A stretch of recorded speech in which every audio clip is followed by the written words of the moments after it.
おはようございます。Hello everyone, and thank you very much for joining our test for Final Fantasy XIV Letter from the Producer Live number 68、第68回 Final Fantasy XIV プロデューサーレターライブのテスト放送へご参加くださり誠にありがとうございます。本番のレターライブ PLL はですね、この後日本時間、11時、午前11時、あと45分後に始まりますけれども、その前にですね、映像音声問題ないかの、最終確認を行わせていただければと思います。So the actual letter live will kick off at 11 a.m. Japan time, which is in 45 minutes. And then before that, we'd like to confirm if the video and audio are working perfectly. So if you notice anything, please leave your comment in your chat. 何かお気づきの点がありましたらいいよとかちょうどいいとかいうのを含めまして、ご覧の放送チャンネルのチャットに残していただければ、技術チームが確認いたしますのでよろしくお願いいたします。そして今日は、フルバイリンガルで、今回の PLL もお送りしますので、スクエニックスアメリカのオフィスからあいみさんにお入りいただいております。So once again, this letter live will be full bilingual in both in Japanese and English. So we have a special member from our US office. あいみさん、おはようございます。Good morning. おはようございます。Good morning. なので、あいみさんもちょっとご挨拶いただいて、音声のバランスチェックさせてください。はい、スクエアエニックスアメリカの徳武あゆみです。Hello, my name is Ayumi Tokutake from the Square Enix Los Angeles office. 音声のチェックを行っております。This is a mic check for Ayumi. Please let us know if you can hear me alright. どうしましょう。喋り続けた方がよろしいでしょうか。大丈夫かな。そうね。そうなの。もちろんそうですよ。日本とアメリカの画面を合成しておりますので、若干の差はねありますよね。だからしょうがない。ね、あゆみさんはこう見えて、グリーンバックの前に座っていらっしゃいますということですね。夢を壊すようで恐縮です。It's almost like I'm here in the studio, but I'm actually sitting in front of a green screen. My colleague has set up a very nice chroma key setup, and yeah, it's as if I'm there, but you may experience slight lag. I'm not sure, but hopefully it's almost simultaneous. I'm hoping. なんか間違って被って皆さんが喋ってる時に被ったらいけないですが、多分ほぼリアルタイムですよね。大丈夫だと思います。はっ、私には遠くから足音が聞こえるぞ。よかった。真ん中の席のマイクチェックもできるに違いない。おはようございます。Good morning。ちょうどマイクのチェックをするところでございます。We are now checking microphones。はい、こちら。はーい。出ます。3画面構成。そうなんです。で、そこらにイヤホンがとあるはずで、あゆみさんの声そこからです。ちょっとこっち？はい。はい。おはようございます。おはようございます。ということで、チャットがいっぱい。吉田さんの声が聞こえないなんてことはあるまい。まあそれは大丈夫でしょう。We can hear Yoshida-san's voice just fine. 大丈夫そうですね。あゆみさんはおはようございますじゃないのか。こんばんはか。こんばんはになりますね。お疲れ様です。お疲れ様です。よろしくお願いします。We were just talking about how Japan is like, oh yeah, good morning, and it's quite early actually. It's like 9 or 10 in the morning. 10 in the morning, I think. But in the US, it's like a little after 5 p.m. So it's like good evening on my end. ということで本日の PLL はこんな感じでお送りしていきたいと思います。まあ本当はね節目ということで、はい、いつも通り開発ブースからやろうかなと思ったんですけど、のっぴきならない事情がありまして、そうなんです。スタジオを皆さんに無理を言ってですね、急遽すいません、スタジオでやらせてくださいということになったんで、今日はスタジオからお届けします。So, of course, today was a sort of milestone. So, it would have been nice to do it in the developer's room back at the Tokyo studio, but there was a bit of an issue that we ran into. So, at the last minute, we have rented a space to do our event, and so we're doing it at another location outside of the office. なんか音がずれてるって言ってる人がいるね。これどこだろう。これニコニコ。Am I in one of the channels? 大丈夫。音ずれ。うん、なんかね、何人かがね、なんか吉田の口パクと音が合ってないっつって。ほう、音ずれチェック。俺だけ音がずれてる感じがするっつってる。俺だけちょっと時間を歪めてる可能性がある。奇跡ですね。We seem to be seeing a delay with just Yoshida-san's movement and then his voice, and there seems to be some kind of lag. Is Yoshida-san warping time? Like, does his presence change? ちょっとじゃあテストがてら滑らない話をしてもいい？はい、どうぞ。すごい古い。Just a quick story, anecdote here.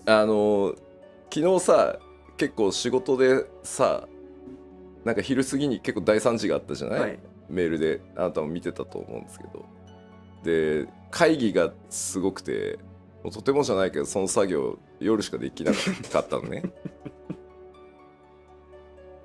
So yesterday, we were working, of course, and then you might have seen an intercompany email happening, and stuff was going on, and there seemed to have been quite a fire that I had to put out. So there was a lot of meetings that I had to attend, and I couldn't get to my work until night.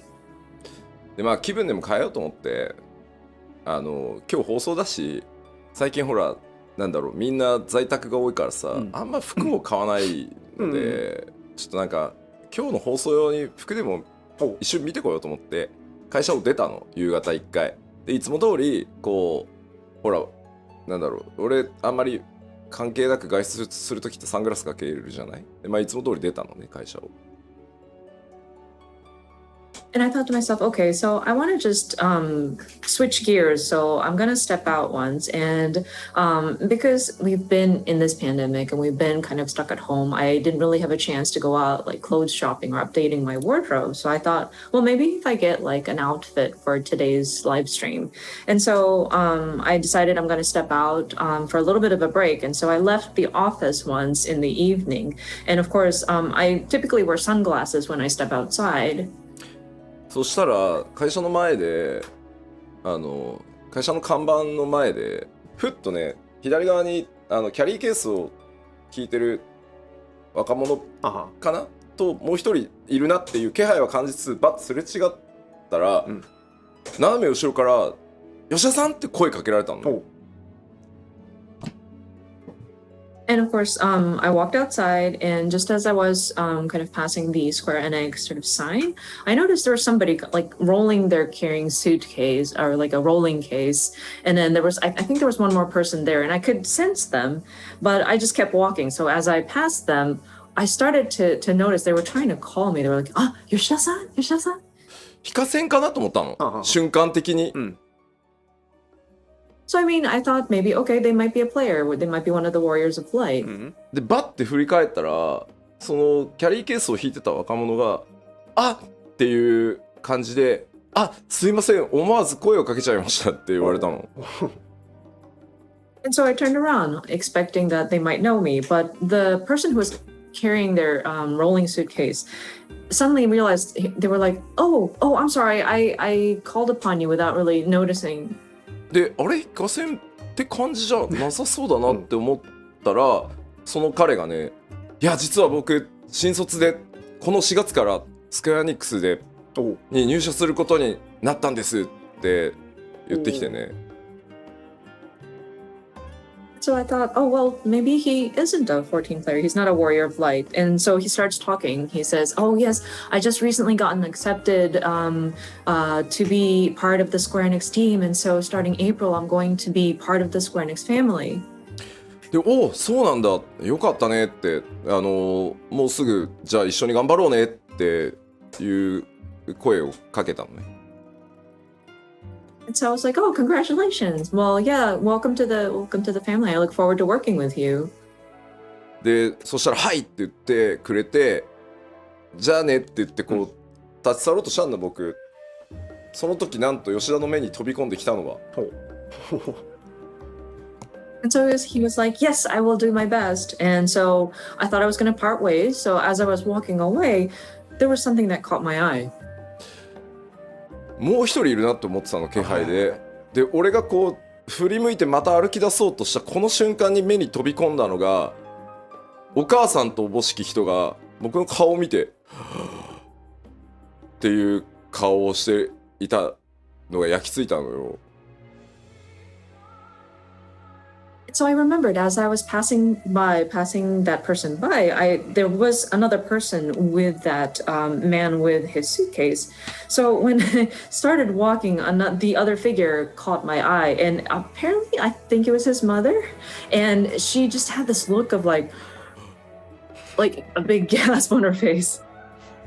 いや、その昨日はね、15年ぶりに買い替えたスモークジャンパーブーツに黒いデニムに黒いコートを着て黒いサングラスに黒いマスクをしてたのよ。I went outside with my updated wardrobe, and it's just it was my jacket, and then my black boots, my black denim, my black sunglasses as I walked out. きっとね、20年以上ね手塩にかけてきた息子をね、多分今2月だからさ、この4月からきっと地方から来たんだと思うの。で、会社の近くにきっと家もね見つけて、で引っ越しの荷物は業者で身の回りのものだけスーツケースに入れて、多分お母さんがね送ってきたんじゃないかなとストーリー的にね俺の中で思ったの。And so I'm sure this young man of 20 some odd years, this mother must have taken really good care of him. And he mentioned that he's going to start in April. So they must have come from, maybe not from Tokyo. They are planning to move and have him relocate and live on his own. And maybe they just found a house and they're making arrangements for like movers to bring his stuff. And he just has his like belongings in a rolling suitcase. And so perhaps like I have this story in my mind of like his mother came with him to send him off and whatnot. で、きっと2人でね、母さんこれが僕が4月から働く会社だよって多分うちのね、看板の前で話してたんだと思うの。立派なビルだしね。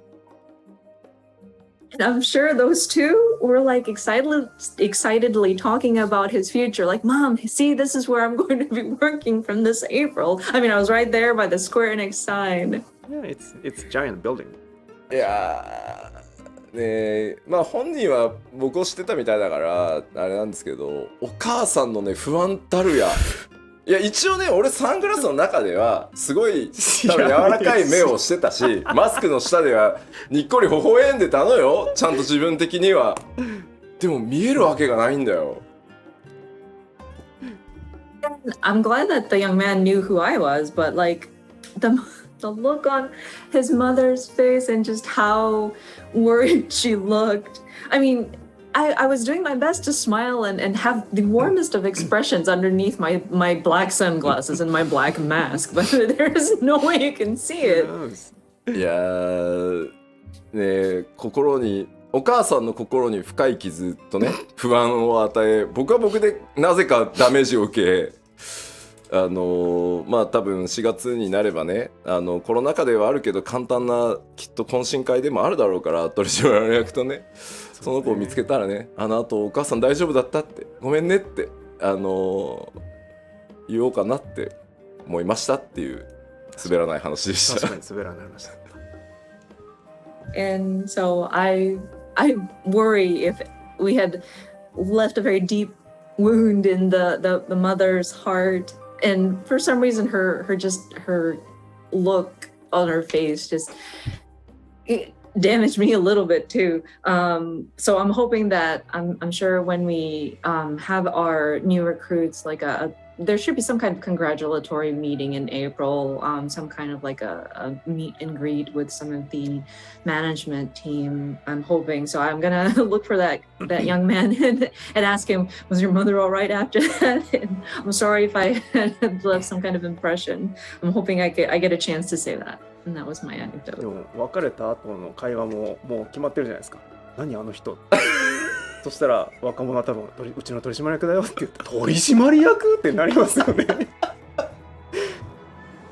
I can imagine their conversation afterwards, like, well, who was that person? And the young man is going to answer, oh, he's one of the board of directors. And mother's going to go, board of directors. 大変。ちょっとね、 Oh, yikes. 社会に反逆しそうな感じに見えるからね。Yeah, for sure. I definitely look like I would go against the grain of your typical societal norms, I guess. まあでもきっとね、一生懸命説明してくれるんじゃないかなと思うんだよね。But I'm hoping the young man will convince his mother that everything is fine. なんだったらだって、いや、ああ見えて意外とちゃんとした人だよって言って今日も放送あるみたいだから見てみようよって言ってもしかしたら親子揃って見てくれてるかもしれないね。お母さんはその説は本当申し訳ございませんでした。普段からあんなんなんです。ごめんなさい。And maybe he did a good job trying to explain, like, oh, well, he may look like that, but he's a very decent person. And there's going to be a live stream tonight. And maybe, Mom, let's watch together or something like that. Maybe they're actually watching mother and son, this live stream. If you are watching this show, I'm terribly sorry to have scared you earlier. 時期慣れますか？大丈夫です。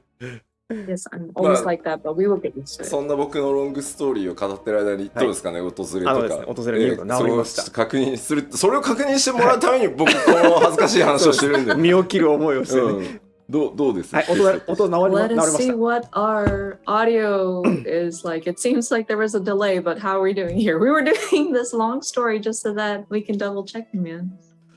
はい、ということで、テストは以上の感じで大丈夫です。で、この後ですね、Twitch だけ、一応一旦配信止めてすぐリスタートしますので、Twitch の皆さんだけ一瞬切れますので、その点だけご了承ください。なるほど、なるほど。So I think we are, for the most part, good, but we will need to restart the Twitch channel. So we might drop out once and then come back on just for the Twitch channel. それよりね、第3次の中身がもう気になるっていう人で。いや、なんか違うの。最近なんかほら、メタバースっていう単語がね、日本でやたら流行ってて、結構ね、インタビューとか、なんか寄稿してほしいとかが多いんですよ。で、まあ、14の宣伝になればと思って受けてはいるんですけど、People seem to have latched onto there was something going on, like a great tragedy that was happening in the emails, and people are wondering what that was. But like, I think people had been hearing about the metaverse starting up, and that word is just kind of it's catching on. And so there has been several like requests for interviews, and I figured like, well, if it was an opportunity to advertise for Final Fantasy XIV, then why not? And so I would accept those opportunities. まあできるだけね、こう人によって今捉え方がまちまちだから、僕が考えるメタバースって何かっていうのをできるだけ正確に誤解なきように伝えようと思って、まあそのインタビューさせてもらった原稿がもう戻ってきたやつを修正してたの。そのやっぱりその僕が直接書いてるわけじゃないからどうしてもこうニュアンスが変わってしまったりする場合があるので、まあそれを構成って呼ぶんだけど、まあそれをやって足りないなと思うとかちょっと加筆したりとかってやってて、まあね結構な人数でチェックもして、ね、ここ分かりづらくないかなとかっていうのを結構やったんですよ。Of course, with doing these interviews, I want to convey what my thoughts are on the whole concept of the metaverse in a very accurate and in a way that doesn't cause any sort of misunderstanding. And so I get to look at the content of what the article is going to say before we publish it. And I have the opportunity to review what is written, because sometimes a verbal response might not necessarily translate properly onto paper. So we are allowed to look at it and offer our edits to the editorial company. And so there were certain areas I was checking and I was adding to it if I felt that I was lacking in some of the wording. And man, I think at least several people were checking the content of the article. ちょっと待った。Twitch がさ、No NFTs ってすごい叫んでんだけどさ、メタバースと NFT 全く関係ないやろ。落ち着いて。そうそう、まず聞こう。もうちょっと面白い話だよ。we're hearing things, we're seeing the comments in Twitch saying no NFTs, but just wanted to clarify, like NFTs and the metaverse are like unrelated to each other, and what we're discussing here is a bit more interesting than that. 14に NFT なんか入らないから、あとやめて。And there's no way we're going to be including we're not going to be including NFTs in 14, so please, I think we can drop this subject. We need to calm down a little bit. 落ち着いて。Y'all need to calm down. で、まあそんなので770行ぐらいの原稿になってたんですよ。そしたら昨日ですね、昨日締め切りだったんだよね。そう。そしたらね、入らないから330行にしてくれって言われて、ちょっと待ってよって。びっくりした。あれびっくりしたね。閉じたもん。すぐ。あっと思ってメール閉じちゃった。And so we were looking at this article, we were making sure that everything is good, and we were proofreading it. And then it turned out to be about 770 lines of text.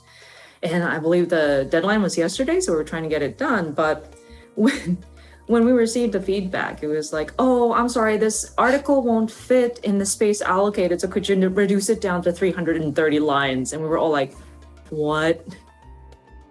Yeah, I just closed my email. Straight away. 昨日それを結局夜中までかかってなんとか330行348行ぐらいにしてもう俺の本文は削りようがないからなんか他で削れそうなところは提案しとくからあとは編集さん側でなんとかお願いしますっていう大惨事があったんですよ。 And so I tried my best to narrow it down and I did my best, but like it was still 348 lines and I couldn't cut any further out of what I had said. So I returned it to the editor saying that, hey, I'm going to make some more suggestions of where you can cut, but I can't cut any more of what I had said. And so that was the issue that was happening behind the scenes. まあこれはでもねしょうがなくて実は僕ら長年やっぱりこうゲームインダストリーでインタビューとか取材が多くてやっぱウェブ媒体その紙があったとしてもウェブ掲載もありますみたいなので、文字数溢れてもまあ掲載の、なんだろう機会ってどっかにあるだろうからフルバージョンっていう形でやれればっていうのがそれも全員にあったんですけどやっぱりこう経済誌とか、その紙面とかになってくるとでやっぱりここまでこだわって構成する人があんまりいないんだろうなと思っていて、だからやっぱりこう今後はその文字数とかその1行あたりのこう文字数とかっていうのをきっちり事前に仕様を聞いた上で構成するならした方がいいかなっていうのが今回のまあ学びでしたねっていう。はい。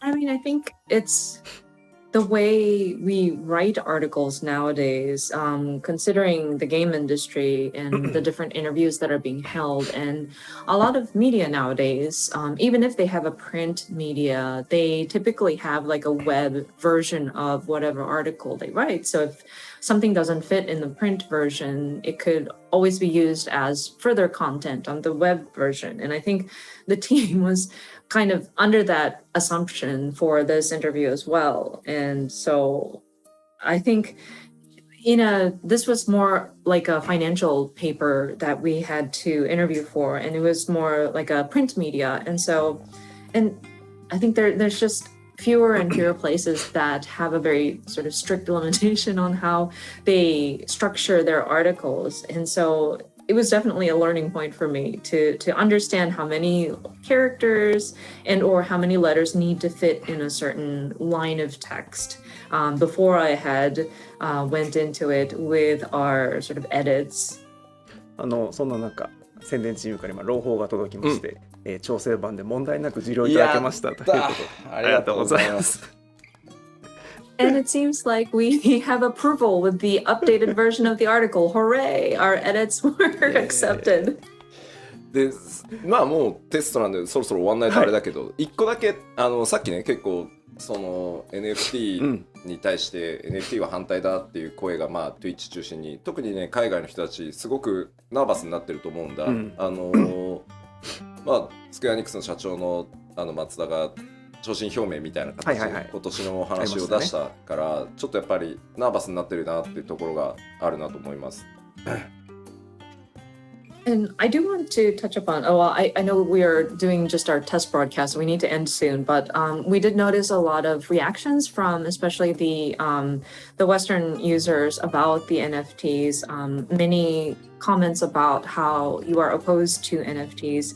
I do understand that our CEO, Matsuda, had commented on the concept of NFT in his sort of New Year's greetings, in his messaging, and there may be a bit of sensitivity, a little bit of nervousness happening around the topic. でまあはっきりさっきも言いましたけど、14でもう一切なんだろうゲームデザイン上そういうものじゃないので、やる気はないので、まずそれは安心して、もし不安に思ってるんだったら安心してほしい。それも明言しておくのでやらないです。はい。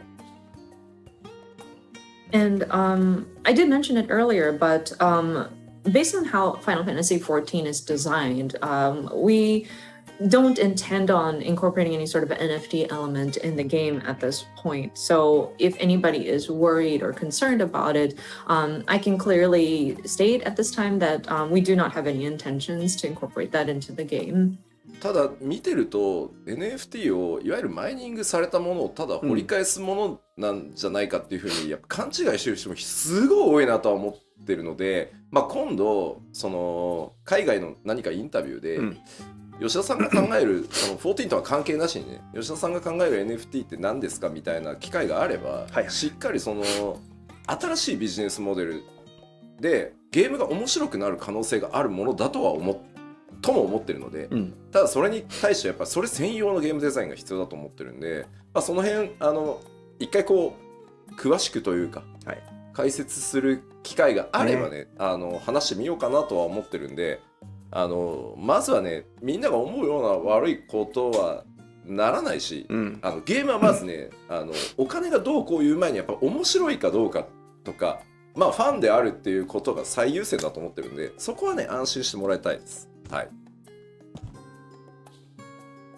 But looking at how people are reacting to the subject matter, there also seems to be a good amount of people who may have it misconstrued as something that this is like a mining effort, that's something that you are digging up. And there might be some misconception about what exactly an NFT is. And so I would love, if there is an opportunity to speak to the subject of NFTs in an interview or something that's probably, not probably, I'm sorry, in an interview that is completely unrelated to Final Fantasy XIV, because it is an opportunity for a new business model. And I do believe that the vehicle itself could potentially be something that makes the concept of a video game a little bit more interesting. But that being said, we would need a specific game design that would accommodate for that concept of NFTs. And so if there ever is an opportunity to go into it in deeper detail, I would like to sort of talk about it. And I think there's a potential of utilizing it without going in a wrong direction or like a bad direction. And with any sort of video game, I think before we even talk about the financials or like monetary discussions, I think we need to make sure that the game itself is fun and are there fans of the game? And so I think that's a very important piece that we still need to keep in mind with games. さあ、というわけでまあ簡単に言うと14に NFT は入ったり来たりしないので安心してねって話なので以上です。じゃあテスト終わって少し休憩したら本番行きましょうか。はい。But yeah, again, no NFTs in FF14, so don't worry. But yeah, I think that's it for now. We will take a little bit of a break and then we will get into the main part of the broadcast. はい。Alright, so the letter live will kick off in 15 minutes, 11 a.m. 本番はこの後15分後、11時、午前11時から始まりますので、一旦このまま2人に戻りますが、そのままページほっといていただければ始まりますので、また後ほどお会いしましょう。So, we are going back to the cover image, but see you in 15 minutes. では一旦失礼します。はい。See you later.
おはようございます。おはようございます。Hello everyone。第68回ファイナルファンタジー14プロデューサーレターライブをお送りいたします。はい、Thank you very much for tuning in to Final Fantasy 14 Letter from the Producer Live number 68。皆さんに自己紹介お願いします。Please introduce yourself, please. Hi, my name is Naoki Yoshida, producer and director of Final Fantasy 14。皆さんおはようございます。そしてこんばんはな人も多いですね。ファイナルファンタジー14プロデューサー兼ディレクターの吉田です。よろしくお願いします。よろしくお願いします。そして本日進行を務めますコミュニティチームモルボルこと室内です。よろしくお願いします。My name is Toshio Murauchi, also known as the Fox Clone. You are global community producer here.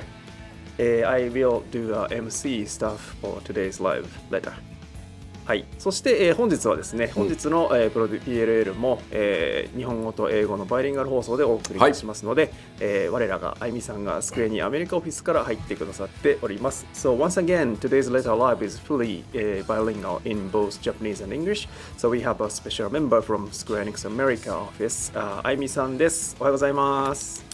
おはようございます。スクエアニックスアメリカの徳武あゆみです。通訳を務めさせていただきます。よろしくお願いします。Hello everyone, this is Aimi from the Square Enix Los Angeles office. I'm going to be supporting for the translations today. はい。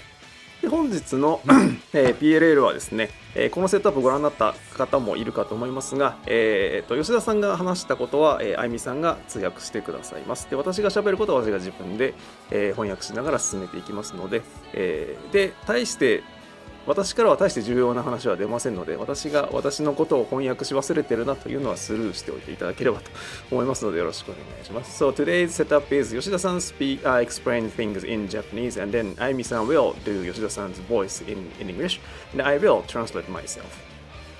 はい、そして今日の PLL はですね、前半戦はファイナルファンタジー14の新たなる挑戦、次の10年に向けてということで、吉田さんからいろいろご説明いただきます。そして後半はですね休憩挟みまして後半は、フォーラムで事前に募集しました、パッチ 6.0 をプレイしてみての、Q&A セッションをお送りしたいと思います。So today's letter live has two major parts and then first half is the kind of presentation by producer director Naoki Yoshida, which is where we are and where we are going for next 10 years.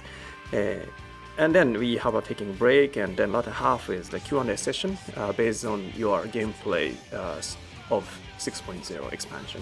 はい。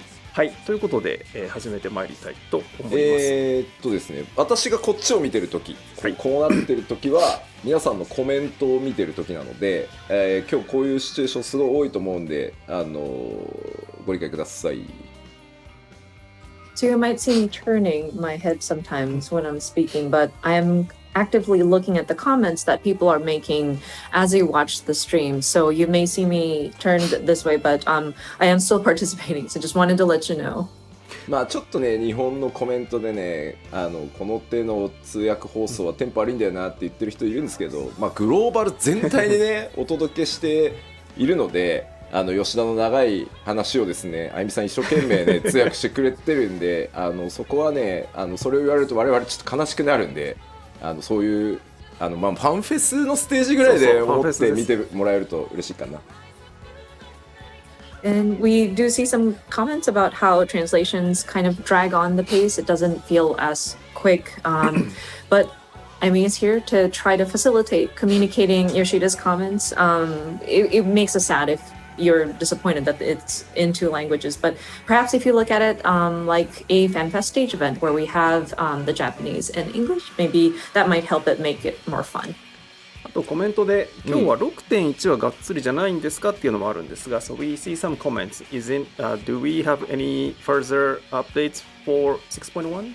So 6.1 がっつりってことだけはないんですよね。そうですね、パッチ 6.1 の内容と紹介に関しては、はい、3月4日、はい、4日ですに、パッチ 6.1 特集パート1の PLL をやる予定なので 6.1 のまあでも今日ちょっと出ますけどね、はい、6.1 の詳しいところはそっちに譲ります。So yeah, today's broadcast is not literally going to be just about 6.1. We may touch upon it, but then the details are going to be explained on another episode of the live letter on March the 4th. This is JST, but we will go into details at that timing. あとはまあなんかこう重大発表的なねニュアンスで取られてるけど楽しく気楽に行くので皆さんもですね緊張せず気楽に今日は見てもらえると嬉しいです。And some people might be bracing for a very important announcement when we talk about today's broadcast, but that's not the intent. We would love for you to just relax and just have fun with the broadcast. 面白いですよ。なんかこういうこと言うたびにさよしやめんのみたいなの出るんだよなついにこう俺さでもいつだっけ新情報発表会でさ、言ったばっかだよね。ライフワークだって言ってるんで、そういう話じゃないんですよ。I understand we were talking about like the future of Final Fantasy XIV, but every time we mention something like that, people are like, "Oh no, is Yoshida going to quit?" And no, I think I told us when we were doing our announcement showcase in February. It's like 14 is my life work. It's not like I'm going to just up and leave suddenly. もうそんなんで嘘つきってやるの嫌だからなんだろうそんなね自分の去就をね重大発表をしますみたいなねことは言わないですよ。ちょっと恥ずかしいね。I don't want people to be going around saying, "Oh, you're such a liar," because I mean, I'm not the type of person who would make these kinds of like my personal announcements on a live stream. So. さあでは、やっていきましょうか早速。前半だいたいね2時間ぐらい、後半も多分2時間ぐらい使うんじゃないかなと思います。なのでご飯食べたりですね今日土曜日なんで飲める人はお酒飲みながらとかでも全然いいので、楽しくいきましょう。So we're looking at least for the first part, we're looking at about 2 hours broadcast. And so just you're free to do like you have dinner or like eat lunch as you're watching the broadcast. It is a Saturday, so if you want to start drinking early, you're more than welcome to do so. さあ行きましょう。では、画面切り替えてもらっていいかな。はい。じゃあ早速いきますが、改めて今日お話しする内容のトピックおさらいしておきましょう。Okay, so jumping right in, let me go over the topics we will cover. で、まず一つ目はちょっとですね、まあ14これまで、正確にはね11年やってきているので、まあちょっと振り返りを最初にね、皆さんへの感謝も込めて、やりたいと思います。The first topic, of course, it's been about 11 years, to be accurate, how long 14 has been going on. So we'd like to kind of do a little bit of a retrospect, just convey our thanks to our players and look back on everything. でまあそれを振り返った上でですね、まあちょっとこの先じゃあさらにもう10年は僕続けたいと思ってるんで、まあ、この先10年さらに14を発展させていくために、まあ、新しい挑戦やっていきますよといろいろそこについて、まあ、どんなことやっていくのかというのをお知らせしたいと思います。And then once we do look back on our past, then we look forward to the next 10 years. Because as I mentioned, I would love to continue having Final Fantasy XIV for yet another 10 years. So there are many different things that we want to do in order to continue expanding Final Fantasy XIV, many challenges that we want to take on. So I want to touch upon some of those items in today's broadcast. でここまでいったら1回休憩を挟んで、放送の後半として3つ目、パッチ 6.0 行月のフィナーレ、プレイしてみて何かありますかというので Q&A 事前に質問募集していましたので、それに対していろいろお答えしていこうかなと思ってます。And then once we do that, we will have a break in between, and then it'll go into the latter half of the show where we kind of asked the players, what did you think after playing 6.0? And so we will do a bit of an Endwalker Q&A. あと10年間吉田リビングデッドを使う気だなみたいなコメントがあったりね。We're seeing comments like, oh, 10 more years, huh? Is Yoshida going to kick off his living dead? まああったよね、確かにね。吉田の量産を開始しましたとか、ね、クローンの吉田が誕生したので紹介しますとか、そういうのじゃねえかって書かれてましたね。But yeah, I think I've seen comments similar to that, and like people saying, "Oh, we have mass manufactured Yoshida clones." でなぜか私はもう完了してますよって書いてあるんですよ。そう。Yeah, then I say I've done already. So something like that. では早速いきましょうか。まずはまあ正確にはね11年なんですけど、大きくくくってまあ10年ここまで皆さんとねやってきたのをちょっと振り返っていきたいと思います。Okay, so jumping into the timeline here, of course, accurately it's 11 years, but like we'll call this the 10 years of Final Fantasy 14. まあいろいろありましたね。まあ2010年サービスを開始して、その12月に運営体制ね全部開発も、一新して、僕はここから参加ですね。So first, 2010 was when it all started. Many things that happened caused us to sort of reconsider the development structures, and there was a lot of changes that were made in order to kind of reboot the title. So this is when Yoshida joined into the project. で2011年の2011年の10月14日に、まあ、14日が縁起がいいだろうっていうので申請をやりますよという発表してますね。And then 2011, October 14th, we were thinking 14th must bring us good luck. And that's when we announced that we are going to have Final Fantasy 14 Reborn. 海外の皆さん詳しいよね。あゆみさんもインタビューにいてくれたと思うけど、9番を遊んでみたいので9番のサーバーを復活させる気ありませんかってクラシックファイナルファンタジー14やる気ありませんかってナイトメアって答えたやつみんな覚えてて、ナイトメアってすげえ言ってんねコメントで。I love how the comments from the West are, I love how they know all these details. And I'm sure Amy had sent into the interviews as well, but people were asking about, oh, are you going to make an FF14 1.0 classic like WoW Classic did theirs? And Yoshida answered, Nightmare. And so people are calling the time of 1.0 in Nightmare. It's awesome. で、まあ、2012年の11月11日にですね、時代の終焉トレーラー公開とともにですね、一旦申請の準備のために Q14 のサービスを、終了させていただいてます。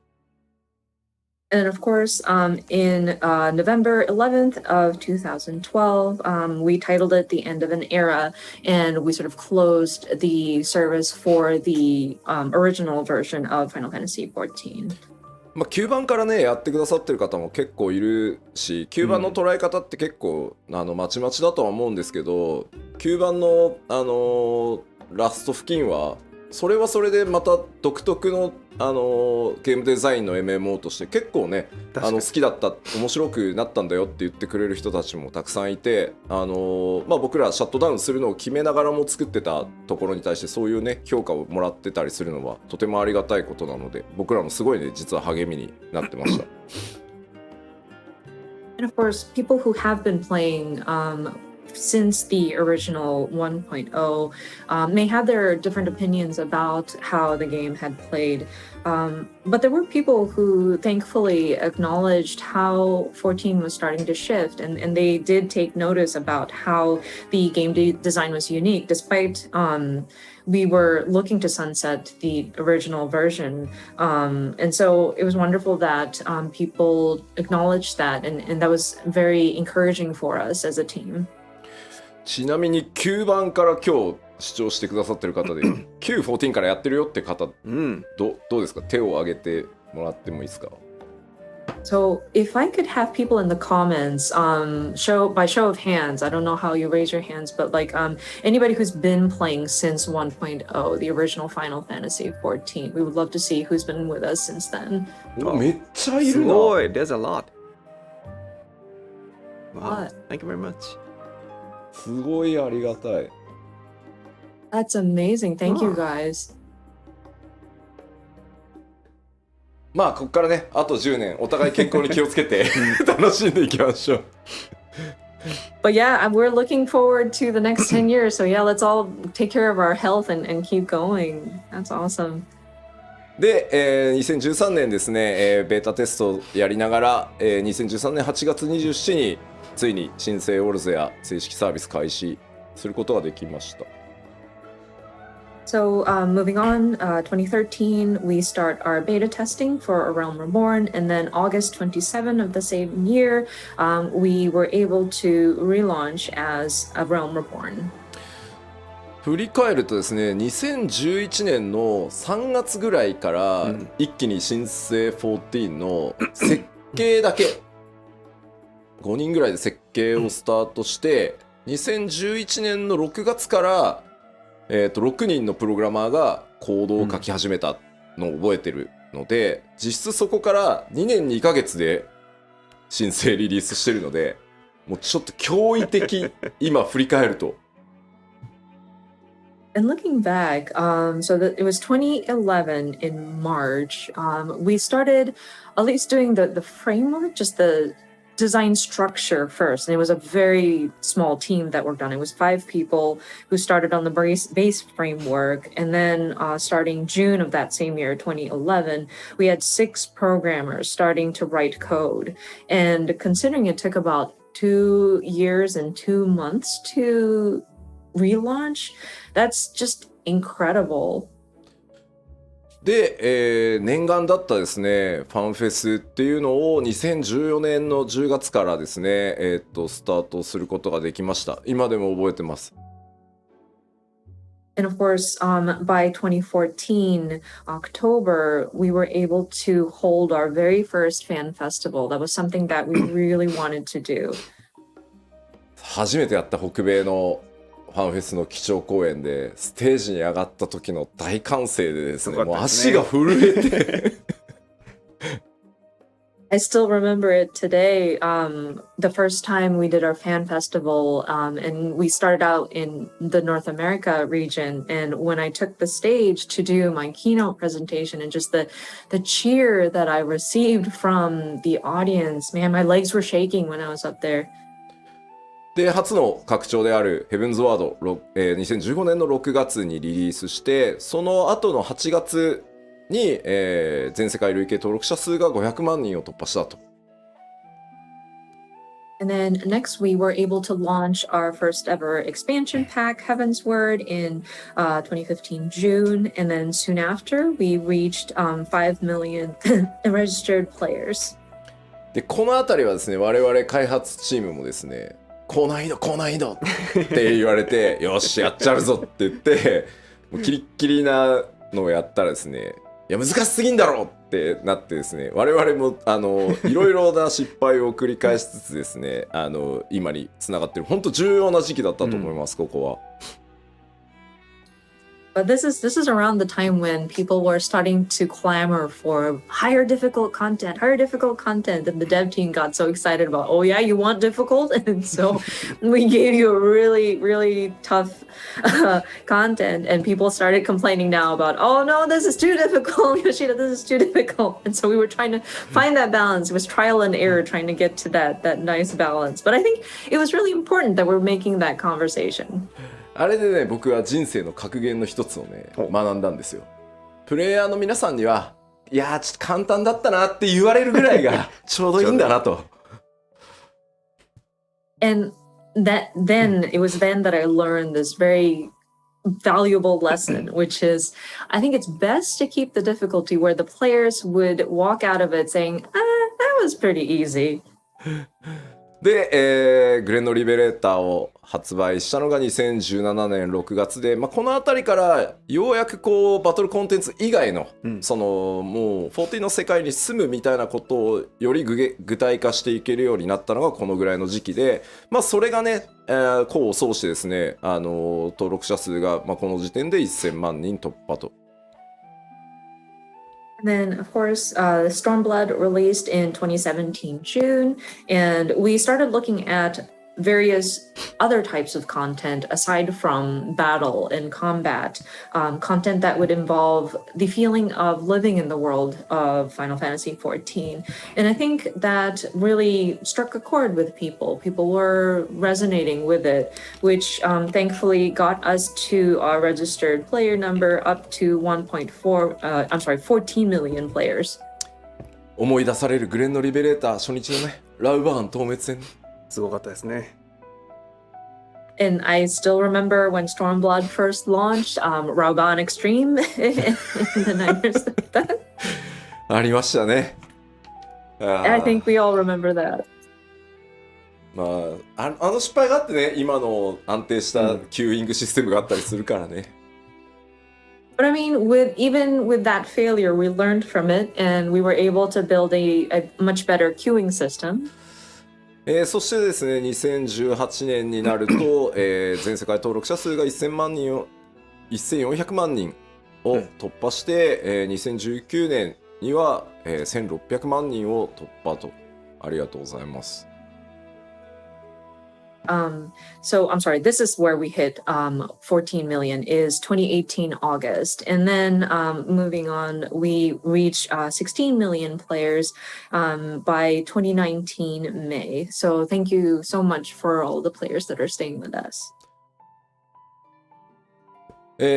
そうして続けてですね、2019年に、漆黒のヴィランズを発売し、その年末にはですね、全世界累計登録者数が1800万人を、突破となりました。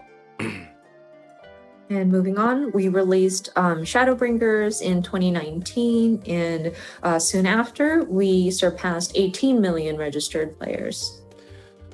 数字に関して言うと、単純に数字だけをこう見ていくと、そのなんていうの、増えるペースっていうのがばらついてるようにまあ見えるのかもしれないんですけど、実は体験したことのある人が増えれば増えるほど、新規が当然減るんですよね、はい、パイが決まってるところから新しい人を呼ばなきゃいけないので、だからここまでの数字になってるのにさらに数百万増やしていくっていうこと自体はとてもすごいことで、これは本当ね、まあ、開発運営チームの努力もそうなんですけど、マーケティング PR チームが、はい、コミュニティの皆さんと一緒になって達成してきてる数字なので、本当にこれはね誇らしい数字だと思ってます。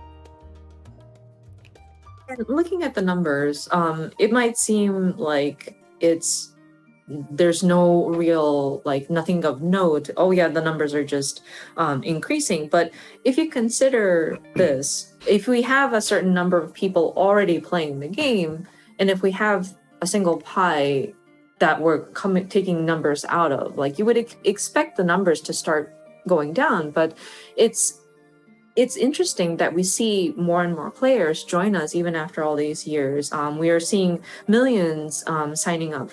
So, of course, I really want to acknowledge the development team, operations team, but also the marketing and PR teams working with the community to kind of promote the title and get the word out. So I'm very proud of their achievements.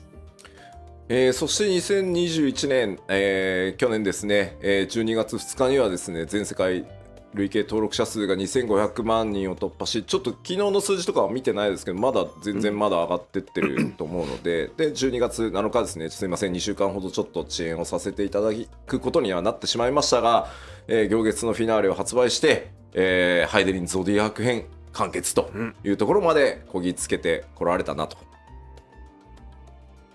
Of course, 2021, which is last year, we surpassed 25 million registered players. I did not see yesterday's numbers or like as of yesterday's numbers, but I do understand that our numbers are still increasing. And then afterwards, I know we had to delay the release by about 2 weeks. Again, apologies for the delay, but we were able to release Endwalker, and finally we were able to conclude the overarching story of Heidelin and Zodiark.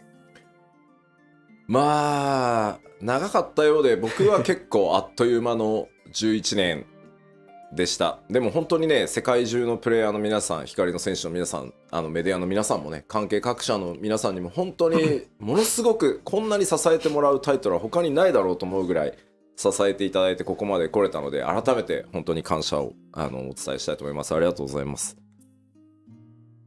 And it feels like a long time, but man, these 11 years went by very quickly for me. And all of our warriors of light, our players, members of the media, all of our supporting partner companies as well. There were just so many people that supported us throughout this all. So I do want to take this opportunity to convey my gratitude from the bottom of my heart. So I sincerely thank everybody. はい。まあ、あとは本当ね、開発チームにも、本当に厳しいスケジュールでやってきてて、まあ、実は拡張パッケージそのものの開発期間って1年とか、下手すると1年切ってたりするんで、まあ、本当に頑張ってきてもらいました。And I also want to acknowledge the development team as well. They were always working against a very harsh schedule, and even developing some of our expansion packs. Sometimes we have only about a year or even less than a year to get through all of the tasks that needed to get done. So I really want to show my appreciation to them as well.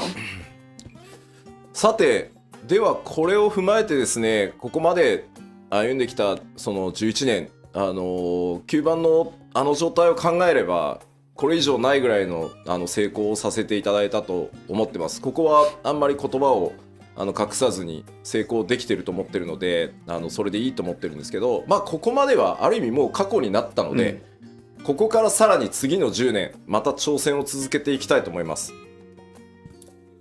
And looking at the trajectory here and the path we've walked down, I think I want to consider this a success from what we had taken and what state it was in when we had first taken on the project, and to bring it to where it is now. I'm not ashamed to declare it. It might be a little awkward in the Japanese, but I believe it is a success. And I think it's a good thing that we've gotten here. But now that we have gotten this far, all of this is now in the past. And so we want to look to the future. We want to see what kind of challenges we can take on.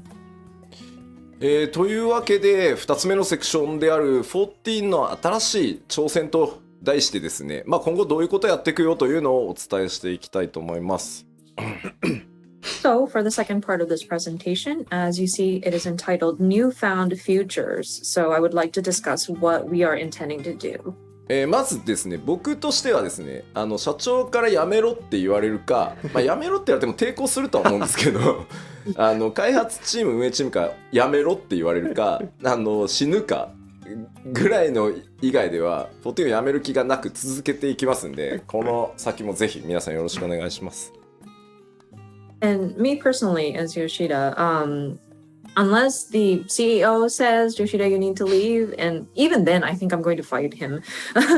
Or if like the development team, the operations team want to kick me out, or if I, God forbid, die, those are the only extreme cases I would even consider leaving the 14 project. I want to continue working on Final Fantasy 14. So your continued support will definitely be appreciated. というわけでですね、まず今回その10年さらにこう14をせっかくねここまで日本初のそのサービスでこの規模まで来れるってなかなかあることじゃないので、この先の10年に向けてまずは 7.0 をめがけて、新しいことに挑戦していこうと思ってます。So of course, with this title, and considering that this game was launched from a Japanese development studio and being able to expand to this global scope, it's a rarity, I think. And so my next goal, my future goal is now looking at 7.0 and leading up to that, what can we do? コメントが 7.0 って言ったかで大丈夫大丈夫。もうシナリオ会議の1回目やったから、合宿やったから、7.0 はやるよ。People are already speculating about, oh no, 7.0 confirmed? Well, I mean, we are already talking about scenario for 7.0. I'm not afraid to say that we do intend on doing a 7.0. まずここに向けてちょっとコンセプトを話をさせてもらいます。まずその一つ目がこちらになります。Now, that being said, I do want to establish what my thinking is and the concept behind what we're trying to do leading up to 7.0. And this is the first point. まあこれ具体的にどういうことっていうのはこの後ちゃんと、お話ししようと思います。And of course, I will go into detail as to what this exactly means. そしてですね、7.0 に向けて、チャレンジとしてですね、こちら、第一次グラフィックスのアップデートの準備開発っていうのをやっていきます。And then next, again, leading up to 7.0, and one of the challenges that we want to take on is our first graphical update, at least the preparation and the development for it. まあ、なんで第一次ってついてるかっていうのも後でね、この項目の掘り下げでちょっとお話ししようと思います。And of course, when we dive into each of these different points, I will touch upon why we are calling this the first graphical update. まあ一応先に言っとくコメントが結構多いんで7.0 で PS4 が遊べなくなるってことはないです、それはないのでお約束しておきます。I do want to clarify though, because I am seeing a lot of comments wondering about this. This does not necessarily mean that we are ceasing the support for PS4 as of 7.0. So I do want to clear that out first. そしてですね、今日3つ目、せっかくなのでパッチ 6.X シリーズでどんなことをやっていくかというのもお知らせします。And then the third point, I mean, since we are here, I would like to take the opportunity to cover what we are planning to do throughout the 6.x series as a sort of roadmap. はい、では各項目、詳しくよりお伝えしていこうと思います。Okay, diving into the details. まずコンセプトの一つ目ですね。一人でもみんなでも遊べる RPG へ、さらなる進化をしていきますと。So our first concept, an even better RPG, alone or with friends. これ何かというとですね、読んで字のごとくなんですけど、そのファイナルファンタジー14一応ジャンルとしては MMORPG って呼ばれてます。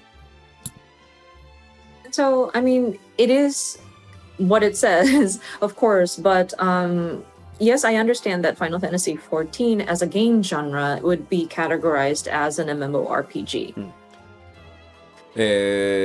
そこでですね、僕この11年ファイナルファンタジー14をやってきて、世界中のプレイヤーの皆さんとイベントだったりファンフェスも含めてですけど、本当たくさんのゲーマーの人たちと話をしてきました。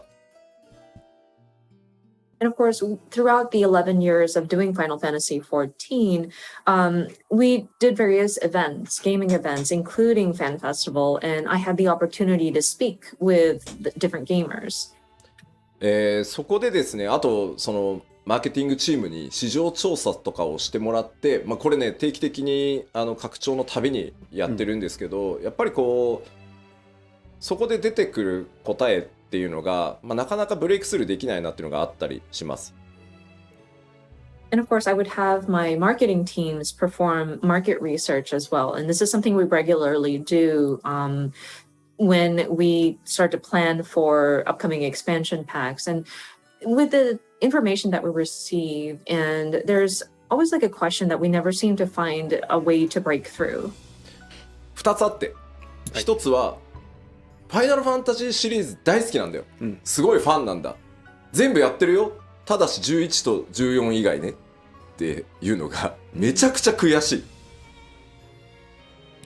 So there's actually two, and one of them is we see there's a lot of players that love Final Fantasy and many that claim they've played all of the Final Fantasies except for 11 and 14, which is very frustrating.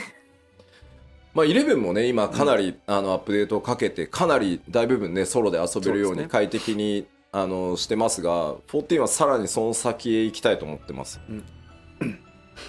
And of course, we are paying attention to Final Fantasy XI players as well, and we've made various updates. I think it has become very solo-friendly recently, but with Final Fantasy XIV, we want to go beyond that. あとはもう一つはですね、オンラインなんだよね、めんどくさい、人と遊ぶの嫌、なんか人間関係作るの嫌っていうのがですね、やっぱりナンバーワンなんですよね、そのプレイをしない理由っていうところで。The second point we are trying to reach a breakthrough is people who comment about, oh, online play, I don't want to deal with having to play with other people. I don't want to develop relationships online. And that's actually a very large reason, if not the number one reason, many players kind of hesitate playing 14. だから10年かけて MMORPG っていうジャンルじゃなくて一人でもみんなでも遊べる RPG っていうジャンルにしたいと14を。So what I want to do here is spend the next 10 years and break out of that MMORPG category. I want this to be an RPG that can be enjoyed alone or with friends. まずなので、7.0 でまでの間、フェイスシステムの大規模アップデートっていうのをやっていきます。So, as a lead up to 7.0 or until that time, we will continue to make updates to the trust system. パッチ 6.1 から 6.5 までの5つのメジャーパッチで全メインクエストの必須 ID と4人用の透滅戦を全てフェイス対応します。So as it says here, trust compatibility for all main scenario dungeons and 4-player trials to be added in patch 6.1 through 6.5.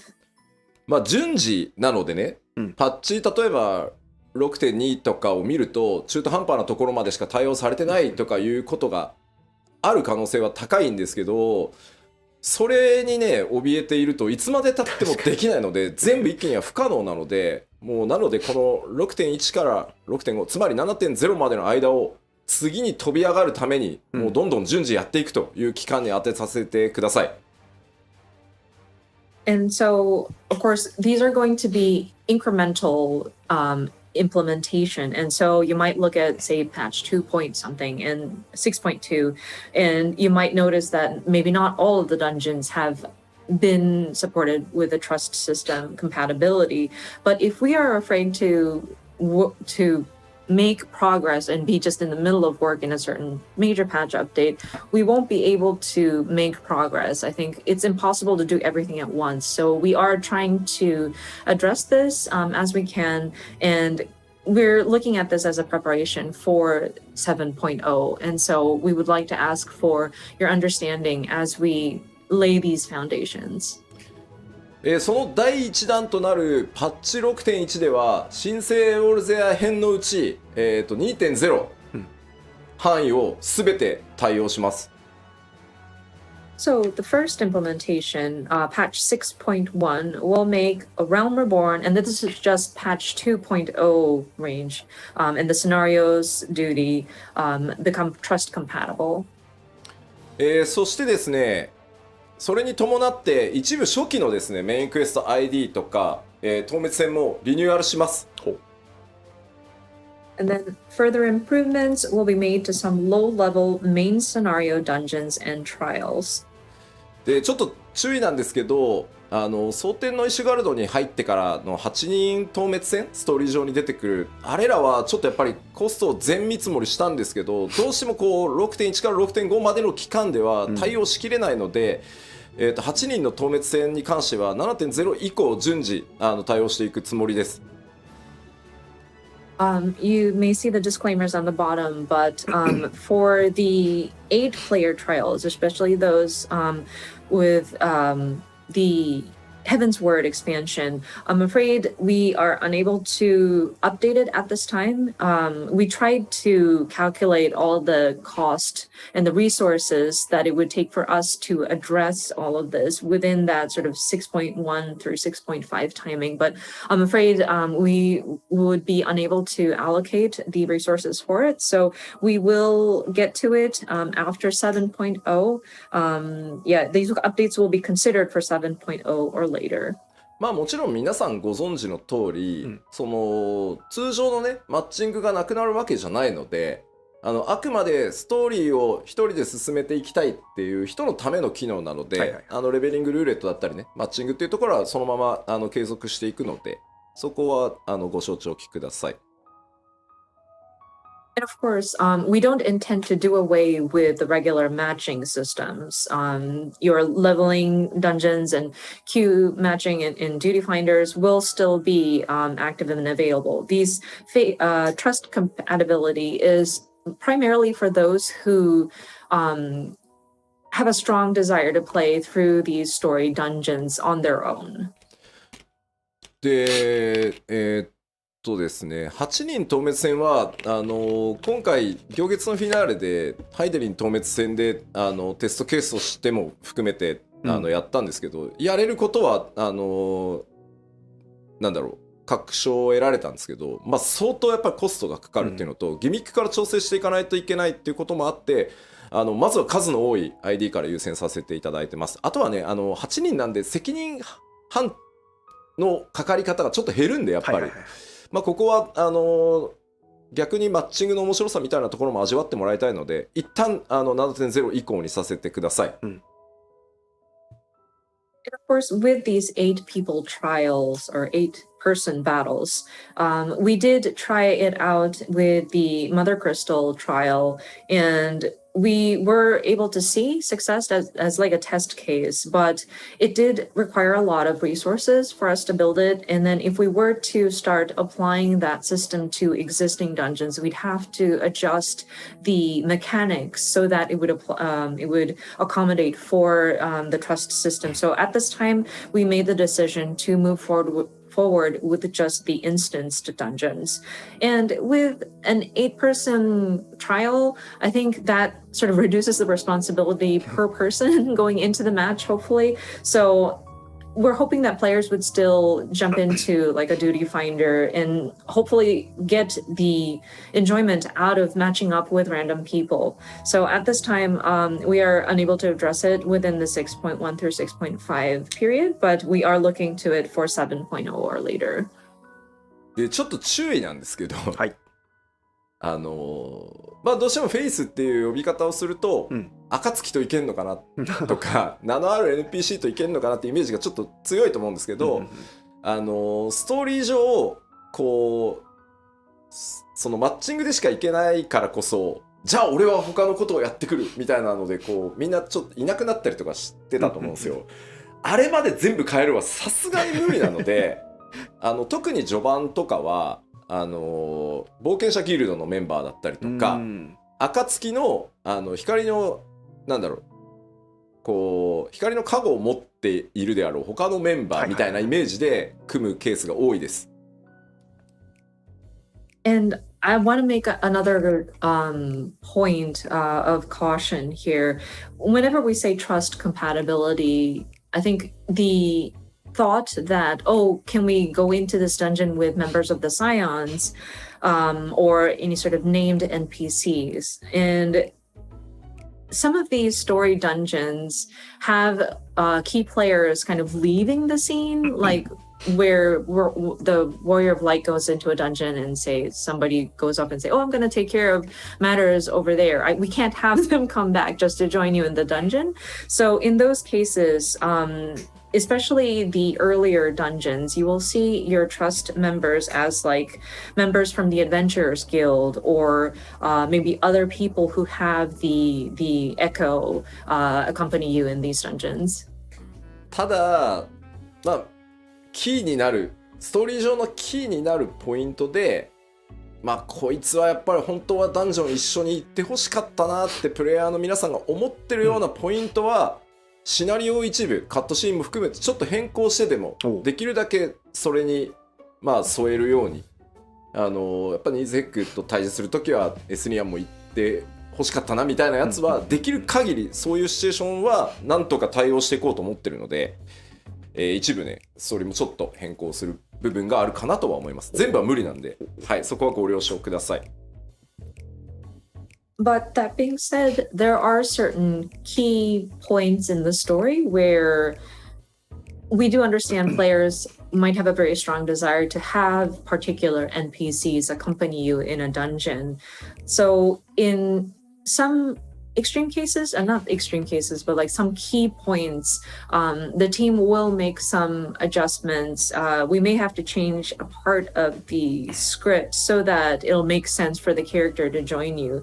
An example I can come up with off the top of my head is probably the Nidhogg battle. I'm sure a lot of people would have thought like, oh, it would have been nice to have Estinian join as part of the Trust NPC. So we're considering having that available. So there may be some content that accommodates for certain NPCs to join you. I'm afraid we can't address all of them. We can't make it happen with all of the dungeons. So your understanding on that would be appreciated.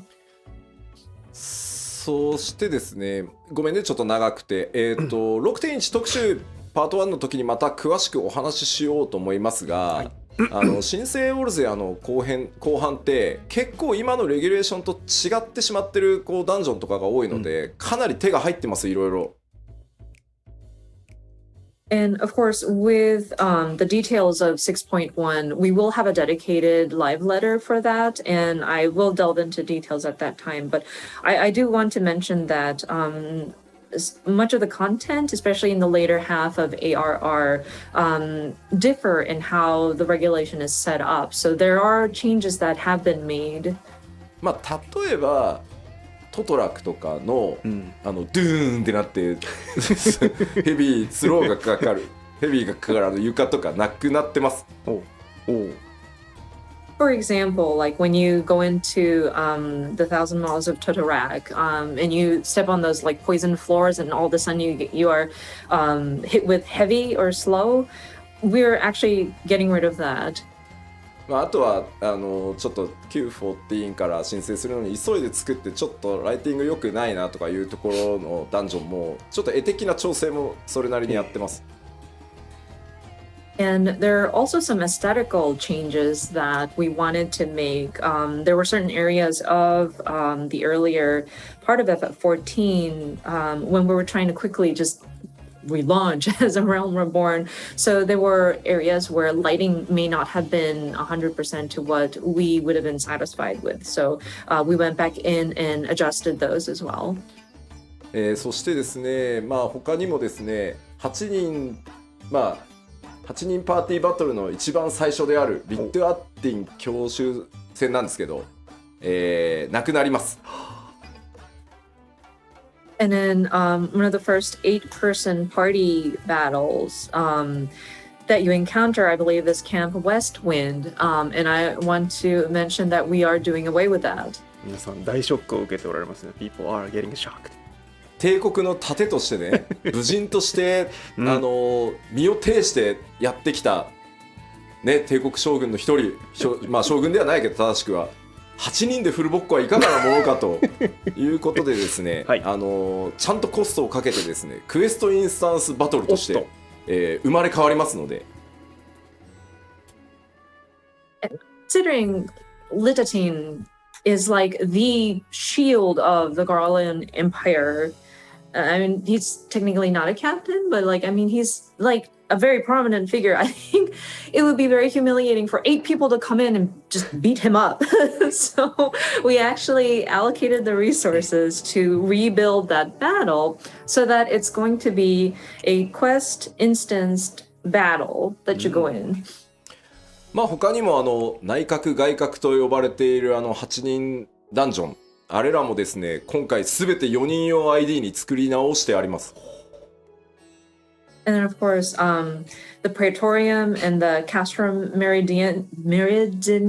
Sorry, I can't pronounce it. Meridianum. Those very long Guardian bases that you need to go. They were originally 8-person content, but we are going to be changing it so that these are 4-person instanced dungeons. なので、アルテマウェポン戦も切り出して、4人用としてシナリオモードを作って、で、あと、ラハブレアが憑依したサンクレットさんを8人でただひたすら無言で殴るっていうのも、ストーリー用のクエストインスタンスバトルとして作り直しているので大好評ですね。はい。And so your battle with Ultima or the Ultima weapon will be changed to a 4-person battle. We are adjusting the scenario mode for that. And then where you go in and silently beat up La Habrea, aka Thancred being possessed by La Habrea, is also going to be adjusted so that it's an instance during a story quest. というわけで、まあそんな風にコストもですね、レギュレーション、今のプレイフィールにできるだけ近づけられるように、いろんな改修をしつつですね、パッチ 6.1 から 6.5 にかけて、4.x までの ID ですね、全部対応していこうと思いますので、よろしくお願いします。So, yeah, in a nutshell, we are going in and making many adjustments so that it fits with kind of follows suit better with how the game feels at this time. So throughout patch 6.1 through 6.5, we will be looking at the various content up to the 4.x series, the different instance dungeon to make adjustments. さあ、ではこのセクション以上で次へ行きたいと思います。Okay, so moving on to the next section. 2つ目の新しい挑戦ですね。この、6.1 から 6.5 までの期間、まあ、7.0 リリースまでの期間を使ってですね、まず、まあ、長期運営やっていく上で第一次のグラフィックスアップデートを、裏でね作業させていただきます。So our second concept, and again, this is going to be the preparation that we will be doing throughout patch 6.1 through 6.5, leading up to the launch of 7.0. It is a long-term, or like preparations for long-term operation of the game, and we want to be doing this in the background, but we'll be preparing for our first graphics update. ただ、まあ、なぜ第一次グラフィックスアップデートと言ってるかっていうと、まあ2時も3時もあるんだろう、もしかしたらってことなんですけど、なぜかというともうここまで11年運営してきてるともう尋常じゃないリソース、グラフィックスアセットが存在してます。はい。So the reason why we named this the first graphical update, and that's of course to imply that there will probably a second and or third after this, but our game has been in operation for about 11 years, and considering all the graphical assets we have produced, it's an insane amount. やっぱり一気に極限まで上げようとすると絶対コンバートミスがあったりとか、そもそもコンバートの物理時間が足りなくて、もうデザインチームが無理です、絶対できませんっていう答えになってしまうので、まあやれることを一回やって引き上げたら、またその状態で安定が見えたら次のをやってっていう形で、まあその第1回目が来るんだというふうに思ってください。And so if we attempted to update every single piece of graphical asset or resource that we've put into the game all at the same time, we might run into issues of conversion errors, or it's just physically takes a lot of time to convert everything. And consulting with the graphics team, they already know that we can't address everything all at the same time. And so what we're trying to do is address these in phases so that we can test out certain elements, see how they work, and if it seems to be stable, we move into the next phase. And so I think with our first graphical update, this will be like the first time we start testing some of these elements. 4K グレープスでめっちゃ吹いたんだけど。I saw a comment that says 4K grapes. Thank you so much for that. That is hilarious. あそこに 4K とかね、なんか40万ポリゴンとかかけてると、それこそ940みたいにキャラクター全然表示できねえぞってことになっちゃうので、まあちょっとこれから詳しく説明はしますよ。That's hilarious, but like imagine spending so much resources just to get the grapes to be 4K resolution, and imagine spending 400,000 polygons just to depict a piece of fruit. We won't have enough resources to render our characters on screen. But let me go into the details. そのグラフィックスアップデートは一気に、7.0 での投入を予定してます。So again, these graphical updates are intended to be implemented in 7.0. まあその次期拡張パッケージまでの間っていうのを、まあ、僕らのそのグラフィックスのアップデートのシェーダー追加したりとか、いろんなものを追加していくテスト期間だったりプログラム期間だったり、それに合わせたグラフィックスアセットのコンバート期間というふうにさせてください。So until 7.0, this will be, again, our preparation period. So this is where our team will be testing out various additions to the graphical elements, including different shaders. We'll probably need to write more programs. This is where when we're going to be doing our asset conversions, etc.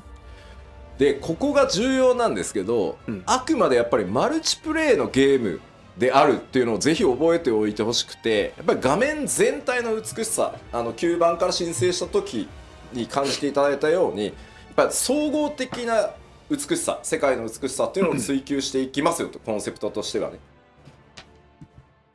And of course, one key point that we want players to understand is that this is still a multiplayer game, and so we want to strive for the aesthetic quality of the overall picture and looking at the sort of beauty or the element, aesthetically pleasing sort of overall picture. だってこうまさにね、発売されたホライゾンのさクオリティでさ動くと思われたら困るわけだよ。あれで俺たち300人とか描画しなきゃいけないんで、いやできはするんだけど、みんなの PC 動かないよ。確かに。And I see games like Horizon Forbidden West, and I don't want to get people to think that we'll raise our graphic quality to that. It's amazing, yes, but imagine having to have to render 300 different characters on screen at the same time at that quality. And it's not physically impossible, but then I don't think it's going to run on anybody's PC. そこは覚えといてね、みんなね。So please keep that in mind. ここをね、なんか勘違いされるのが一番怖い。That's the scariest thing for people to kind of misconstrue. で、当然なんですけど、アニメーションとか、まあその世界全体、画面全体の美しさっていうところにやっぱりアニメーションとかライティングシステムっていうのも大きく寄与していると思うので、このあたりもアップデートしていきます。And of course, considering the sort of overall aesthetic, animation is going to be a key element we're looking at. Lighting is another element that we want to adjust as well. まあ例えばアニメーションに使っている、よくねメモリがって言われますけど、メモリの割り当てをちょっと増やすことによって今までより長尺のエモートモーションが作れるとか、あとまあそのライトの数が増えることで実は潰れていたバックグラウンドのディティールがより見えてきて、リソースに手を加えなくても綺麗に見えるみたいなところもあるんで。So what we mean by different updates to animation and lighting systems is, for example, I know people would automatically start talking about, oh yeah, memory issues with animation. So if we revisit some of the allocation of the memory for animation, it might allow us to create emotes with a longer animation loop, or with lighting, they're just having more lights than we had originally set up would allow for details that would have been sort of washed out or like not visible because of insufficient lighting to kind of show up. And so that will allow for an improvement in the graphical quality without us even having to adjust the elements that are already in the game. まあ重要なところです。はい。スタンドアローンのゲームクオリティにはなりません。これをですね、皆さん頭にすり込むためにもですね、寝る前に必ず一度復唱していただきたいぐらい。And again, very important point. I want to stress again, the new graphics will not be comparable to those of standalone titles. This is again very important. I want you to remember it. I want you to repeat it before you go to bed. That's how much I want people to remember. まあとはいえやっぱりグラフィックスいろいろ手を入れてパフォーマンスというかね処理はより動作が重くなりはするので 7.0 では最低動作保証スペックの条件が、変わるのは確定です、はい、ただできるだけ多くのスペックにね対応できるっていうところはこれまでのポリシーでもあるので、捨てずにやっていきたいと思ってます、So that being said, we do want to update the graphics for sure, and so that means your processor might require more power in order to render these graphics properly or like efficiently. So we will probably have to update the system requirements for your machines and your PCs. We will try our best to accommodate for as many models of machines to accommodate with the changes, but we do want to make you aware that it is pretty much guaranteed that we will have to update the system requirements. でやっぱり気になるプレイステーション4なんですけど、この 6.X 期間中に、先行投入すると思いますけど PS4 版の最適化をやっていきます。And I know people are wondering about PlayStation 4 support as of 7.0. I think what's going to happen, and this will probably be done prior to the launch of 7.0, so sometime within the 6.x series, we do want to optimize the PS4 version for sure. で、さらにですね、PC 版にあるようにグラフィックスオプションのカスタムっていうの PS4 版少ないんですけど、あれを増やしてですね新しいその描画とか入れるとやっぱ重くなる部分があるので重くても綺麗でいいやという人はオンにしてもらえばいいんだけど、オフにしてそのフレームレートを優先するみたいなことができるようにしていくので PS4 のサポートっていうのも少なくとも 7.0 のタイミングではしっかりやりますので。So, and on top of that, there are various graphical configurations that you can set up on the PC version. Like you can customize some of the like display options, and we understand that it's a bit lacking in the PS4 version. So we do want to implement options in the configuration so that you can select like prioritize frame rate, or if you want to, if you're okay with performance kind of dropping slightly, but still have the graphics performance, then you can select that option, whatnot. So I do want to assure you that we will continue supporting for PS4 at least until 7.0. Oh. みんなどう思うんだろうこれ。What people's reactions are.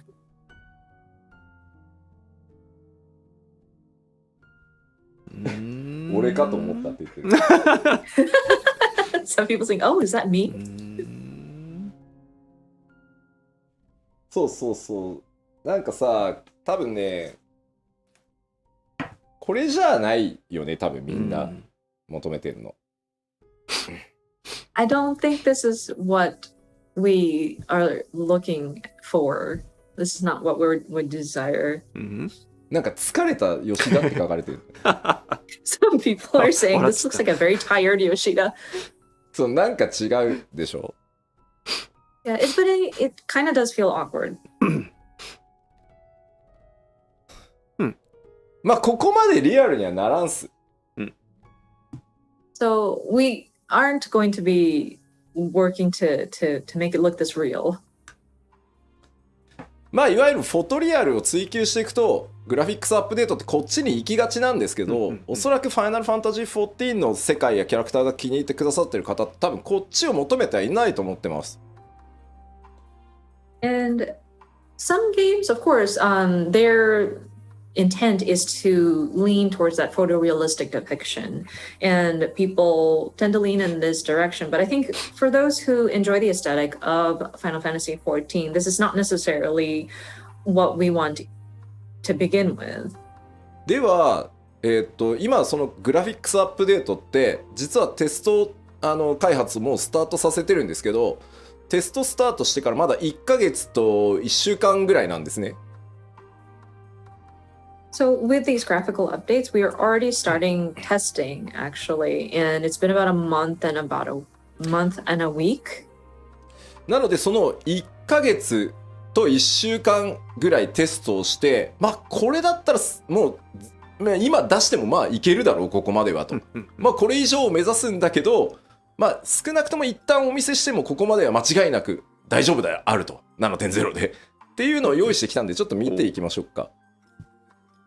And so we are still very early in our testing stages, again, about a month or so testing, but we do have results that we're seeing that is, of course, we're going to aim higher than what we're going to be showing you, but I think it's coming out pretty nicely and we are relatively confident. So let us show you some of these images. こちらがですね、テスト期間1ヶ月目のサンプルです。キャラクターですね、まず。So from first month of testing, so this is one of the samples. これ左が今で、右がテクスチャーをハイレゾリューション化してます。髪の毛も含めて。で、あとシェーダーを、1枚入れてます。And so what you're seeing is the current image on the left, and then on the right, we've made the textures high resolution, and we've added a layer of shaders. あと、セルフシャドウって言って自分の髪の毛の影が顔に落ちた時、まあその自分のオブジェクトが自分に影を落とすのをセルフシャドウって言うんですけど、そこも調整してるので、結構ね、セルフシャドウ実はすごい気になってて、カットシーンとかでも。And one thing that we did pay attention to was the self shadow, or whenever there's like an object that drops the shadow on yourself, especially if you look at the bangs and the shadow it casts underneath it. That was something that I was kind of I wanted to address looking at the cutscenes in the past. でまあこれ1ヶ月目のサンプルなので、もっと上目指せるとは思ってるんですけど、動作保証あまりにも重くならないっていう意味では、今一旦お見せできるのはここまで、まあ、この上さらにいろんなことをやった上で最適化していって、まあ、やれるより高いところは目指していこうかなと思ってます。So of course we do want to strive for even better, but at this time I think from 1 month of testing and making sure that the game itself runs properly, I think this is what we can show at this time, and then we'll continue to test and we'll continue to sort of improve and then apply optimization. まあいわゆるヒロシと呼ばれてる彼でやるとこんな感じです。Of course our Derplander.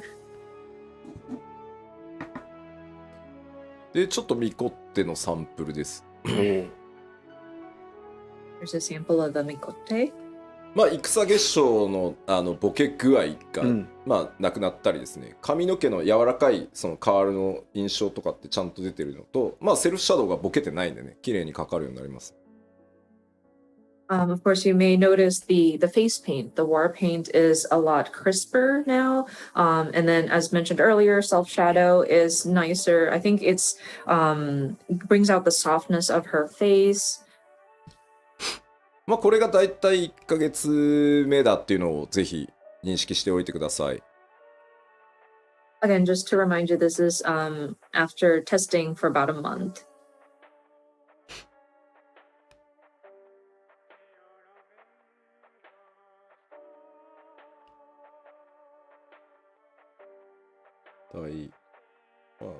まあこの方向性で良さそうよね、やっぱりね、みんなのコメント見ていると。Looking at everybody's comments, it seems like we are on the right track in terms of like the direction we want to take it to. そうですね。Yeah, it looked like so. ララフェルがね、一番難しいんですよ。And the Lalfell was actually quite challenging. なんかリアルにするところがなくて。There are no areas really to make it quote unquote realistic, you know. まあでも髪の毛綺麗になって、目の周りはものすごく鮮明になって、まあキャラメイクしておけばね、もちろんいろんなパターン作れるとは思うんですけど。But I think the hair has definitely gotten more defined, and then the eyes has become very crisp, and it looks a lot more alive, so to speak. And with being able to character create, I think it'll allow for players for a broad range. そうね、肌の感じをどこまでなんだろう、本当にツルツルにするのか、ララフェルは、こう少しそうは言ってもちゃんと肌っていう感じを出すのかは、結構ね調整が難しいところだとは思ってるので、ただ皆さんが求めてるであろう方向性は理解してるつもりなので、しっかり種族ごとにですね調整しながらいきたいなと思ってます。And it's still a challenge to figure out how do we depict the surface of their skin. Like, do we make it completely like flawless, spotless, or do we actually give it some texture to make it look like skin? We want to believe that we understand what the players are looking for, but it is something that we still need to kind of explore. まあなんて言ったってね、11年も皆さんと一緒にこのゲーム作ってきてるんで、そうですね、皆さんが求める方向は理解してるつもりではあります。はい。But again, we've been with you guys for about 11 years at this time, so we want to believe that we understand what the players are looking for. ですいません、ちょっとテスト1ヶ月目ということでですね、キャラクターサンプルとしては以上になります。またなんだろう、途中でね、ファンフェスのタイミングとかあればまた途中経過とかね、お知らせしていけたらなと思ってます。So yeah, because we are still in the early stages of testing, as for character samples, that is all that we have at this time. We're hoping that we can continue to update everybody on the status. Perhaps maybe next time we can do it at like a fan festival or something like that. じゃあ改めてですね、そのキャラクター、まずそのグラフィックス、第1次グラフィックスアップデートでキャラクターに関する表現のアップデート項目をお知らせしておきます。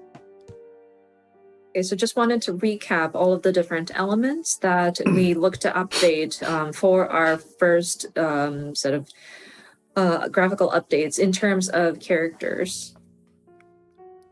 まずですね、全体的にテクスチャーを高解像度にしていきます。髪とか肌とか、それから今日ちょっとねご紹介できてないですけど、装備品のテクスチャーの解像度も上げていきます。So first one would be higher resolution textures, which includes hair, skin, and we weren't able to show any examples today, but we do want to improve the textures of the gear as well. でさらにですね、これはシェーダーと呼ばれる、処理になってくるんですけど、質感の表現というのを向上させていきます。例えば肌、それから装備品の金属部分、あと布って、布用のシェーダーっていうのが実はあって、XIV では入れてたんですけど、重すぎて外してるんですね。そろそろいけるだろうということで、布がもう少し滑らかに布っぽく見えるっていうシェーダーなどを今、研究トライしているところです。And then the next item, and this is relating to various shader processing, which is improved material qualities, of course, skin, metal, and fabric. It's interesting because in the 1.0 or like the old version of Final Fantasy XIV, there was a shader or like a process that was just applied to fabric so that it would look the texture quality would look like fabric, but it was too heavy of a load on processing, so we had to remove it in the relaunch. But we're testing various ways to see if we can apply something like that to make fabric a bit more, well, smoother and more fabric-like. And we're still kind of researching and trying out various methods. そしてですね、キャラクターに対してのライティングとシャドウの強化というのもやっていきます。特にね、見栄えに直結しやすいこうセルフシャドウに関してはすごくずっと気になってたんで。And then again, lighting and shadow, better lighting and shadow effects, especially for the player's shadows. まあさっきもお話しましたけど、できるだけプレイヤーの皆さんの今のキャラクターに持ってるイメージっていうのが変わらないように、綺麗になったな俺のキャラって思ってもらえるようにしていきたいと思ってます。Of course, again, our goal is to make it so that the overall appearance of player characters will be altered as little as possible. We want you guys to see the graphical updates and think, oh wow, my character's become pretty. で注意点が2つあって、はい、まず1つ装備品、信じられない数のアセットがあるのであれを 7.0 までに全部コンバートするのは不可能です。So 2 points of caution. The gear, we mentioned about updating the material quality of gear, but you know, there's an incredible, unbelievable amount of gear available for all of our player characters. And considering we'd have to convert them all, we will not be able to get through converting all of the gear by the 7.0 timing. なので 7.0 で新しく実装されている装備っていうのは全て今回のグラフィックスアップデートを経た内容で作っていきます。なのでクオリティがより高いもので全部用意するつもりです。So any gear that is implemented from 7.0 will have gone through the process of the updated graphics. So of course those will be of the higher quality. ただし、できる限りこうプレイヤーの皆さんがミラプリとかをしておしゃれによく使っているものに関してはちょっと優先的にできる限り対応をして、またパッチ 7.x シリーズで徐々にその古い装備っていうのも新しい仕様に少しずつこう対応していけるようにっていうふうに思ってますので、ちょっと数年がかりで全体が上がっていくことにはなるかと思いますが、よろしくお願いします。But we understand that there are certain glamours that people use often. So we want to look at those and try to get those done with a higher priority in terms of like which to get to. And throughout the 7.x series is when we will address the rest of the previous equipment or gear. So I'm afraid it will take at least a few years to address all of the different textures. あと NPC です。今回ね、プレイヤーのキャラクターみんなクオリティアップするじゃん、バーンって。NPC 全員も無理だと思っていて、7.0 までには。The other thing are the NPCs. I know we talked about updating the player characters and the graphics on those, but I'm afraid we're not going to be able to address all of the NPCs by 7.0. 申し訳ないんだが、クオリティの高くなった NPC とまだなんと順番が回ってこない NPC っていうのが出てしまうと思うんですけど、ちょっとそれも許していただけると助かります。So I'm terribly sorry to say this, but you may start seeing NPCs that have gone through the graphical updates and those that have not gone through the updates. But please, your understanding would be appreciated. これをね全部やれって言うと、いやもうじゃあグラフィックスアップデートやめましょう、無理です無理ですってなっちゃうんで、ちょっとちぐはぐっていうのが出ちゃうタイミングがあるとは思うんですけど、それをやっぱり承認していかないといつまで経ってもできないと思ってるので、ちょっと許していただけると。なのでちょっとイルベルドはまだ後でいいかみたいな。And if I were to tell my team that, okay, we need to do everything, then people are just going to throw in the towel and be like, no, this is impossible. So I'm afraid there will be times at which not all of the NPCs will have gone through their graphical updates, and it might look a little disoriented or disjointed. But if I don't allow for that to happen, we won't be able to get to it. So again, if you could forgive us for going through that, that would be appreciated. Like your bird might not get his graphical update as quickly as maybe like the Sultana, but テレジアデレジはっていうお声が結構あるんですよ。ただですね、残念なんとテレジアデレジってプレイヤーのなんだろうキャラメイクで作られてるんで、僕らが手を下さずともあいつ勝手にクオリティ上がってしまう可能性が高い。some people are asking, oh, but what about telegy, adelegy? And I realized his expression is part of the parts that you can select when you're creating your character. So because we're updating the player character facial parts, telegy, adelegy is going to have his graphical updates already. So he may be an exception to those NPCs. まあというわけでプレイヤーベースで組まれてるものはね必然的になるほどねそうなるんですけど、まあナナモさんとかはねやった方がいいかなとは思ってるんですけど、ちょっとまだ精査まではしきれてないのでちょっとそういう状態が出るとは思うんですけどよろしくお願いします。 So yeah, any characters that are built based on facial parts or body parts that are available for players to utilize will probably be updated simultaneously with like the player character graphics. But there are certain key NPCs that we're also looking at. Maybe the Sultana, but we have yet to sort of assess, and we will continue to sort of explore the options. でまあちょっと今日お見せしたのは繰り返しになりますがテストをスタートしてまだ1ヶ月ちょっとのデータなので、さらなるですねクオリティの向上に向けて他の種族も含めてですねテスト続行していきます。いずれ装備とかもねこんな感じになるよというのもお見せできればと思ってます。 But yeah, again, what we showed you was only about a month or so of testing. So we're hoping to provide you with more updates as they come in. Perhaps the other races, perhaps we can provide you an update with gear, etc. in the not so far future.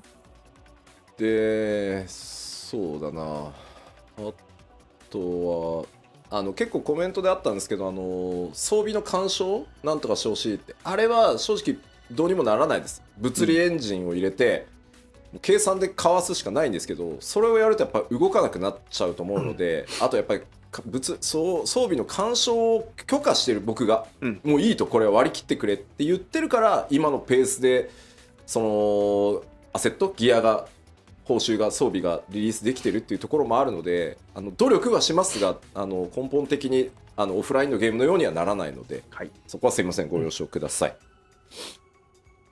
And I'm also seeing comments about can you do something about like gear or equipment or like player characters like body parts interfering with the graphics of gear, equipped gear. And I'm afraid that is something that we cannot address fully. We would have to put in a physics engine in there, and that would cause for some of the characters to kind of not move properly anymore. And plus, I, as the director, have allowed for those imperfections to my team. I'm afraid we're just moving on with it, or else we won't be able to keep the pace in releasing these different gear and the different designs that is available. So I'm afraid we are unable to address it fully to match something that of a standalone game. Sorry. さあでは次はですねちょっと BG、マップに関わるところもテスト1ヶ月ちょっとのサンプル持ってきました。Okay, we have more samples though. This time it's for various backgrounds and like map elements.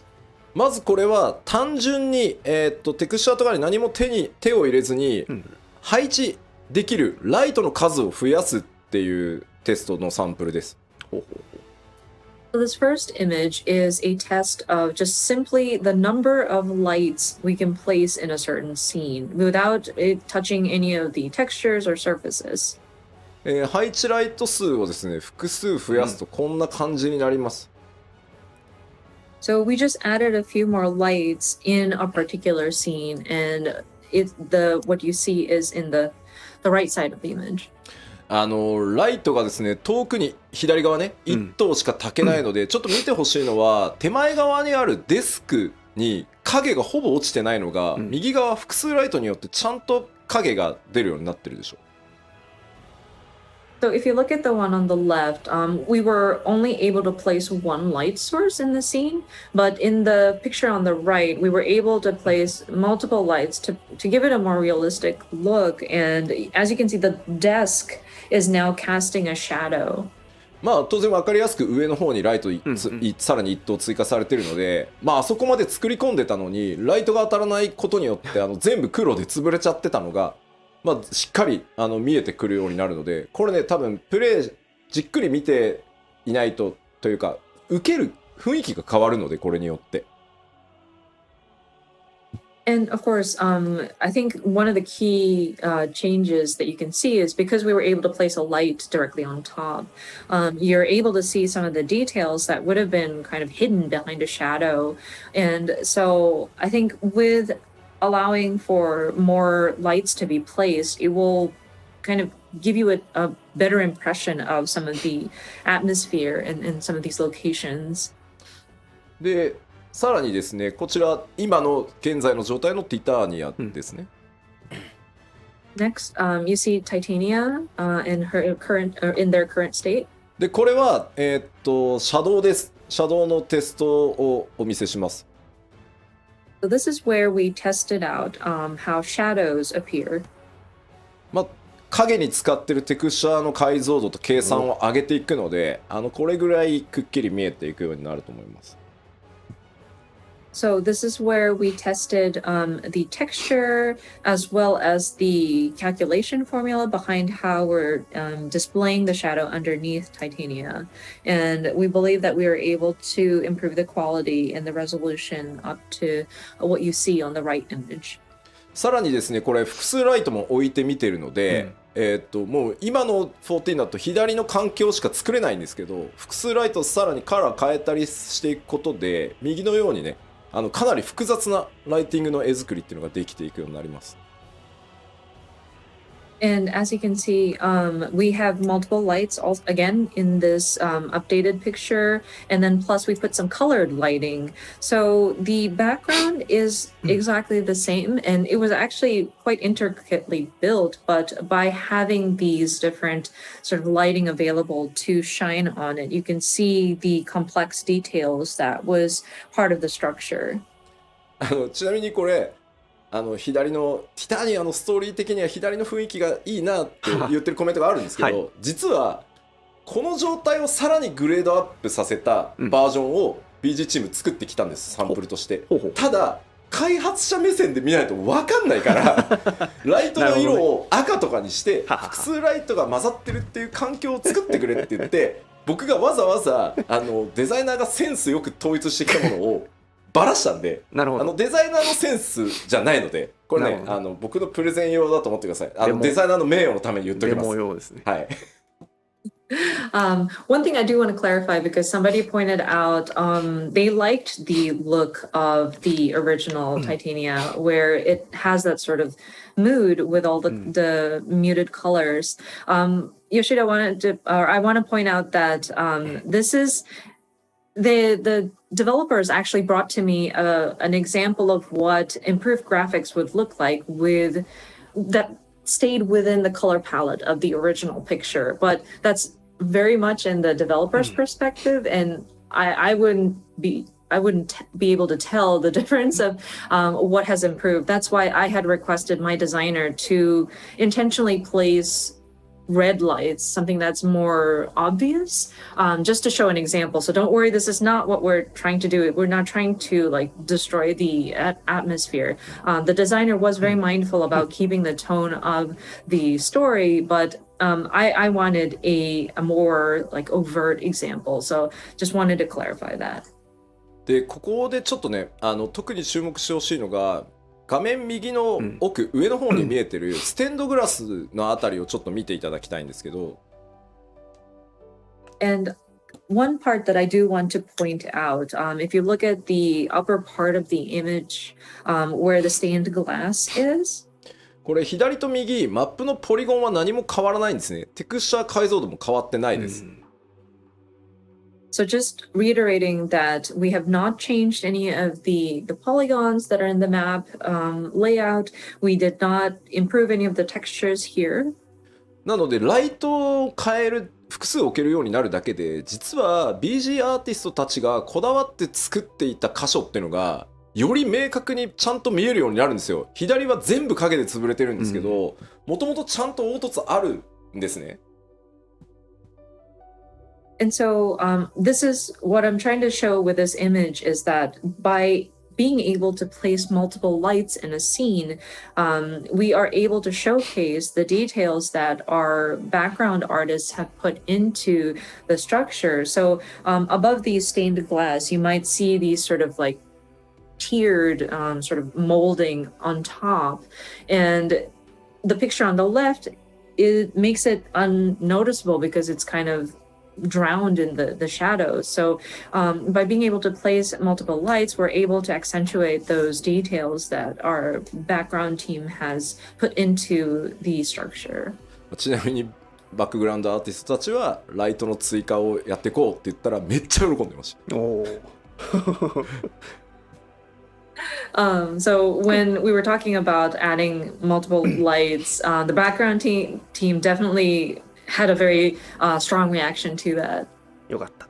さあで次はですね、こちらは金属表現を、その質感を上げますというサンプルになります。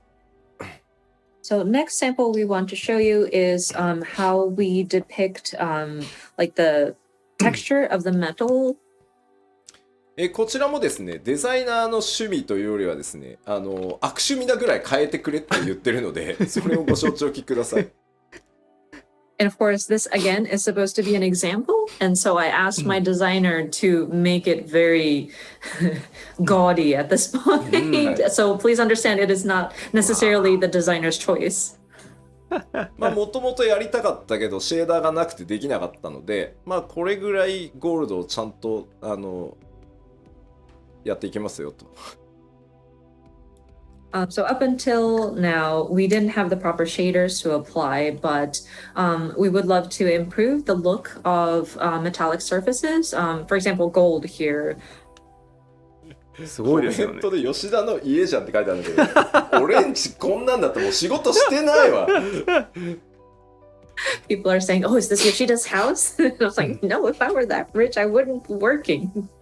でもこれ怖いもんで今まで我々は左を金だと信じてまいりましたけど、なんかもうブラスにしか見えないですよね。Yeah, actually we trusted left side screen is gold up until now, but now it only see brass, not gold, no more. まあこういう形で金属の、質感強化っていうのもやっていきます。まあこれはねとても分かりやすい例じゃないかなと思います。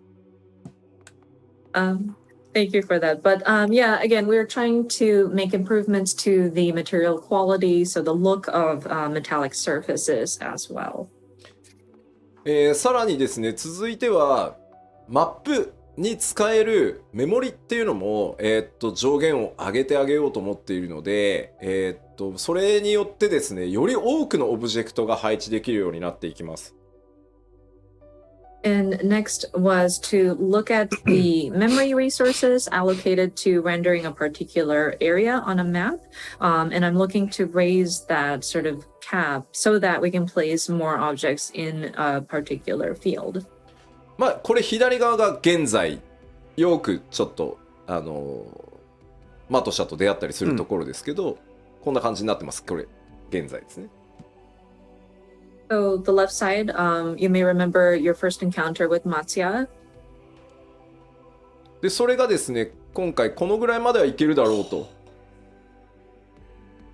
And with testing, we are seeing that we could possibly place more objects like these.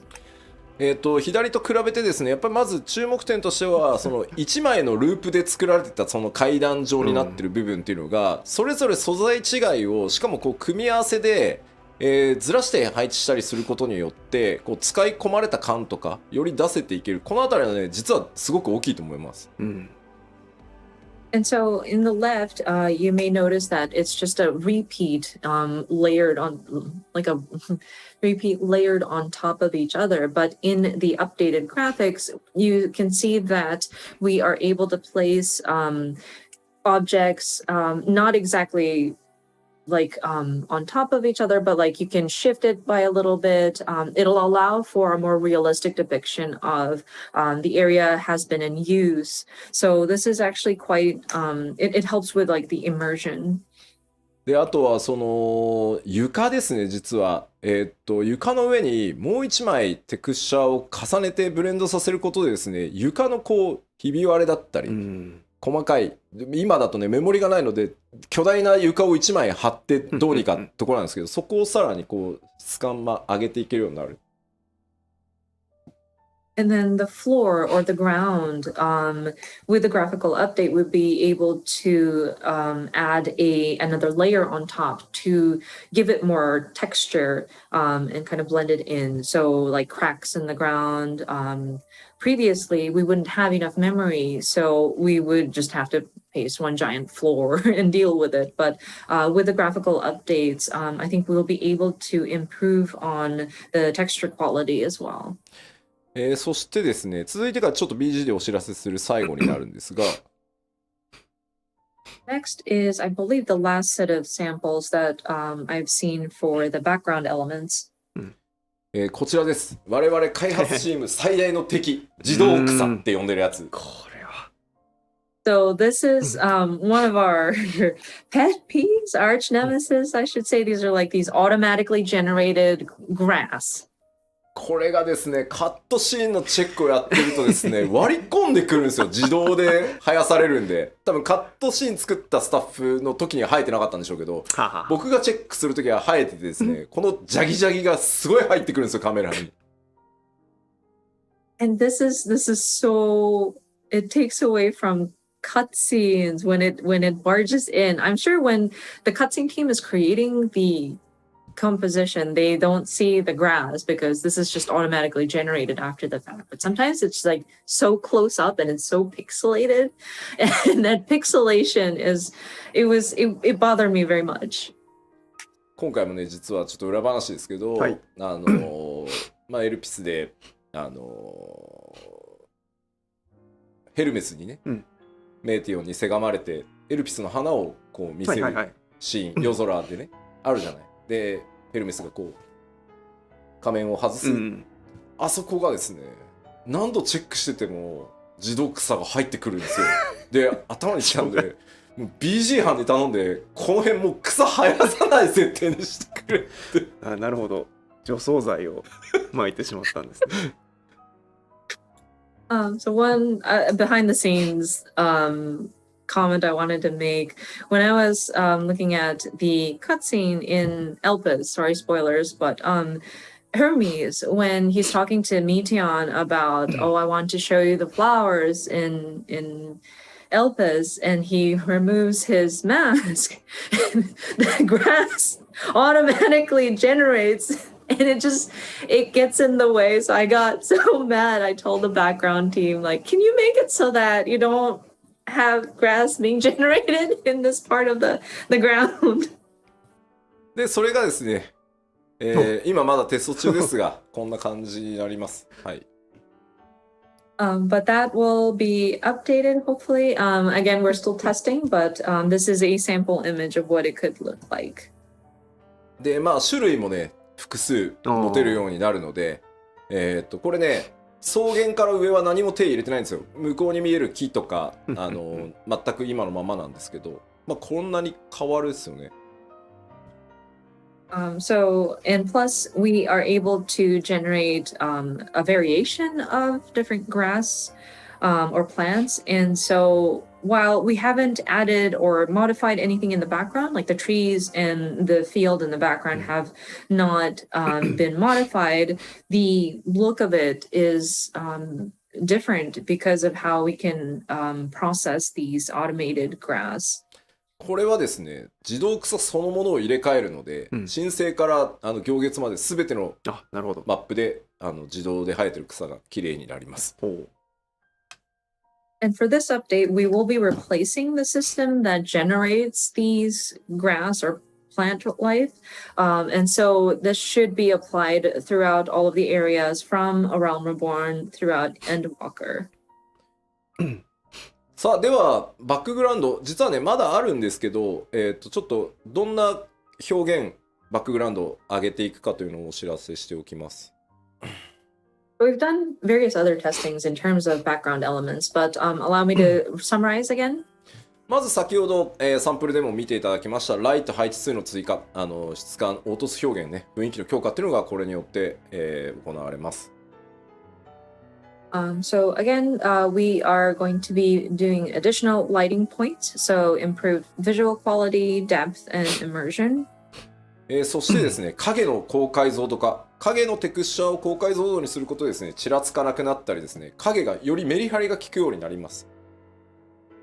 And then higher resolution shadows. And so we'd be improving the texture of the shadow and how it's depicted so that it will allow for like flickering, decreased flickering. ちょっと嘆きの海のマップを思い出していただきたいんですけど、あそこ実は雰囲気を宇宙空間にするために、ライトの距離をすごい遠くして、全体の暗さをこう締めるようなことをやってるんですけど、結果そうすると影がものすごく長く表示されるんだけど、テクスチャー解像度が低いがゆえにすごいじらついたりボケたりする箇所が結構多いんですよ。ただ雰囲気を優先したんで我慢してたんですけど、そういうところもですね、より綺麗にちらつかずに影が出てくるようになると思います。So if you would recall Mare Lamentorium and how we were trying to depict or make it seem like you're in outer space and make sure that the lighting had been placed in a very distant location so that we emphasize that sort of darkness that surrounds you. Because of that, whenever you're on the moon, your shadow gets to be very long, but because the shadow textures were not optimal, you would see frequent areas that would cause the shadows to flicker or it could get blurry. So with the graphical update, we're hoping to improve so that those shadows would come out a lot crisper. そして質感表現の向上です。これもシェーダーでですね、金属とか布とか、まあそれ以外のちょっとシェーダーも今検討してます。And then, of course, improve textures, which includes metals, fabrics, and we're also trying to consider what other elements can we improve. そして最後にご覧いただいた自動配置植物の強化、高解像度にしたりですね、あと植生をね、種類を増やしたりしていきます。Lastly, more and better auto-generated greenery, which is increased resolution, variety, and etc. で、画面全体にフィルター効果として非常に重要なアンビエントオクルージョンっていう機能だったり、フォグ、いわゆる霧をこう重ねるみたいな、それをフォグって呼ぶんですけど、これらに関しては今テストをしてるんですけど、まだちょっとサンプルをお見せできない状態です。And we're also considering other effects or filters that would apply to the overall screen, including ambient occlusion and fog effects. Now, those are still being tested, but we couldn't produce results that we can present at this time. めちゃくちゃ雰囲気出るし、めちゃくちゃクオリティ上がるんですけど、やっぱ画面全体にパフォーマンスの影響を与えるものなので、慎重にテストをして、しっかりこれだったら大丈夫だろう、その皆さんが極端に PC を買い替えたりとかしなくても、あとオプションでね、ちょっと切ることで軽くできるとかっていうのをちゃんと用意した上で、ここまでやれますよっていうのをちゃんとお見せできる。まだちょっと1ヶ月じゃそこまではいけないので、まあ、ただこれらも強化はしていきますので、また続報をね、お待ちいただければと思います。And we totally understand that it will give it a different sense of atmosphere, or it would really improve the mood if we had those kinds of textures applied or those filters applied. But it does affect the overall performance of the game. So we will need to test it very carefully for sure. So we want to explore our options, but we also want to make sure that we are at a state where we're comfortable and not requiring for so much resources that players would have to like update their PC to an extreme, or be able to provide an option to shut it off if you want to optimize your performance. So I'm afraid we're not able to show you anything as of like a month or so of testing, but we're hoping to bring you updates further down the line. So yeah, if you could please stay tuned for that. さてでは、グラフィックス第1次グラフィックスアップデートの、今日お伝えできる範囲としては、ここまでとさせていただきます。Okay, so in terms of the graphical updates and the preparations that we're making for it, I think is all that I have for today's presentation. さあでは続いて、3つ目なんですが、引き続き多くのアップデートこれまでと変わらずですね適切なスケジュールでお届けしていきますよというお話です。So yeah, we will continue to provide regular updates on an appropriate schedule. せっかくの機会ということでですね、ちょっと 6.1 から 6.5 まで現状決まっているものでお知らせできそうなものをお知らせしておこうと思います。So I would like to share information that we know that we're going to have from 6.1 through 6.5. まずパッチ 6.1 なんですけど、こちらねリリースタイミングが読み切れないと思うんですけど皆さん4月には出します。はい。So 6.1 series. I understand that it's still kind of hard to see when it's coming, but we are looking at April at this time. 当然ですがメインクエストのアップデートっていうのは 6.1 から 6.5 まで新しい冒険をお届けしていこうと思ってます。Of course, part of those updates will include the updates to the main scenario. We will have a new story with each patch installment. そしてですね全世界から帰ってこいと言われていた、事件や紳士ねついに帰還でございます。ヒルディブランドの行月編が、始まります。Of course, we've heard many people ask for him to come back. This gentleman extraordinaire, Mr. Hildebrand, will be making his return. 新しいサブクエストシリーズとしてですねタタルの大繁盛商店というのが、連続として始まります。And then, of course, a new series of side quests named Tataru's Grand Endeavor. ちなみにヒルディブランドが最後に目撃されたのはパッチ 5.3 で実装された漆黒決戦ノルブラントでエリディブスによって召喚された中にいましたね、確率でたまに出てくるんでねあいつID の中に、あそこですね最後に目撃されてるのは。I believe the last time Hildebrand was seen was in patch 5.3, the Hero's Gauntlet. And this is a random occurrence, so you may or may not have seen him. But when you are doing your Warrior of Light battle, he is one of the people that is summoned. さあどんな冒険とかね珍道中になるのかぜひ楽しみにお待ちください。But yeah, we hope you enjoy whatever odd adventures that he gets into. どんどんいきます。パッチ 6.1 まだまだあってですね、アライアンスレイドミソロジー・オブ・エオルゼア12神にまつわる物語ですねスタートします。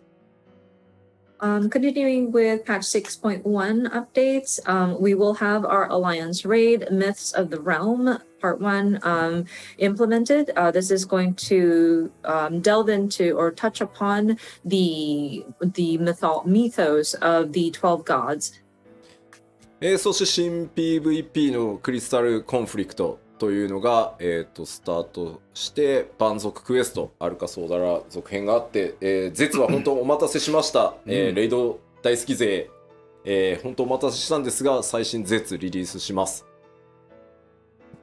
And so next is a new PvP, the Crystalline Conflict. We will have a new Beast Tribe quest, or like a new tribal quest, Arkasodara tribe quest in their dailies, and then a new ultimate content. Thank you so much for your patience. Our new ultimate duty will be implemented as of 6.1. ゲームはねアルテマになりますがもうバランスチェックも終わっていて結構むずいですよ。And of course, we will finally be reopening the Unreal battles. Ultima's Bane will be what's coming for the next battle. We are currently testing this out, but it's quite challenging. アルテマウェポンってもともと結構初期に時間のない中で作られていて、IL が結構みんな上がってるんで、いろいろギミック無視できたりとか、被弾してもそんなになんですけど、レベル90でバランス取り直してきっちりアイテムレベル確定させたらね、やっぱ面白いしやりごたえあるなこれって感じでした。Of course, when we first designed the Ultima Weapon fight, it was done in a rush. And then by now, I think people have raised their item level. So even if you take damage, it's not as bad. But with the Unreal battles, we have adjusted the boss fight so that it matches that of a level 90 player. So, and we've kind of finalized the item level. So testing it out, I enjoyed it. It was a very interesting battle, and it's very challenging for sure. でも今ちょっとコメントであったんだけど、蛮族クエストっていう蛮族っていう呼び方やめたいなってコメントがあって、確かにそうだね。ちょっと考え直そう。メモっといてもらっていいかしら。はい。表現変えていきましょう。There was a comment about the Beast Tribe quest, and it seems to not be very favorable to call it that. I know we're trying to shift it to say tribe quests, or like we're just calling it by the tribal name in the English, but we are going to try to figure out a better way to phrase it. そして絶なんですけど、めっちゃ調整続いてるんですけど、多分一番難しいと思うんで、やる方は覚悟をしておいてください。And I want to backtrack a little bit to the ultimate duty, the new ultimate duty. And we're balancing right now and making adjustments, but it's quite difficult. So if you're up for a challenge, that's fantastic. But yeah, it's going to take some, it's going to, again, be challenging. 実は 6.11 かな。Oh, I'm sorry.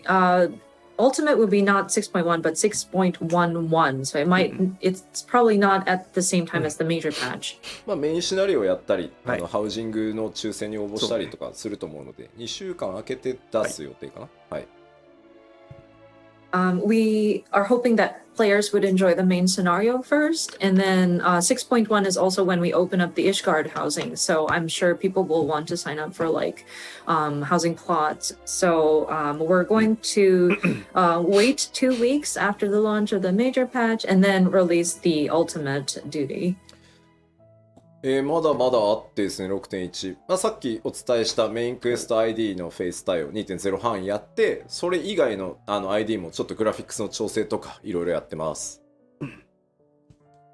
So continuing on with the 6.1 series updates, so the main quest, the trust system for A Realm Reborn patch 2.0 main scenario dungeons. そして新しいリワードシステムとしてですね、キャラクターカードっていうのの、システム実装が、ドーンと始まります。And then a new calling card style UI. So this is going to be a new reward type system that we plan to start implementing. この辺の詳しい内容はね、3月4日からのまたパッチ 6.1 特集パート1、パート2の方でお伝えしていきます。そしてお待たせしたロスガルの、新髪型対応がスタートとなります。So for this calling card style UI, this is something that we'll cover in our next two live letters. There's one definitely planned on March the 4th, and we'll do like a 6.1 feature, part 1 and part 2. So we'll delve into details at that time. So next item would be new hairstyles for Frothgar. Thank you so much for your patience on this. そしてハウジング、石屋ガールドハウジングが開き、お得意様取引はなんとアルフィノ・アリゼのお母様であるアメリアンス編となります。The next two items is the opening of Imperium or Ishgard housing, and then custom deliveries. You get to meet with Alphino and Alizé's mom, Amelians. 新 PVP はいつですか。またちょっと PLL で詳しく言いますけど、6.15 を予定してます。はい。We had a question about when is the new PvP going to go live. Again, we'll cover this in the upcoming other PLLs, but we are looking at 6.15 timing for that. まあそれ以外にもですね、透滅戦など多数のものが、まあ透滅戦名前言えないですけどありますんで、ぜひご期待ください。ここまでがまあ 6.1 のざっくり概要です。はい。And of course, new trials, we can't say what, but other assorted updates are planned for the 6.1 series. そして続いて 6.2 ですが、こんな感じになってて、まあ一番の注目はやっぱりお知らせしていた、無人島開拓が 6.2 からスタートになります。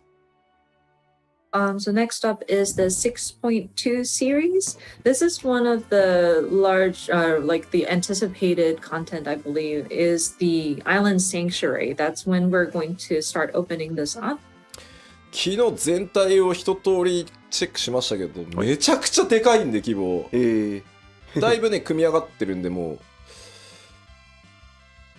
I had the opportunity to check the overall sort of content yesterday, and it's quite large scale, but I think it's coming along nicely.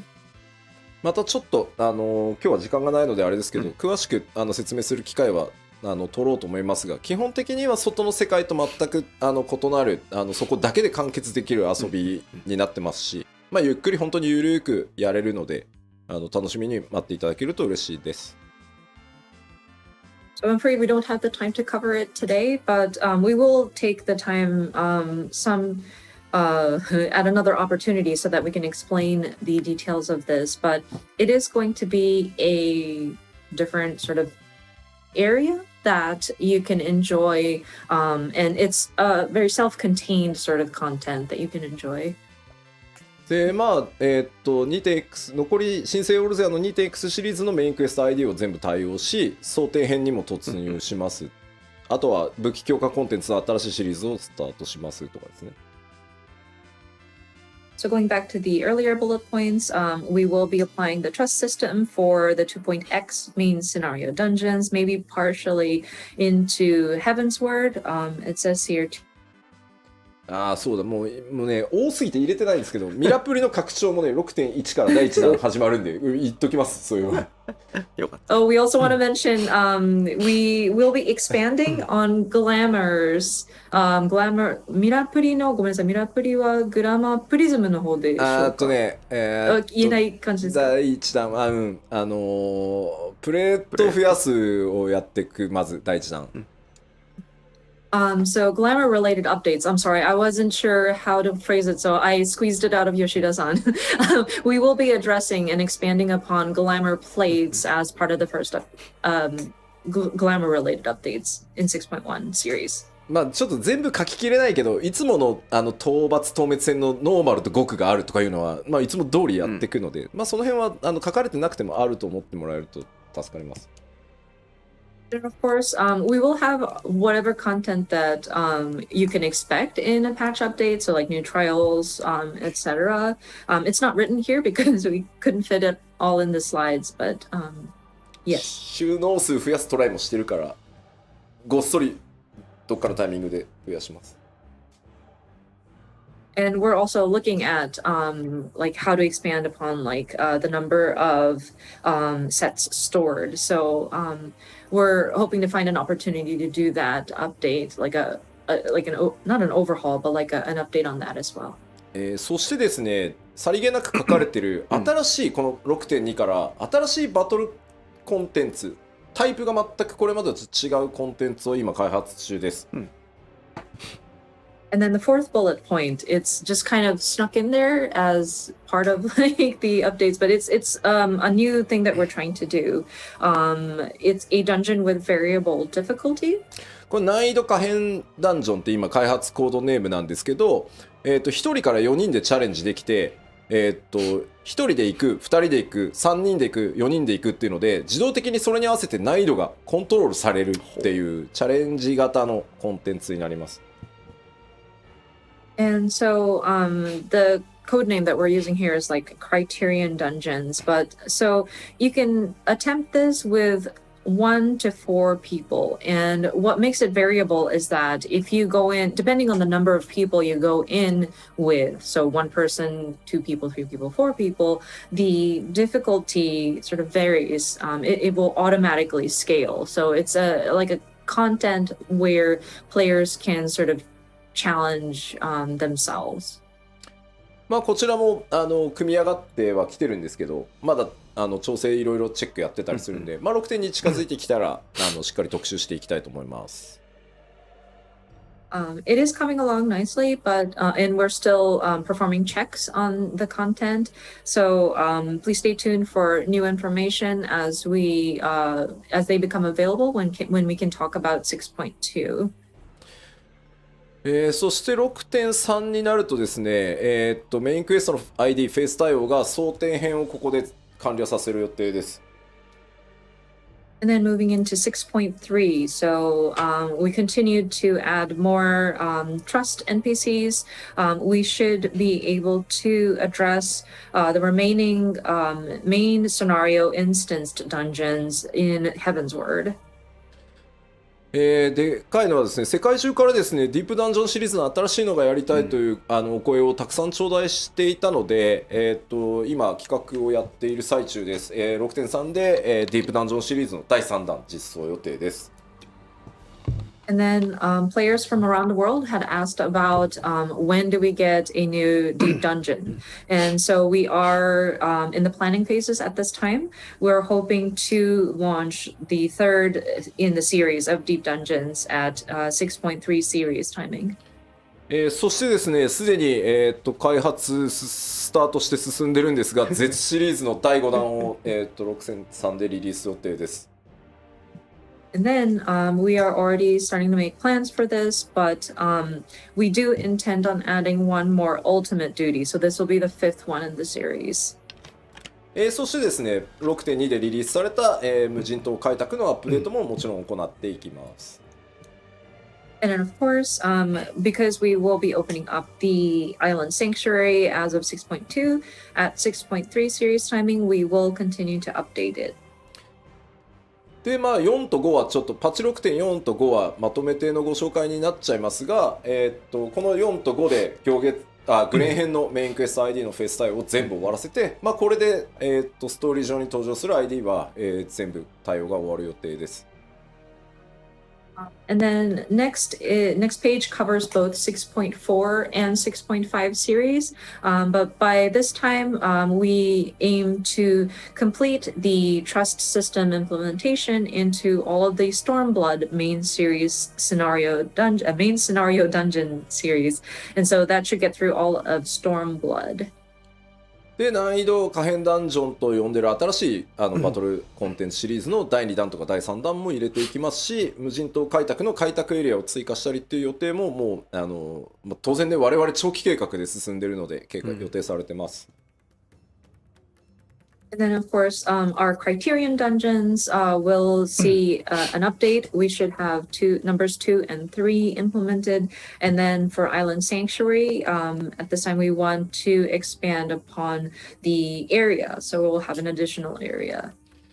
でですね、例えば青魔同士のレベルキャップをどのタイミングにする、解放をどのタイミングにするのとか、そういう状況を見ながら調整しているものに関してはどうしてもまだ言えないので、それらもちゃんとどっかのタイミングでやっていきますんで、またそれぞれでですね、パッチの特集をお待ちいただければありがたいなと。やらないとかいうわけじゃないんで、ここに書かれてないものはね、まだ詰め切れてないものはちょっと言えないのでさすがにまあこのあたりはもう全部確定しているのでお知らせしております。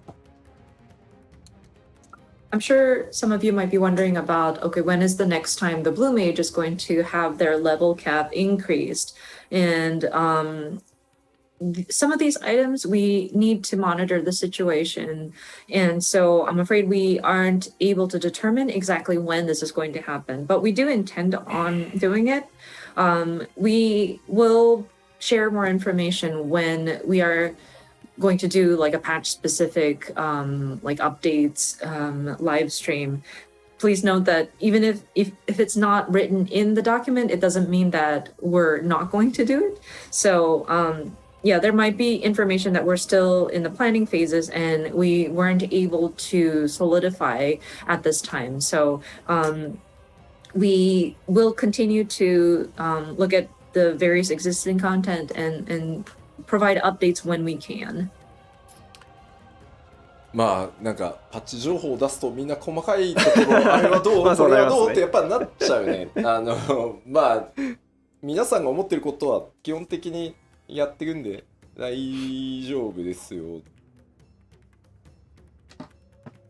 I see that people in the comments are talking about various granular areas of patch updates. And I think it's safe to say that things that we know people are expecting in a regular update will more than likely be included. So I want to make sure that, don't be worried. まあアルカスソーダラの次のはどうなるの種族ってどうなるのとかもう全部決まってます。ちゃんと毎パッチやっていくので、まああれかなこれかなって思いながら待っていただけると嬉しいです。And the tribal quest beyond Arkasodara is, I'm sure, a mystery, but we have a plan. We do have like which group to focus in on, and we do want to have content available per each of the patch. So it'd be great if you could wait, or not wait, but like speculate, kind of imagine which tribe will we be focusing in on. あとゴールドソーサーも予定してるんですけど、4になるか5になるかまだ決まってないんでちょっと待ってください。And we do intend on making Gold Saucer updates, but we still haven't determined if it's going to be 6.4 or 6.5. So that's why we're not mentioning it at this time. さあというわけでまあ変わらずですね、もりもりでやっていきますよというお知らせでした。But yeah, just wanted to go through all of these roadmaps just so that we know that we plan to continue providing very hefty updates. ただですね、一個皆さんにこれを踏まえてですね、ちょっとお知らせをさせてください。But with that being said, allow me to make one announcement. メジャーパッチのサイクルについてです。And this is regarding the major patch cycle. これまでですね、申請スタートからですね、ずっとできるだけこの 3.5 ヶ月に1メジャーパッチ配信っていうのを、目標に掲げてやってきました。So of course, since the relaunch as A Realm Reborn, we've tried to keep this pace of one major patch update per every 3.5 months. でこれをですね、本当申し訳ないんですが、2週間プラスしてですね、4ヶ月にさせてください。And I'm terribly sorry to ask you of this, but we need to extend it by 2 weeks, and so we want to change it so that it's one major patch every 4 months. でこの2週間って何かっていうとですね、我々開発内では実装期間っていうのと調整期間っていうので大きく2つあるんですけど、この実装期間にプラスあと1週間、それから調整期間にプラスあと1週間の時間をいただいて、マイメジャーパッチを 3.5 ヶ月でなんとかやってきたのをちょっと4ヶ月、プラス2週させていただけると助かります。So of course we have periods of our development cycle where it's development and then implementation, and various adjustments, fine-tuning that we do. So those 2 weeks that we ask of you for your patience is 1 week for additional implementation, and then 1 week additional for fine-tuning. So that makes it that 3.5 months now turns into 4 months. でですね、夏季休暇期間とか、我々やっぱりサマーバケーションスタッフに渡したりですね、年末年始やっぱり家族とねゆっくり過ごしてほしいっていうのがあるので、夏季休暇期間とか年末年始の場合には、これにプラス1週間ねさせていただくことがあるかなと思います。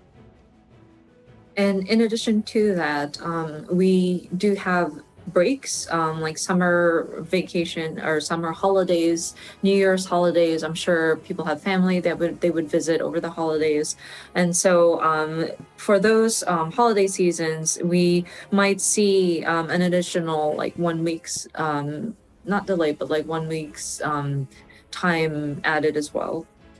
まあやっぱりここまでその前半の10年間っていうところでもお伝えしましたけど、相当みんなの開発チーム運営チームのモチベーションっていうところに頼ってやってきたところがあるなと思っていて、まあそれは僕自身のこう稼働の高さも含めてなんですけど、まあ休みたいというよりはやっぱり適切にみんな健康で健やかに開発に取り組むことでよりクオリティも上がっていくだろう。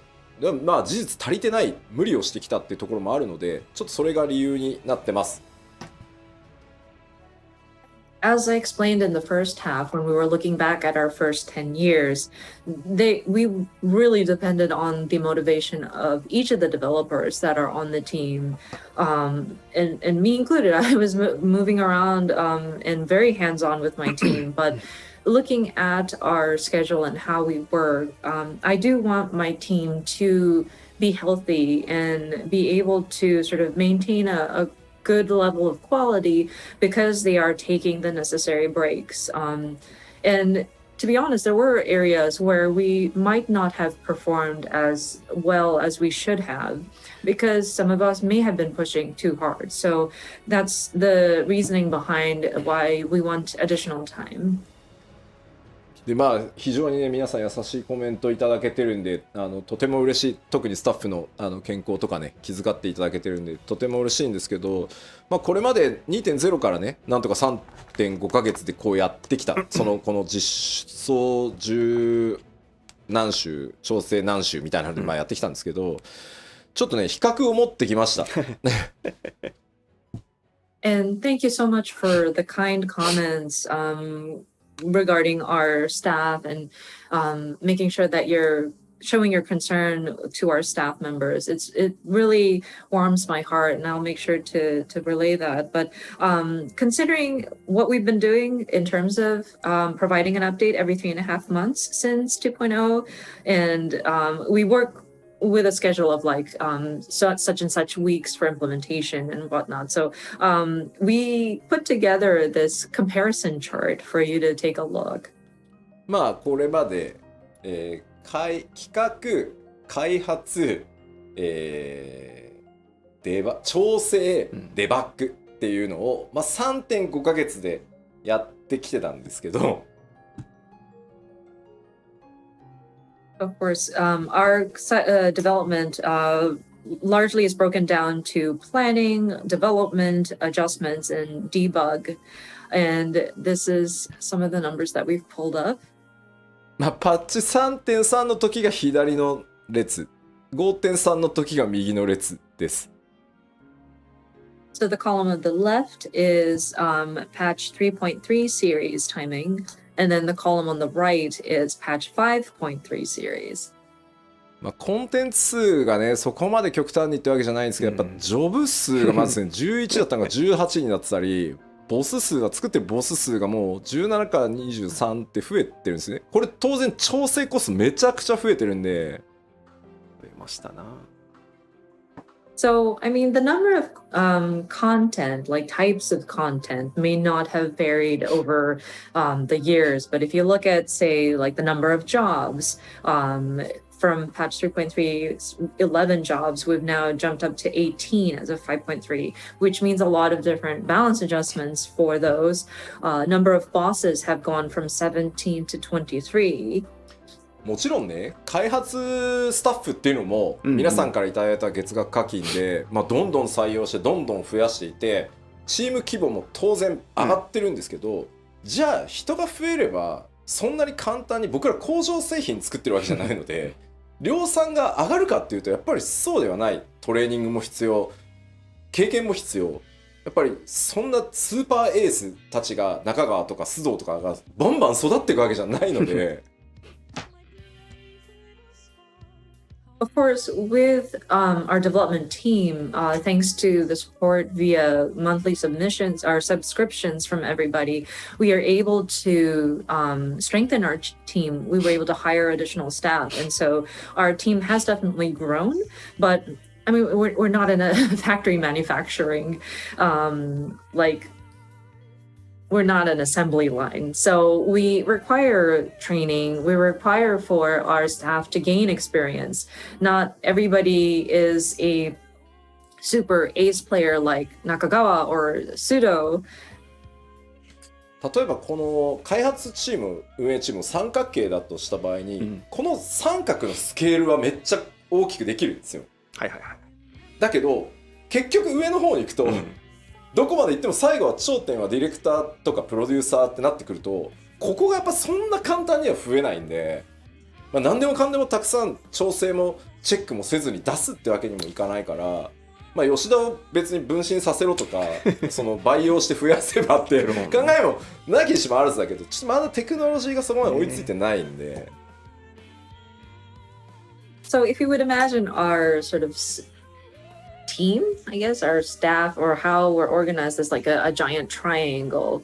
And of course, we can always scale the triangle to be larger, but I mean, it's still a triangle, so the tip is very small. And when you get to like the director and producer level, I mean, we train fantastic people, but like it doesn't grow in numbers as much as like when you scale the lower part of it. And there still requires a lot of adjustments that need to be applied on the things that we do create. And of course, it would be awesome if we can create like multiples of Yoshida. Maybe if we can clone him or like, I don't know. But still, it is quite a challenge. 吉田にハイデリンキックして分割しようって言われてるけど、それ薄くなってんじゃん、1吉田。24個に。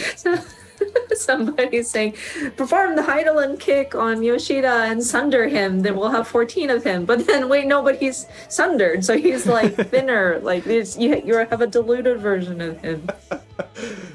いやいや、でもね、例えばそのカットシーンの数字なんてね、2時間25分トータルだった自動送りしていくと、パチコーツになると4時間30分になってるんですけど、当然ですけど、そのいただいた利益で人も増やし、いろんな会社さんにお願いして腕のいい人たちにたくさんカットシーンやっぱ作ってもらってるんですけど、どうしてもねディレクションする側っていうのの人数は限られてくるので、それでももう倍増近い感じですし。And if we look at the cutscenes, we went from 2 hours 25 minutes to 4 hours and 30 minutes. And this is like if you let the dialogue autoplay. But I mean, we have brought on many talented people onto our teams, but we still require somebody to look at the product that they create. And there needs to be a director that makes sure that we're aligned. もうなんか面白い、もうなんか能力の薄い吉田のただのやからやんけって。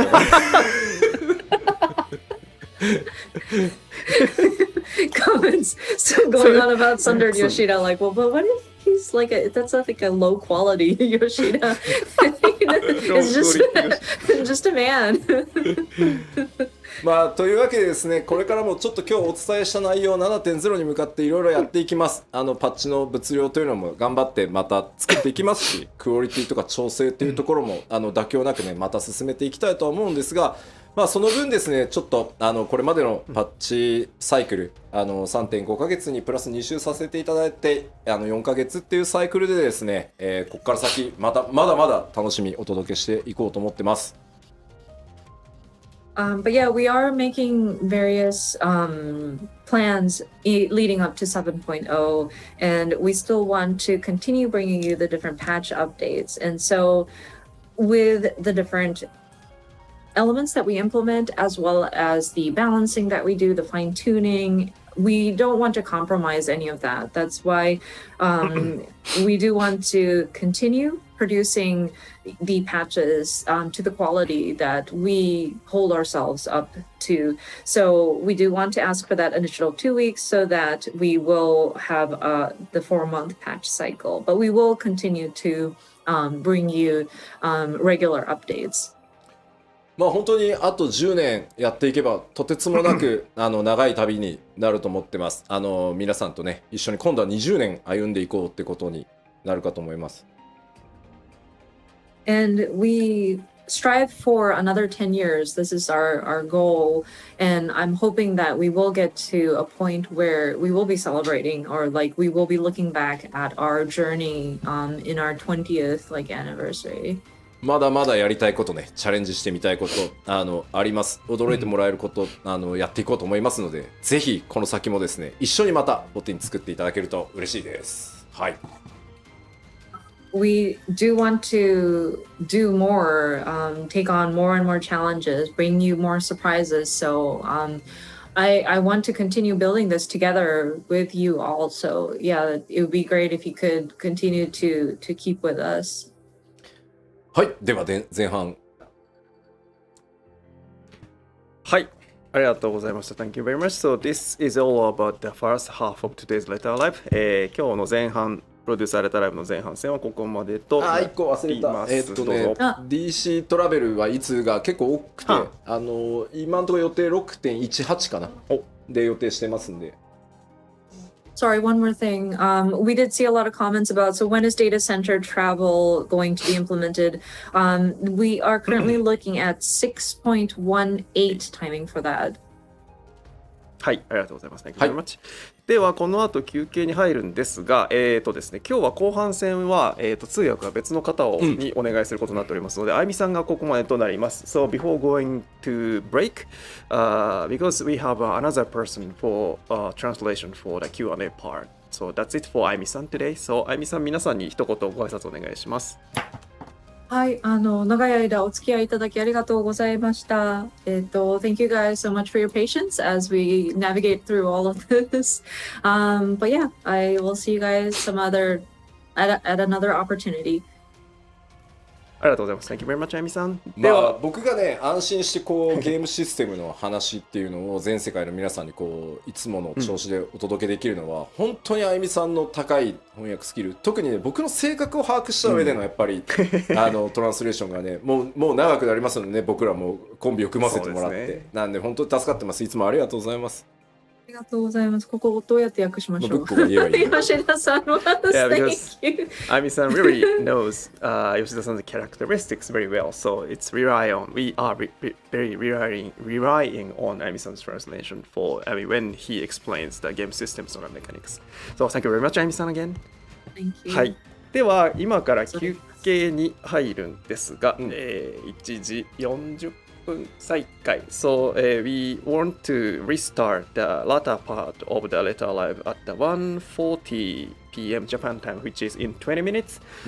でですね、今日の休憩の音もご紹介したいと思います。So during the break, we have 2 videos today for you to enjoy. 20分あるから1本ならいいやと思ったら2本あんのかよ。Yeah, we have a 3-second digest preview of all the songs from the upcoming Endwalker soundtrack, and a time-lapse video of mosaic art we created live using screenshots that we were submitted by our players during another broadcast. 2本ありまして、1本目は、先日つい最近公開しましたエンドウォーカーのサントラが出ます。それの、3秒ダイジェストの全曲紹介の、トレーラーがありますので、そちらをご覧いただき、その後ですね、これも先日ご紹介しましたが、別の生放送企画でモザイクアート、皆さんからお送りいただいたスクリーンショットでモザイクアートを作るという企画がありまして、それのタイムラプスビデオがありますので、そちら2本続けてご覧いただいて、また、1時40分から再開したいと思います。はい、それでは休憩です。ビデオをご覧ください。どうぞ。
はい、戻ってまいりました。はい、ただいまです。第68回 Final Fantasy XIV プロデュースされたライブをお送りしております。So, welcome back to the Final Fantasy XIV Letter from the Producer Live No.68。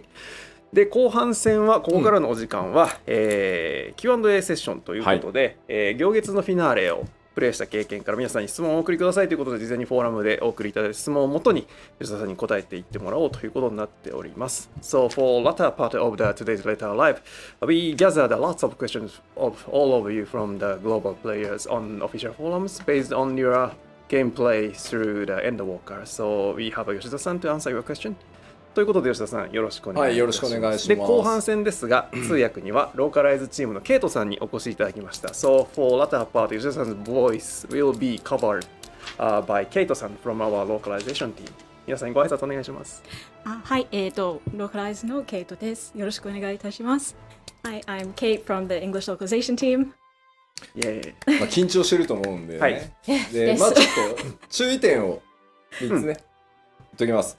まずですね、今回行月のフィナーレをプレイしてということでですね、設定に関わる質問とかすごい多いです。なのでネタバレ炸裂しまくりなので、クリアしてねえぜっていう人はですね、ちょっと、後日クリアしてからご覧いただきたいです。Okay. So first of all, Kate's probably pretty nervous. Yes, I am. So we'll distract from that by talking about something to watch out for. If you're about to watch this session, please know that we have a lot of questions about the plot and lore of Endwalker. So if you have not finished Endwalker, you're going to get spoiled. So maybe come back to this later when you're done.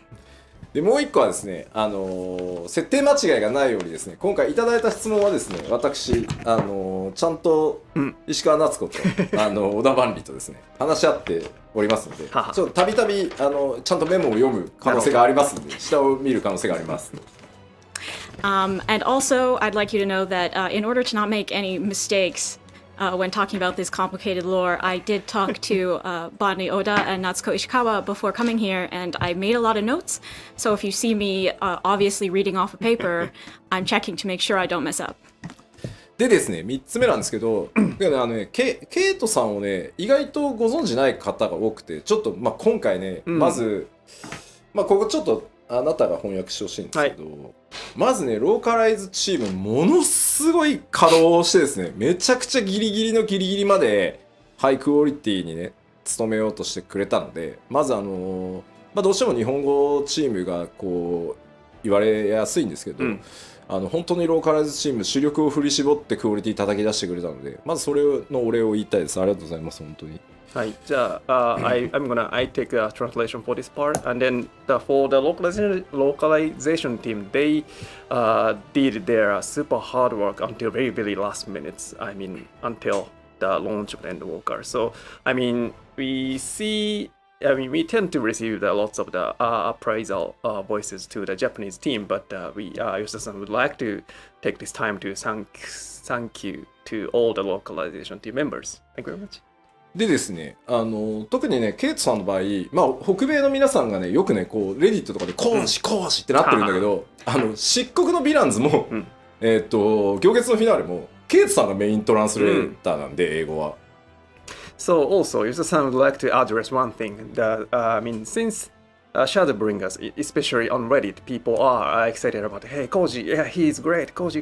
But the truth is, since Shadowbringers, that Kaito-san is the person who is taking the lead of the English translation. いや、もちろんね、Kojiだって、作詞協力だったりとか、まあ、ケイトさんが悩んだ時にKojiが相談に乗ってたりとかっていうのはしてるから、別にチーム離れてるわけじゃないんだけど、今メインほら、第三開発事業本部もう一個 FF 作ってんじゃん。まあ、工事はちょっとそっち側もね、なんで、はい。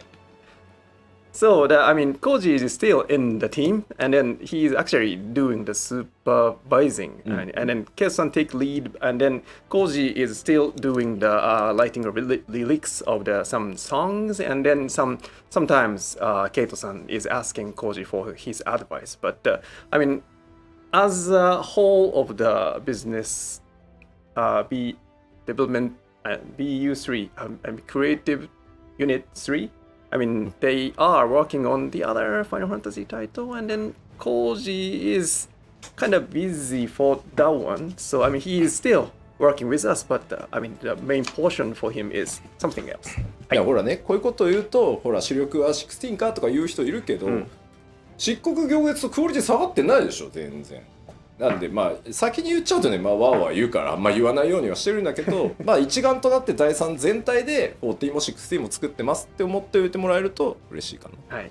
So yeah, why we didn't say this, I mean, beforehand. I mean, when we say this beforehand, I mean, we know you are, some of you are saying, hey, the BU3, I mean, the dev team are working more on 16, and then, I mean, 14 is left over, but that's not the fact. And then entire team are working both on 14 and 16, and then that's the thing. So, and then, you know, the both Shadowbringers and the Walker has a super high, I mean, comments and then appraisal. So, I mean, she's actually doing very well. はい。というわけでじゃあ質問パートに入っていきましょう。はい。それでは質問 Q&A の方に行きたいと思います。So, let's move to the Q&A. So, the first part is scenario and lore stuff. 最初はシナリオ設定に行きますので、ネタバレの方向でございますのでよろしくお願いいたします。お願いします。So, the first question is, システムを説明します。私が英語で質問を言って日本語で質問を言います。その後吉田さんが日本語で回答したものをケイトさんが翻訳してくださいます。So let me quickly explain how it works. I read the question in English and Japanese, and then 吉田さん answers in Japanese, and Keito san translate it into English. Yep. Okay, the first question is, I'm wondering what Azim was up to during the final days. Did they hear about what was going on from Bina?And how did they end up parting ways with M. Silk and Hitodeas? Will we learn more about Azem in the future? 古代世界を襲った終末の際、アゼムがどのように過ごしたのか気になります。ベーネスから終末のことを聞いていたのか、エメトセルクやヒトロダイオスとどう別れたのか、今後アゼムについて語られることはあるのでしょうか？まあベーネスからアゼムの座を託された、人がね、古代を襲った終末の際に何をしてたかっていうのは、まず秘密です。So what the Azem who took over the seat from Vinod did during the final days is a secret. で、いずれ語るかもしれないし、語らないかもしれないです。ここは決めてないです。ただ何をしてたかはある程度は決めてます。はい。So we do.sort of have an idea what they were up to, but we're not sure if we'll have a chance to talk about that in the future. で、ただ皆さんさ非化戦だしもしかしたらねアゼムの分割された魂なのかな、みたいな予想も立ってると思うんですけど、その皆さんだったら仮に告げられたとしたらどう行動するかっていうのを想像してみれば大体近いんじゃないかなみたいな気はしますけどね。はい。However, I also think because you are all the warriors of light yourselves, probably what you imagine when you think, okay, if I was Azem, what would I have done if Vinod had told me this? That's probably pretty close to the truth. ほらね、ハウジングしてたかとかさ、マージャンかなとかさ、そのお使いに走り回ってただろうなとか、いろんなコメントがあるじゃない？だからきっとその中に近しいものがもしかしたらあるのかもね。For instance, we have people saying, I don't know, play around with housing, like do some mahjong. If you think so, then yeah, that's probably what happened. はい、ありがとうございます。以上です。では次いきます。Moving to the next questions. Why did Zenos dream of Armor's final days? Also, how did he come to be a Reaper and learn to manipulate his avatar in time before 6.0? なるほど。ゼノスが以前に終末のアーモロードの夢を見ていたのはなぜでしょうか、また彼が 6.0 までの間にリーパーになりアバターを刺激できるようになっていた経緯も知りたいです。なるほど。まずちょっと思い出していただきたいんですけど、ゼノスの父親はバリスでしょ、でバリスの祖父にあたるのはソル帝ですね、ソルですね。So the first thing you need to remember is that Zenos' father is Varys and his grandfather is Solus. でソルはそもそもエメトセルクなので、ゼノスはエメトセルクの血縁者、ひ孫に当たるのかな。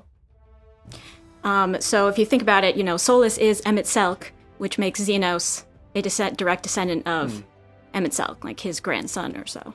でこういうなんて言うんだろう DNA の特殊性って、必ずまっすぐ受け継がれるわけじゃなくてこう突然こうなんだろう思い出したかのように発言したりすると思うので、その辺をイメージするとちょっとなんとなく見えてくるんじゃないかなとは思います。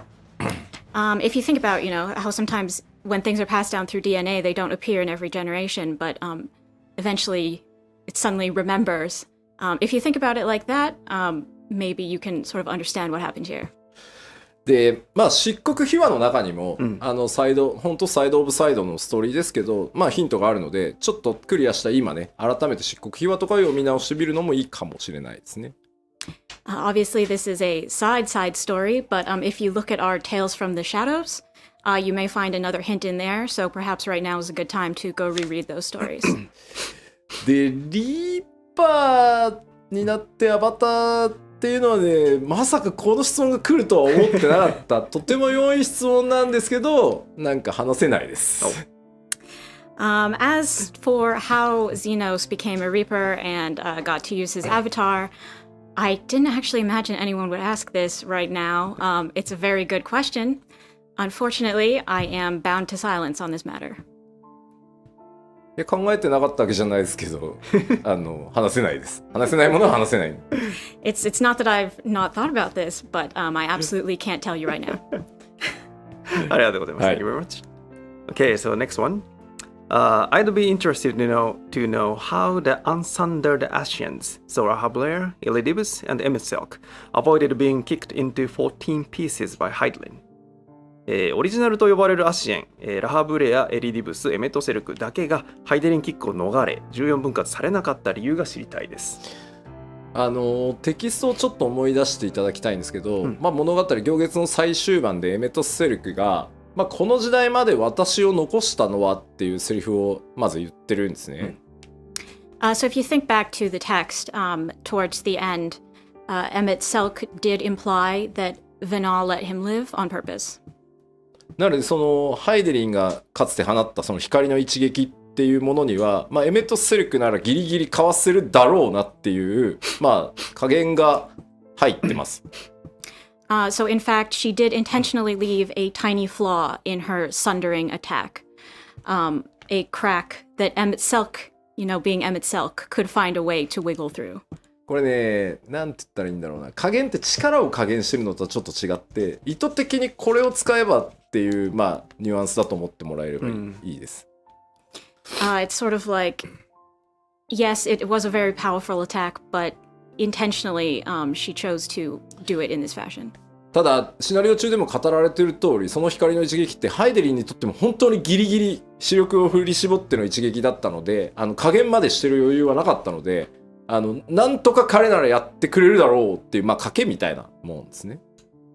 So we said this in the actual game as well, though, which is that, when Hydaelyn did this attack, it was a very strong attack. It was the limit of her power, so she couldn't really fine-tune it. So, as intentional as this was, when she did her big, massive light attack and sundered the world, she couldn't guarantee that Emmett Selk would live. She was kind of making a gamble. でその光の一撃が放たれる時にエメトセルクは、その場に居合わせたラハブレアとゾディアークの核から抜け落ちてきていたエリディブスらしきものと協力して一時的に次元の狭間に逃げることで、それをかわしたっていうことになってます。But in fact, what happened was at the time that Hydaelyn performed the sundering, Emmett Selk was with Lahabrea and Elidibus-ish. It was the Elidibus that had come out from Zodiark, so a little bit different from the original version. But nevertheless, he had those two, and he joined forces with them. And then that's how they escaped into the rift without being sundered. Wow. エリディブスはね、ゾディアークの核から抜け落ちてきた時に記憶もいくつも失ってるし、この辺りちょっと漆黒秘話でもフォローされてますけど、5.3 のラストでね、エリディブスも失ってるものが多いっていうこともあって、ただ居合わせたオリジナル3人が、協力してたっていう感じですね。はい。Yeah, I mean, you may recall, if you've read Tales from the Shadows, that Elidibus when he came out of Zodiac, he had sort of lost some of his memories, some parts of himself, and that's sort of the point in 5.3. By the time he dies, we sort of know that, he's lost a lot as well, just like Emmett Selk. But yeah, that's how the Unsundered got out, was by working together. その3人だけ世界に放たれた頭回り攻撃から頭回りに入らなかったって言われてるシェアダメージ。How is it just the three of them that managed to do this from this thing that busted the entire world into 14 pieces? Well, good question. ありがとうございます。では次です。Okay, next question. Are there sundered Asians other than Fandaniel or Black Master Asians of lower rank still around? I'd also like to know which Asians those two red masks that Gaius carries around belong to. なるほど。ファダニエル以外の天聖組アシエンや黒い仮面のカイアシエンたちはまだ残っているのでしょうか。あとできればガイウスに駆られた赤仮面のアシエン2人が誰なのかも教えてほしいです。細かいなところをしっかり見てくださってますね。天聖組のアシエンは確かにまだ何人か残ってるかもしれないですね。That is a really good question, and wow, you guys are paying close attention to this game. But yes, I do think that there are probably still some of the sundered blast mask wearing Asians around. ただその天聖組のアシエンが、何人か残ってたとして彼らが原初世界にいるのか、共造世界のどっかに身を潜めてるのかっていうのに関してはちょっとまだ分かんないですね。But those sundered Asians, however many of them there are, we can't really say whether they'd be in the source or in one of the reflections. ちなみにガイウスが持ってたその仮面はウルテマとデュダルフォンです。As for the other part, the masks that Gaius carries around, they once belonged to Ultima and Dudaliphon. ただ仮面を持っているだけで、果たして本当に倒されてるのかどうかっていうところはまだ何とも我々は言ってないので、そこら辺はまだ推測しておいてもらえるといいかなと思います。However, just because he has the masks, that doesn't necessarily mean that he vanquished them. So you'll have to come up with your own theories as to what has gone on there. そのアシエンを倒すっていう方法って、これまで何回かね描いてはきてると思うんですけど、その辺ともこう重ね合わせて可能性とかを考えてもらうのもちょっと面白いのかもなとは思います。We've had a lot in the story so far about what it takes to truly defeat an ASEAN. So maybe think back upon those things when you're theorizing. はい、ありがとうございます。では次いきます。Next question. In your mind, in Yoshida-san's mind, how much time has passed during the story spanning from 1.0 through Endwalker? I want to know how many years older the Warriors of Light is now. 吉田さんの中では Q14 から、行月のラストまでで劇中ではどのぐらい年月が経過した想定でしょうか。非化線が14の世界でいくつ年を取ったのか気になります。なるほど。言われてみれば。これね、実は特にはイメージしてないんですよ。で、トレーラーをその字コンテ文字のコンテを書いて、このぐらいのその風貌にしてほしいっていう時ってなんとなく現実の経過時間、拡張だと2年か2年半に1回とかっていう間で皆さんと同じようにそのヒロシと呼ばれてるウォーリアー・オブ・ライト代表もいろんな冒険をしてこうなってるだろうっていう予想で作ってます。So to be honest, that's really hard, and I don't have a particular figure in mind. When we're making the trailers, when we're coming up with the storyboards and things like that, we actually think about okay, the Warrior of Light has done these different adventures. How would they look now? Imagining it with a time frame of 2 or 2.5 years each time, just like in reality, what you all have done. なのでトレーラーとはあんまり作中ねゲームの中を紐付けないで時間経過のイメージをね結びつけないでいただけると嬉しいです。But the trailers are really not reflecting the length of the story itself, so I would appreciate it if you guys could think of them as separate things. で作中での時間その 2.0 から 6.0 までもうなんか数年としか言いようがないあんまりイメージしてないです。As far as the actual story is concerned, I don't really have an exact figure in mind or an exact imagining of how long it's been since 1.0. もう突っ込み出すとキリがないでしょ。じゃあアシトラの実年齢は何歳なんだとかさ。Yeah, I mean, because if I go down that rabbit hole, like, I will never stop. But how old is your soul? I don't know. I don't want to think about it. まあ、なんであんま深く考えない。フィーリングで感じる。It's better not to think about it and to just 聞いて。feel, vibe. Yes. Yes. 聞いて、感じて、考えて。Hear, feel, think, perhaps. Thank you very much. では続いていきます。Next question. As I understand it, Emmett Silk and Hyslodias returned to the Ethereal Sea, so they can now be reborn. If their souls are reincarnated, will the people they become to be able to use creation magics like the ancients? なるほど。エメトセルクとヒトロダイウスは正界に帰り、転生できるようになったように見えますが、彼らの魂がもし転生したら古代人のような想像力を持つのでしょうか。まあ正解に帰って魂が浄化され再び肉体に宿るとしても、まあそれは原初世界の人としておそらく宿るのみですね。Well, their souls have been cleansed in the ethereal sea, so even if we say they're reincarnated, that's just their souls being reborn into new bodies in the source like everybody else. まあ分割されてないっていう、まあアゼムとハイデリンの術で一時的とはいえ復活してるのを改めて正解に帰っていきましたけど、まあほぼ前例がないんで、まあどうなるのかっていうのは分かんないですね。まあおそらくは普通の人プラスアルファちょっとぐらいなんじゃないかなっていうのがイメージですけど、まあ分かんないですね。As for what would happen if they were reincarnated in that fashion, we've never had an example of someone who was unsundered being reincarnated like this, so we can't really say for sure. I think maybe it would be just like a normal person, but maybe a little bit cooler, a little bit better, but there's really no way to say. まあこっからは僕個人の妄想ですけど、まああれだけやれることをやり託して世界に戻ったのであれば記憶も焼き付かず綺麗に現れるんじゃないかなって思ってるので、そんなもれを引きずって転生するイメージは僕の中にはあんまないかな。In my opinion, they really, at the end, they had accomplished everything that they had set out to do. So their souls would be completely purified. And I don't know if they'd even really want to come back. They have nothing remaining. They have no lingering memories to address. はい、ありがとうございます。Thank you very much. So the next question. Please tell us whether the star will be named Iseris going forward, or if we are sticking with Hydaelyn. Also, does everyone know the name Iseris, or just the warrior of light and their allies? 今後この星をアーテリスと呼ぶのか、今まで通りハイデリンと呼ぶのか教えてください。またアーテリスという名前は非化線と周辺の人だけが知っているのか、全世界の人に周知されているのかも知りたいです。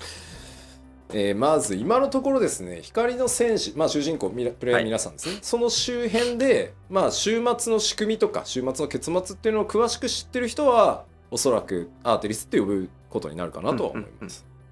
I think people who are close to the Warrior of Light or otherwise very familiar with what happened actually in the final days might start to call it Aetheris. で逆に世界中のそれらの真相を知らない大多数のエオロゼア人はこれまでと変わらず別に惑星ハイデリンって呼ぶと思います。On the other hand, most of the people on the star, most of your average Eorzeans would probably just keep on calling it Hydaelyn because they don't know any of that stuff. まあただそもそも東方の人たちとかそれから新大陸にいるような人たちっていうのはもともと惑星ハイデリンと呼んでない地域もあるので統一されてないですよ世界で。なので呼び方はまたそこに行くと星の呼び方変わる可能性はあるかなと思います。However, there are peoples in the East, for instance, or the New World who never called it Hydaelyn to begin with because they have different cultures. So if we visit those areas, we might find another name entirely. まあ一番実は困ってるのは宣伝チームじゃないかっていう気がします。I think the people who are going to be struggling with this the most is PR team. だってこう新規向けにさ、すでに惑星ハイデリンを巡る冒険があって言ってさ、光の戦士たちがさ、いや分かってねえな、アーティリスだろみたいな突っ込み受ける可能性もあるしさ。Like now, if you make catch copy that says like, "Oh, a grand adventure on Hydaelyn," then the Warriors of Light are just going to be like, "Did no one tell them?" すでにね、エンドウォーカー前の時点で、エオルゼアなのかハイデリンか問題っていうのがすでに PR チームありましたよね。We already, I mean, the PR team already had a problem if we call it Elzer or Heidelin. So, yeah, the bigger question. はい。Alright. Thank you very much. 次の質問、シンプルなやつ来ました。The very simple question. Will Zenos come back to life again? ゼノスはもう復活しませんか？まあ彼の肉体は、まあ、世界の果てでもなければ、そのなんだろう、今みんなが活動してる場所でもない世界の割と断りとは切り離された空間にまあ放置されてるっていう状態ですね。So, as we saw, Zenos' body right now remains in a dimension that is separate from our universe and all of its laws. まあゼノスの運命に関しては正直カットシーンで結構丁寧に演出したので、それを見た直感がそのまま答えです。はい。I mean, we depicted his ultimate fate at length in a cutscene, so I think your answer is to watch that and see how you feel. ちゃんと呼吸っていうか心臓止まる演出されてるでしょ？ I mean, we did show him stop breathing and his heart stop beating, right? はい。はい、ありがとうございます。Thank you very much. では次の質問です。Next question. If you look at the source and its reflections today, they are inhabited by various races such as Mikoti, Aura, Lalafels, and the like. However, all the ancients seem to be of a hero-like race. Is there a lore regarding how mankind came to have such varied appearances? なるほど。現在の現象世界、共造世界にはミコッテ、アウラ、ララフェルなど様々な外見の人がいますが、古代世界にはヒューラン風の人しか存在していないように見えます。今のようにいろんな外見の人が現れた理由について設定があれば教えてください。全然質問が頭に入ってこなかった。コメントでさ、ごめんね。はい、本当に。いやまあゼノスがさ、友よ、無人島で待っていたぞっていうのを見ちゃってさ。It's really distracting because I'm looking at the comments and everyone is writing like Zenos stuff like my enemy, my friend. So Welcome to the island. 無人島だっつってんだろ。Look, just leave us alone. Okay. で質問はですね。種族がはい。古代人は全部ヒューランっぽいんだけども、いろんな種族、外見の人がいるけども、なんか設定あるんですかっていう。But races, yes. 世界が分かたれた時に、まあ、人っていうのが全ての生物が不完全なまず存在になりました。Okay, so when the world was sundered, all livings became so-called incomplete. でも不完全だからこそ長所と短所っていうのがより強くこう現れていくことになります。But it's that very incompleteness that allowed them to develop strengths and weaknesses, and that over time sort of compounded into racial traits. その長所と短所っていうのが、まあ、長い世代をこう経ていくうちに種族との外見だったり特徴だったりっていう風にそれにこう現れてきたっていう風に僕らは解釈してます。It's sort of things like, so if you have something that's a little bit less or a little bit more, over time it will increase, be stronger, and, in certain tribes will compound into distinctive fe書まあここは世界設定側からのコメントだったりするから、ちゃんと設定なんですよ。なんで耳が伸びたのって書いてあって多分もともとすごい聞こえてたのに聞こえなくなって一生懸命聞こうとしたんだろうね多分その人は。Look, I don't know the official lore for this, but people are asking things like, okay, but why are the Mikote's ears so big? And I think, maybe they couldn't hear that well, and they tried super hard to hear, and maybe that is what led to them eventually developing those big ears. もうララフェルはじゃあなぜ縮んだって多分圧を強くしたかったんだろうね。So why are the Lalafels so tiny? I don't know. Maybe they were under a lot of pressure. Maybe they were really intense. はい、ありがとうございます。はい。Thank you very much. では次の質問です。Next question. The ruins beneath the bounty, treasure islands, and fabled golden cities mentioned by Emmett Silk, haunt by my daydreams. Can we expect to be able to loot them someday? エメット・セルクが言っていた壮大な伏線、北上海に、潜む海底遺跡、秘宝の島、まばゆき黄金鏡などが気になって仕方なく夜しか寝られません。これらの回収は期待してもいいのでしょうか？ Someday?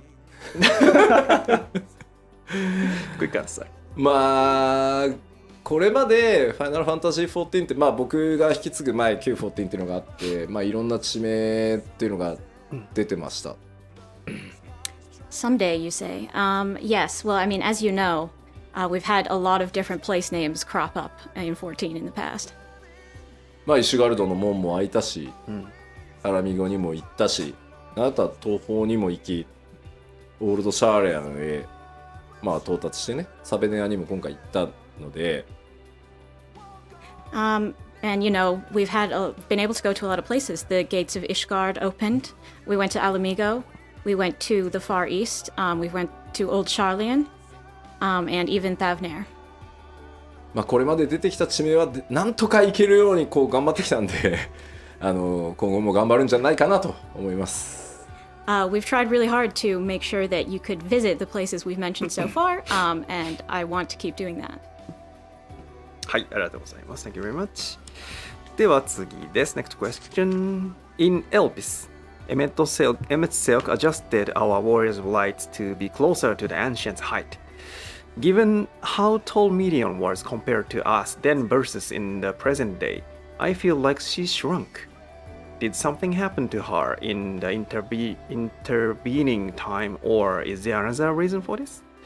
エルピスで非化線はエメトセルクの術で、古代人サイズに大きくしてもらいました。その状態の非化線とメーティオンの身長差を考えると、現代で非化線と対峙したメーティオンはかなり縮んだように思います。長い時の中で何かあったのか、理由があれば教えてください。わかりました。もうその前にさっきのね、まあ、行けるところはまあできるが頑張りますみたいな言ってたらね、もう楽しみすぎて夜しか眠れないみたいなコメントが多くてね。Just before that, I want to address everybody seems really excited by my response to the previous question, and is saying things like, "Oh wow, I will only be able to sleep at night because of this." 正常ってやつよね。みんな健康。まあまあでまずちょっと思い出してほしいんですけど、ウルティマトゥーレっていうのは思いの力のみが作用する空間だっていうことをちょっと思い出してください。Okay, but back to size issues. So I want you to remember that Ultima Thule is a space where emotions are the only reality. その冒険の中で皆さんにね経験していただいたように、その見えている通りにものが存在するんじゃなくて、認識、あなたがどう認識しているかっていうのが光景に反映される中域なんですね、あそこ。So what you see when you're in Ultima Thule is in accordance with the Warrior of Light's internal experience, not some kind of physical reality that's out there. だからあの時光の戦士、冒険者が思っていたメーティオンに会いに行くっていうその思いが投影されてます。なのでそのメーティオンの姿っていうのは当然非化線がエルピスで見た時の光景を再現しようとするので、なのでそのエルピスの時、まあ、本人がとのだからスケール比をそのままイメージされてるので、姿でビジョンになってると思ってください。So as the Warrior of Light, you are traveling to Ultima Thule to find Meteon. So the space reflects that, and it reflects your internal perceptions. And the Warrior of Light has memories of Meteon from Elpis. In a certain proportion relative to themselves. So the Warrior of Light is thinking, she's about this tall. And that's why she appears that way in Ultima Thule. だからこれはそのウルティマトゥーレに現れたエメットセルクやヒトロダイエスも同じで、そのあくまで中域はデュナミス、思いの力がビジョンを取るので、まあやっぱり相対的に光の戦士である自分から見た時のスケールで、まあ再現されてるって思ってもらえれば良いかと思います。So, and the same kind of goes for Emmet Selk and Hythlodaeus when we call upon them. Ultima Thule is a place controlled by dynamis and emotions. So really it is your internal conception of these people that determines how they appear. もう確かに光の戦士大概記憶ガバガバだって言ってきたけどよっぽどあれだったんだね、大事な局面だって思ってたんだろうね。This might make you judge the Warrior of Light just a little bit, but this is how it's remembered to them. はい。はい、ありがとうございます。Thank you very much. So the next question is, I wanted to harvest some Savnarian onions while I was in Savner. Where are they keeping them? サベネア島でサベネアの野菜を採集したかったです。どのあたりに生息しているのでしょうか。なるほど。こちらはですね、世界設定に確認してまいりました。おう。I asked the lore team about this and came here. チョコボの餌としてね、格別な効果を秘めているものなので、サベネアの野菜っていうのは、おそらく高原キャベツのようにサベネア島の中でも特別な場所でしか栽培できないものと思われます。So these Thavnarian onions have these surpassing effects as chocobo feeds, so they must be a really unique cultivar. And I think similar to in real life, the cabbages that can only be grown in a certain village in Gunma, they're probably only available in a very small area of Thavner. すべてはライブ班ノンコンバットコンテンツチームという名の神様の、さじ加減次第ですというふうに回答が来ております。Such things, they are dictated by the whims of the gods that we call the non-combat content designers. つまりこれはあれです。華麗に世界設定からライブ班へヘイトをスイッチしたということですね。シャークされてしまいました。In other words, it's their fault that this is how they've interpreted the setting. 仲良くやってください。はい。ありがとうございます。Thank you very much. では次の質問です。Were Zodiac and Hydlin completely destroyed? Or are there still standard parts of them on the other reflections? なるほど。ゾディアクとハイデリンは今回で完全に消滅したのでしょうか、それとも共造世界には分かたれた体があったりするのでしょうか。どうでしょう。これはもう明確に答えてしまいますが、はい、ハイデリンは完全消滅です。I'm just going to give a straight answer here, and that is Hydaelyn was completely destroyed. そしてですね、ゾディアークに関しても、ファダニエルに乗っ取られて核を完全に破壊されたので、ゾディアークも完全消滅です。Similarly, Fandaniel crushed Zodiark's heart, which is his core, and that completely destroyed Zodiark. 各共造世界にこう分割されて封印されてたんですけど、ゾディアークって、だからまあ見てもらえれば分かるんですけど、ゾディアークっていくつかのパーツまだなんかこうワープしたかのようなこう次元の別次元にこの先あるみたいな感じになってると思うんですけど、各共造世界に当然封印されてたんですけど、本体が完全消滅したので、それらのパーツも全部消滅してます、同時に。There were, of course, parts of Zodiark in the other reflections. When he was sealed, he was split across all of them. But at the same time that his main body was destroyed, they all would have also faded into oblivion.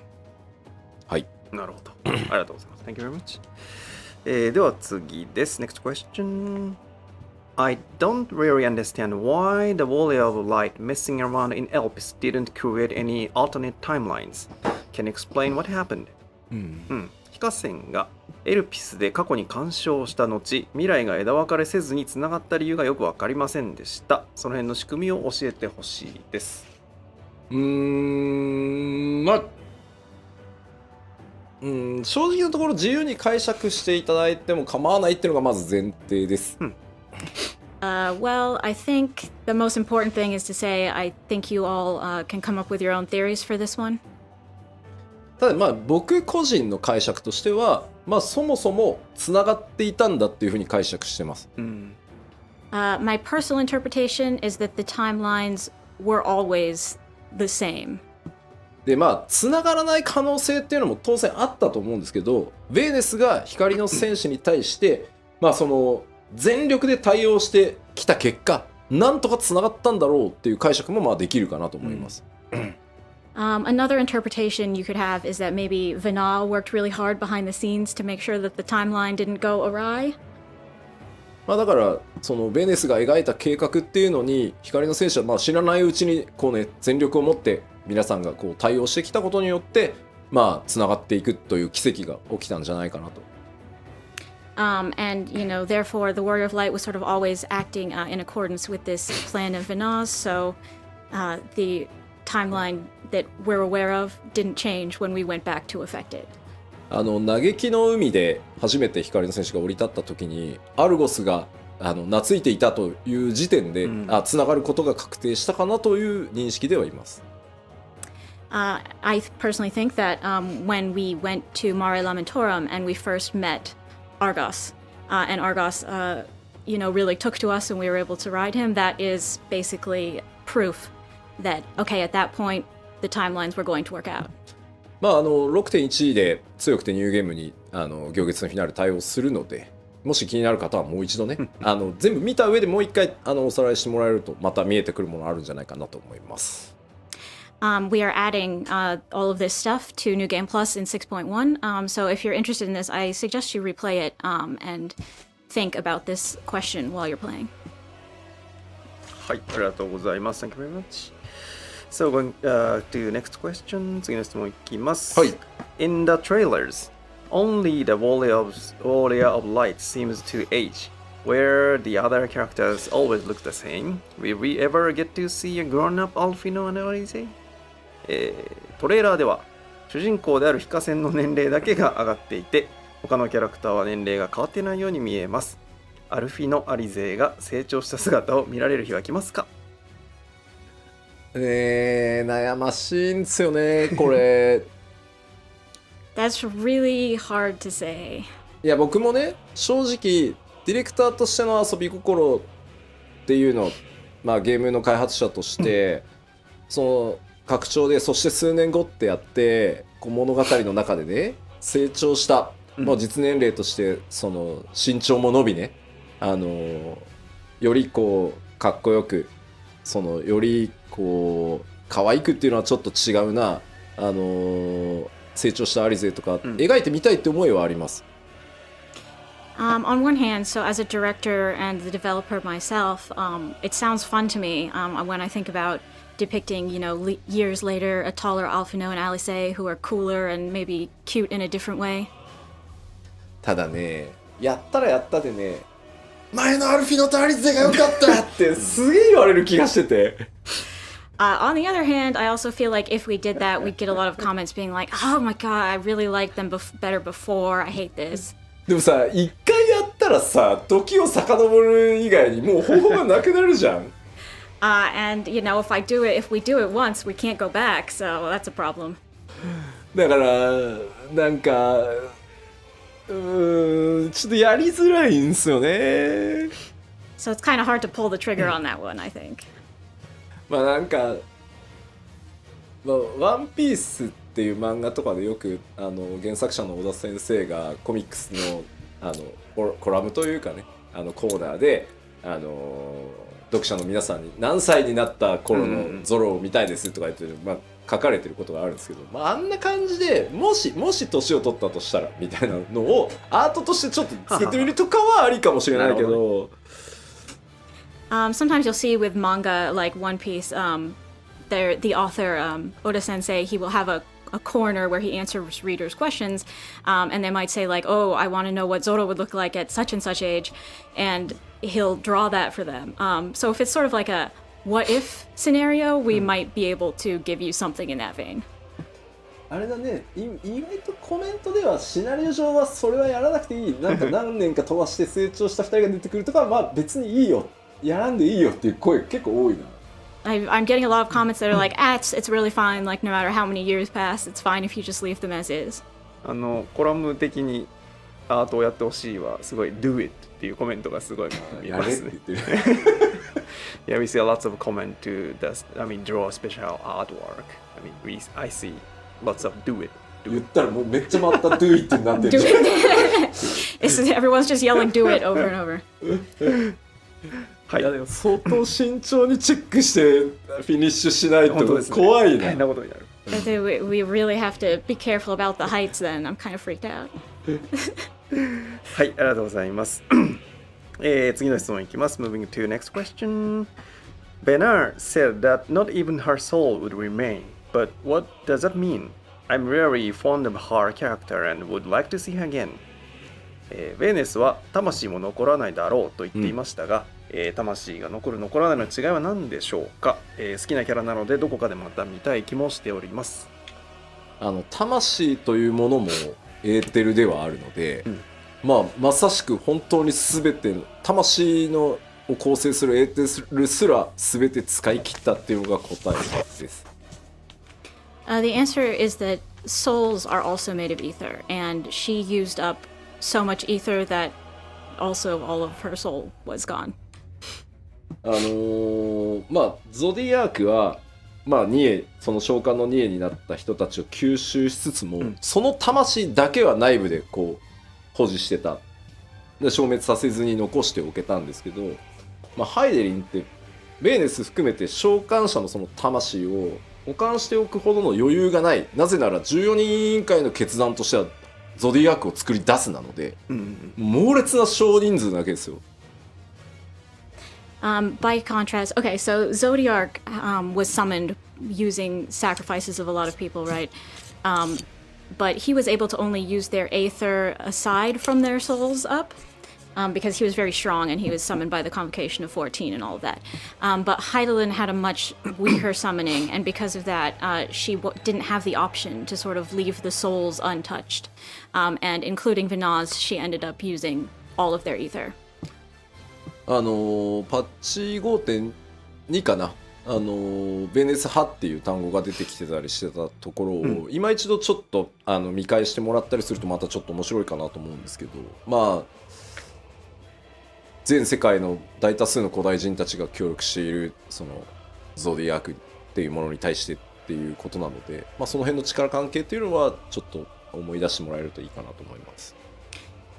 So in 5.2, there was some discussion of Venaz group that assisted her in doing this, and also of how much of the ancient people were sacrificed to create Zodiark.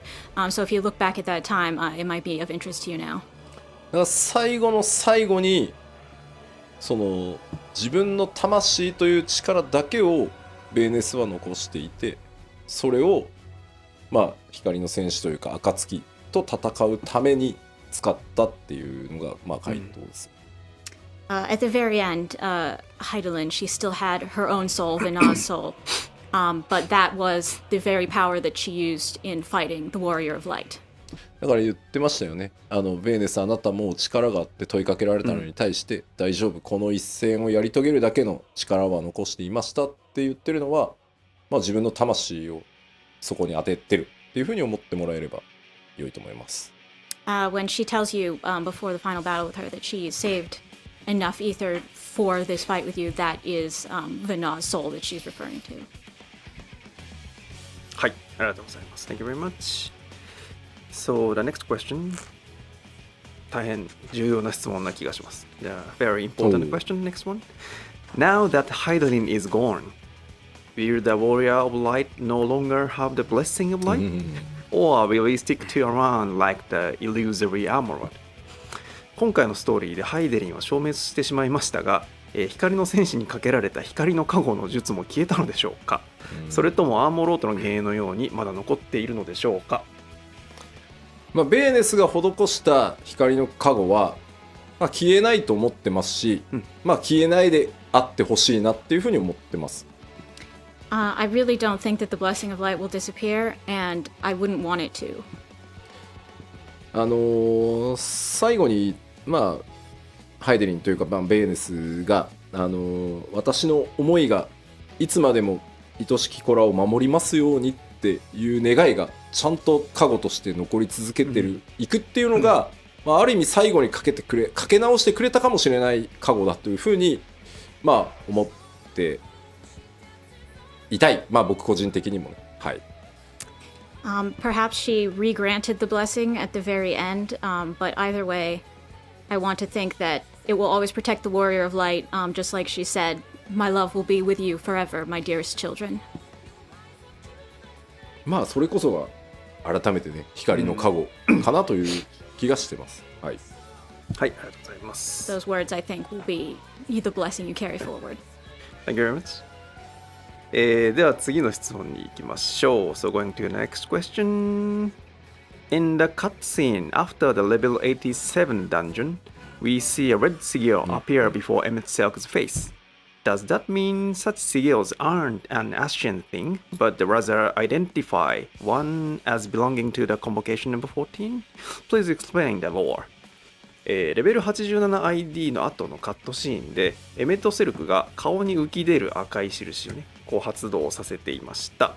ということはあの印はアシエンの特性ではなく14人委員会の身分証のようなものなのでしょうか。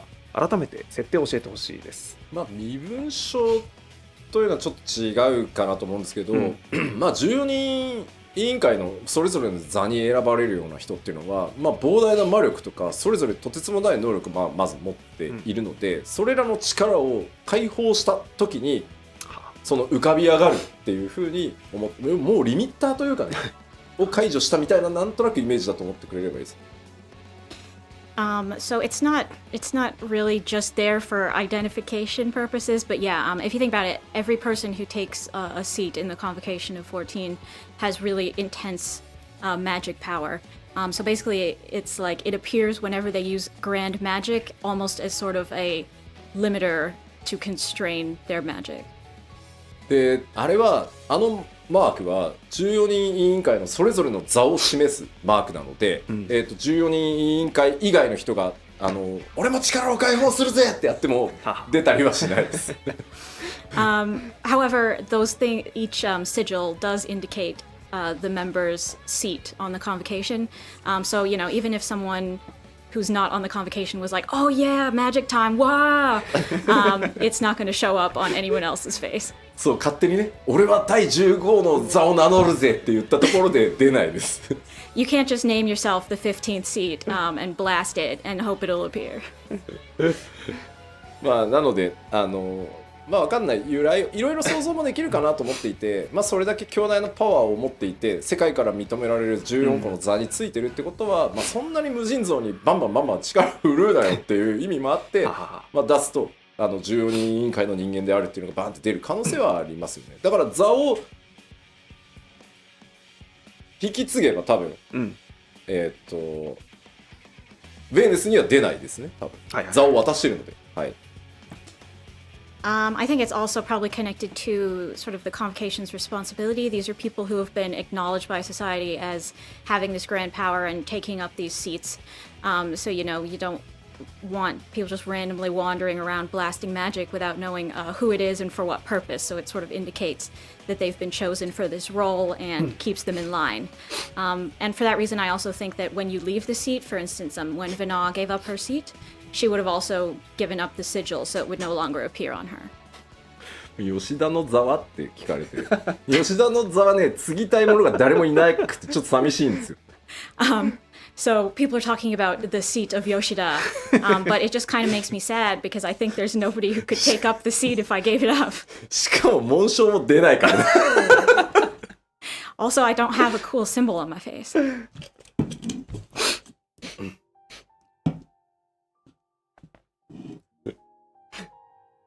はい、ありがとうございます。Thank you very much. では続いて次の質問に行きます。So moving to the next question. In concluding this story, were there any threats you found difficult to wrap up, or bits of lore that you secretly changed or disregarded? 物語を一旦完結させるにあたり、回収が難しかった伏線、こっそりなかったことにされた設定やなかったことにしたい設定はありましたか？こちらもですね、世界設定チーム、小田さんからいただいてきました回答をね。This is also one that I had to ask the lore team, specifically Oda-san, about.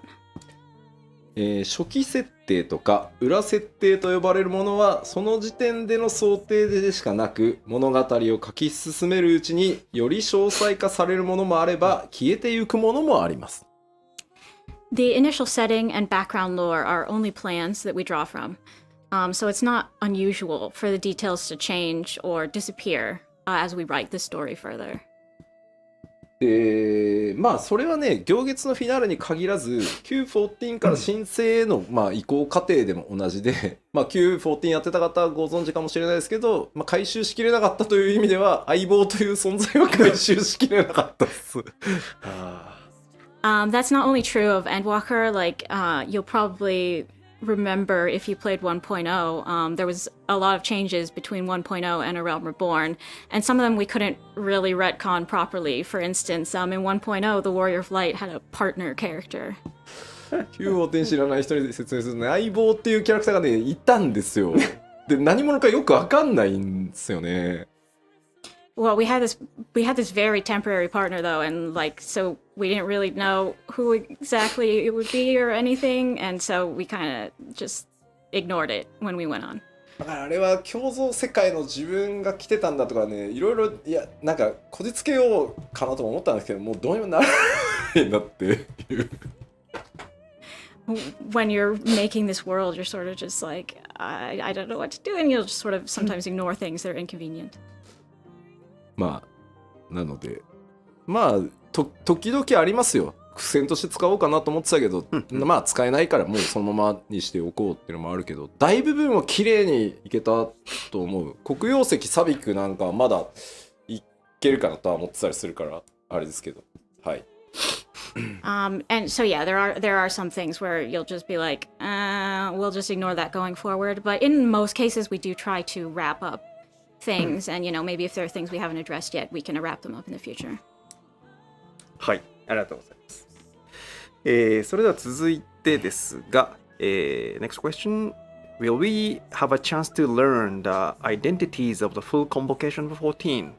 は今後14人委員会の構成員について全員の、真の名前を知る機会はありますか？黒成績黒曜石ってさめっちゃ突っ込まれてる。あ、黒成績ですね。はいはい、はい、黒成績で14人委員会のその座とともにあるその真の名マナに関してはすでに決まってはいます、はい。So yes, we have decided the true names and identities of every convocation member. まあそれらを皆さんが知る機会があるかどうかは今後の展開次第ですねって悪い顔をして終わっておきます。Whether we tell you that in the future sort of depends on how the plot develops. Sorry to tease you. スマイル。ありがとうございます。では続いていきましょう。次の質問です。Going to the next question. Benar had good intentions and her plan worked out in the end. But as a result, the world was sundered and most of the ancients suffered for it. Was sundering the star really the only way to save it? ベーネスは善意の上で行動して結果的に良い方向にはなりましたが、その経過では世界を分断し多くの古代人を不幸にはしました、今回の結果を導くためには世界を分断するのは必須だったのでしょうか？まあシナリオ系とかはなっちゃんとも話をしてこうテキストをまとめているんですけど、その回答をね、まあ少なくともベーネスってヤシトラがまあ推測したようにエーテルが強すぎる古代人ではデュナミスにそもそも干渉することができない。結果その終末を根本的に止められないっていうふうに考えてます。So I also consulted with Natsuko Ishikawa and the scenario team to come up with an answer that hopefully will make sense when we explain it. But at the very least, as Yashola theorized, Vina believed that the ancients, being so dense in aether, could not control Dynamis, and so she thought that they could not have stopped the final days at its source. じゃあ別にそのゾディアークで、まあ、根本的に解決できなかったとしても天の断り、まあ、つまり天脈を強化して、まあ、絶望ビームを弾き返してるんだからそのままなんとかやってきゃいいじゃん、としたとしてもいずれ今の古代人たちの考え方では、まあ、大敗的な末路をたどってしまうだろうっていうのもそのまあヘルメスの言動とかを見てても自分自身気づかされるところがあったんだろうなというふうに思ってます。So, there were the other ancients who thought that, okay, we summon Zodiarch and that'll be our solution, but she saw them summon Zodiarch and sort of use that to deflect Mition's despair beam and thought, even if we do this, if we keep going along as we are, the rest of the ancients will probably be unable to change. When she's looking at Hermes and everything, she thinks, okay, we can't change as a people and we will always be our own undoing.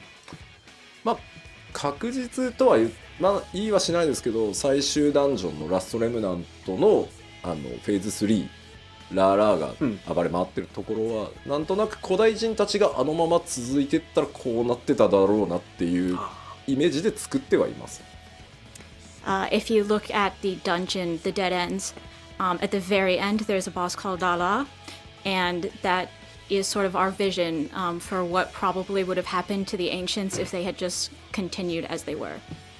だからそのために世界を分割して人が持つエーテルをとにかく薄くしていずれデュナミスっていうものを使いこなし、人が終末そのものと戦えるようにしたっていうのがベネスの考えです。So for that reason, she chose to sunder the star to dilute mankind's ether, so that someday they might be able to use Dynamis and to fight back against despair and the final days at the source. まあ、本人も言ってましたけど、これは善悪で語られて良いわけではなく、その行いが果たして正しかったのかどうかっていう苦悩はベーネスが全部自分で背負っているっていう感じですね。As she herself says, this is not really a simple matter of good and evil, and she agonized over whether her decision was correct, and took all of that upon herself for all of this time. でもね、僕特に思ったんですけど、皆さんこうベーネスすごくいろいろな思いをね、プレイヤーの皆さん感じ取ってくれて、すごくこうベーネス疑ってごめんよと、ハイデリン悪いやつじゃなかったってなってるんですけど。I think everybody has a lot of different feelings about Vina, and we wanted to communicate that Hydaelyn's not a bad guy, but こんなね、世界を分割して人を14に分けて、そのデュナミストを使ってね、その終焉を歌うものにぶつけようなんていうことを決断し考えれる時点で、やっぱり彼女も古代人なんだなって思うんですよ。But it's this very decision that she made to say, okay, I'm gonna split everybody into 14 parts so they can use Dynamis, so they can kill the Endsinger. That decision really makes me think, yeah, she was definitely, Vina herself was definitely an ancient, huh? だから 5.0 の、ラストでね、エメト・セルクがこれが最後の最低だ、判じるっていうことをやるでしょ。何度も判じてきたんだと、その度になり損ないどものなんかダメなとこ見てきたんだ俺って、もういいよ、じゃあ最後もう一回だけ見てやるよって言うじゃない。At the end of 5.0, so we find out that Emmett Silk, this whole time, he's been making these decisions about all of humanity, about how they were imperfect creatures these days. But at the very end, he gives you one more chance and reevaluates his judgment. で、今回ヘルメスもやるでしょ。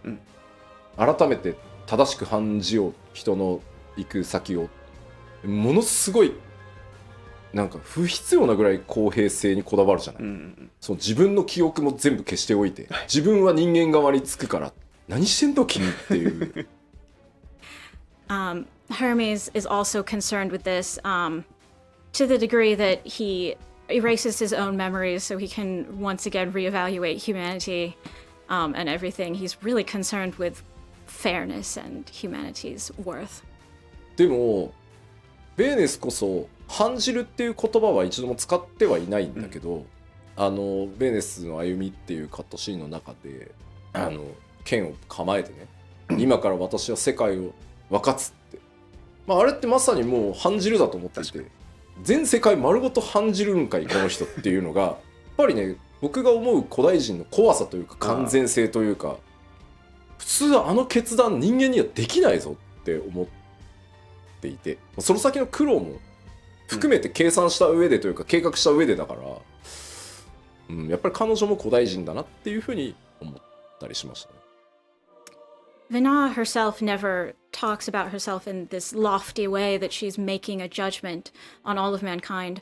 But when we see her in that cutscene holding the sword and saying, you know, henceforth he shall walk and sundering the world, that really is a very ancient moment. Like that shows you how different the wholeness of the ancients were, because normally we wouldn't be able to make such a decision for all of mankind. So when I see that, I really think, yeah, Vina was one of them.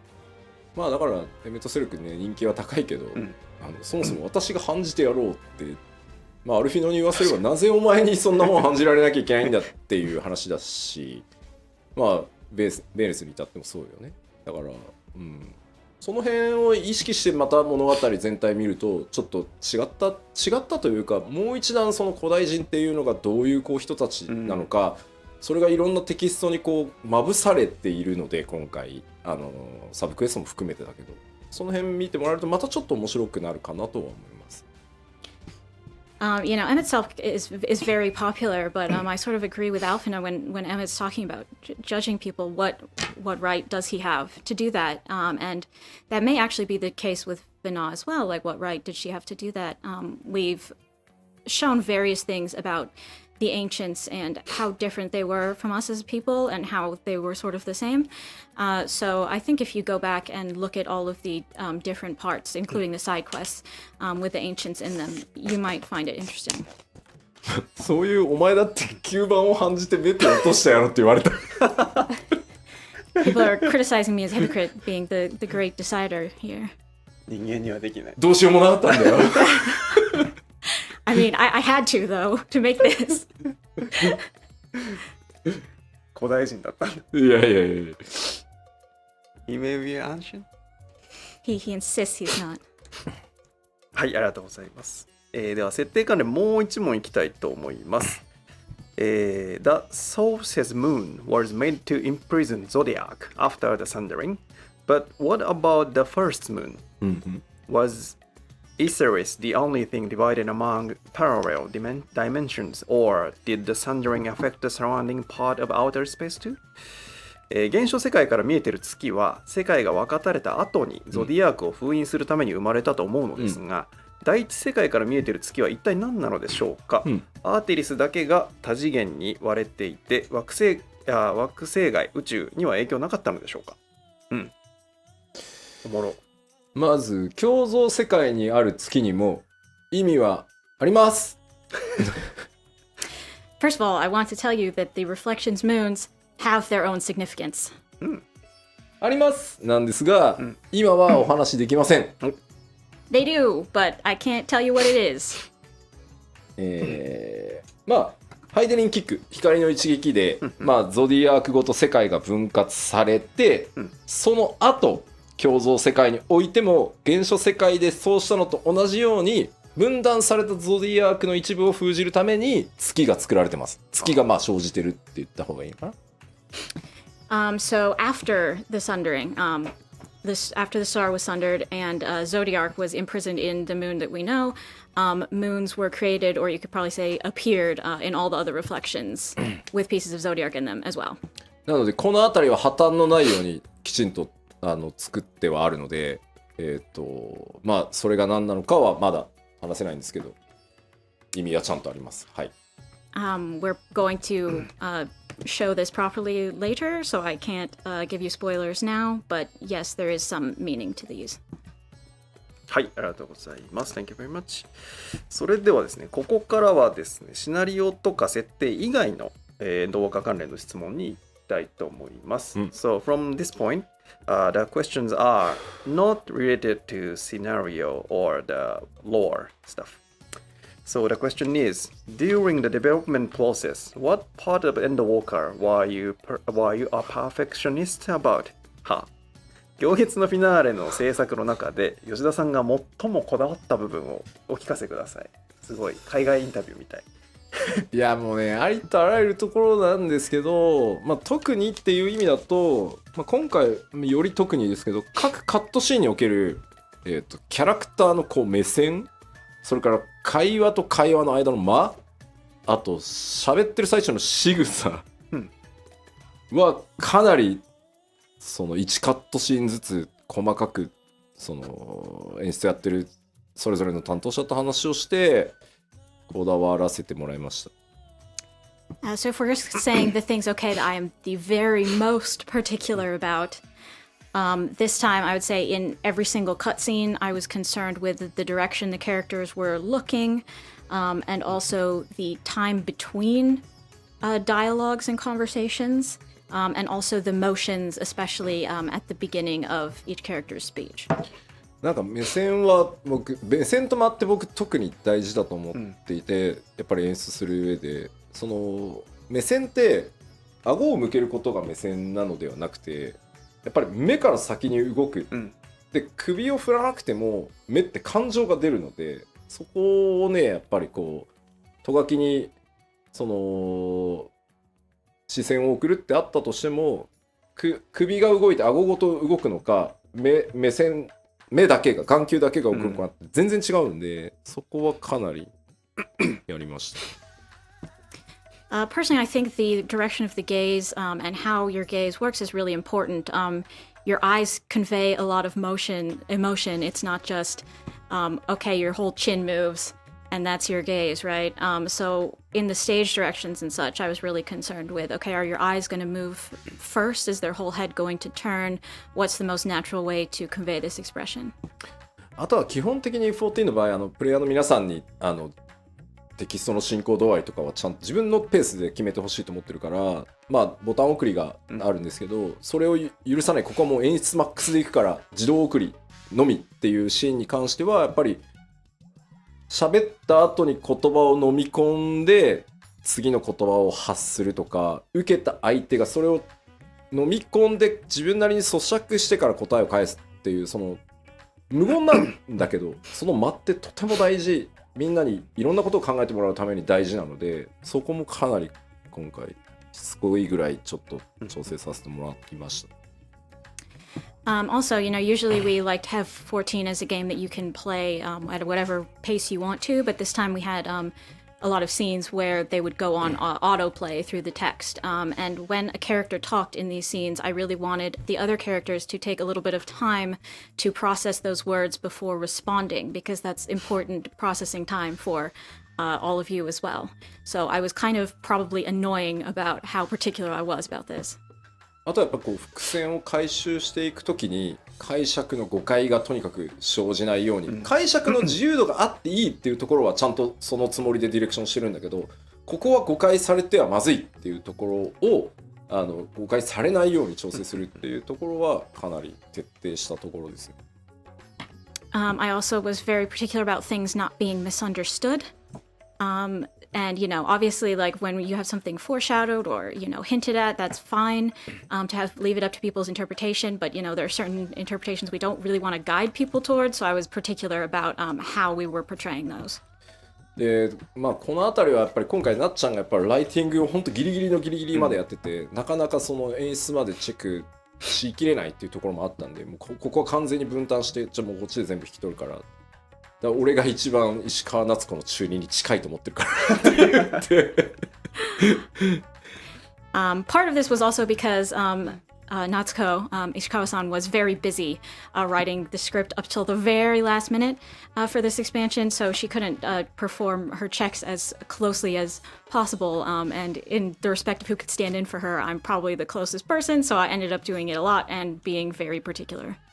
あとやっぱ天野先生のデザインの再現っていうのは今回はもう僕今回行月のフィナーレが1回目のそのハイデリンゾディアーク編という1回目の14のフィナーレだからラスボスを是が非でも天野先生にしたいっていうところがあって、自分で絵の発注も言ってるし、だからこそ天野先生の絵を知る自分大ファンなんで、やっぱ僕がディレクションしたタイトルで天野先生の絵を今のその14の技術にはなるけど、で極限まで再現したいって思いがあったので、そこはもうほんとしつこいぐらいリテイクして調整してっていうのをやらせてもらったんで、そこはめちゃくちゃこだわりました。はい。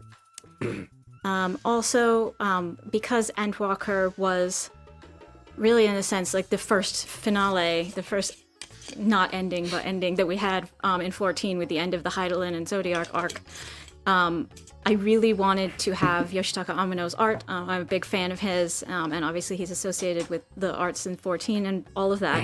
So I asked him to do the art, and then when we were reproducing those designs in game, I was super particular about getting it right. 天野先生の発注は必ず僕が行くんですけど、全部申請以降全部自分で言ってるんですけど、今回久しぶりに天野先生にはラスボスを書いていただきたくてきましたって言って、その設定で、いろんなそのラスボス書いてきていただいたと思いますが、今回先生に書いていただきたいのは絶望ですって。おー、すごい発注。Of course, ever since A Realm Reborn, I'm the one who's giving Amano his orders for what we want him to draw. And this time I was like, okay, I want you to draw the last boss. I want you to draw despair. そう絶望かでも先生いつもそうなんだけど、僕とのキーワードを2人でこう会話していくの、その例えばこういう事象が起きてそれが絶望した時頭に浮かぶもの、ただメテオンは決まってたから鳥をイメージには入れてくださいって話をした上で、だね、こうやってやり取りしていくとね、浮かんできた、大丈夫、いけるってね、15分20分ぐらいみっちり話せば、Every time, this time he was like, despair. But every time he's very good about talking to me. We sort of have a back and forth about what to envision here. We'll talk about, in this case, despair. And, if we've, in this certain situation, okay, you feel despair, what comes to mind then? And in this case, we also added in the extra sort of difficulty of making the bird imagery as well. But, after like 15 minutes, he was just like, yeah, I got it. I have something in mind. Don't worry about it. 今度ね、実はなんか見せたかったんだけどね、主演を歌うものの天野先生の原画をどっかのタイミングでね、お見せできる機会は作りたいなとは思います。I really want to show you the original design we got from him for the End Singer at some point, so I'll look for a chance to do that. すごいです。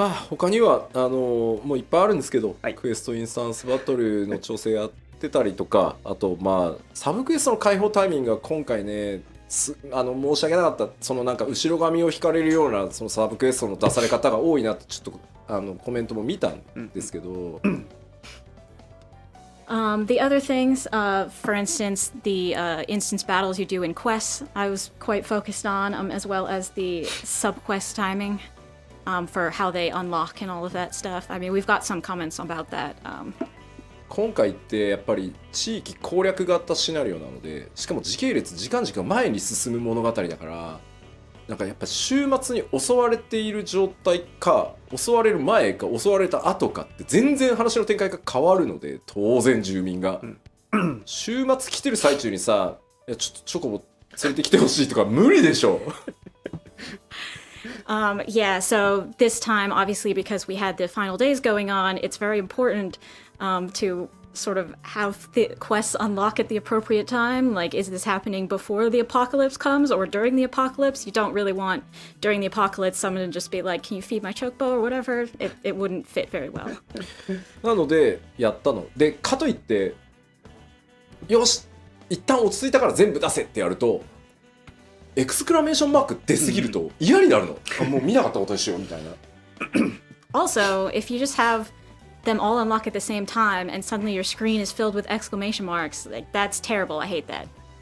なので、もう何回も投資プレイをして、このクエストのこのシーケンスまで来たら3クエスト出して、で3クエストだったら消化する気になるだろうとか。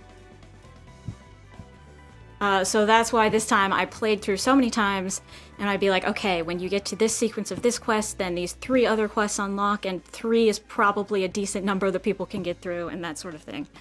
で、このクエストまで来たら5個出して、このクエストまで来たら残りを出してみたいな感じで、潰していってる人にとっては、別に潰していきゃいいじゃんって感じだと思うんだけど、数の威圧感とかをね、あと話の内容とをそのフラグをお願いして1個ずつ調整してもらうのって本当にもう投資プレイするしかないのですごい大変だった。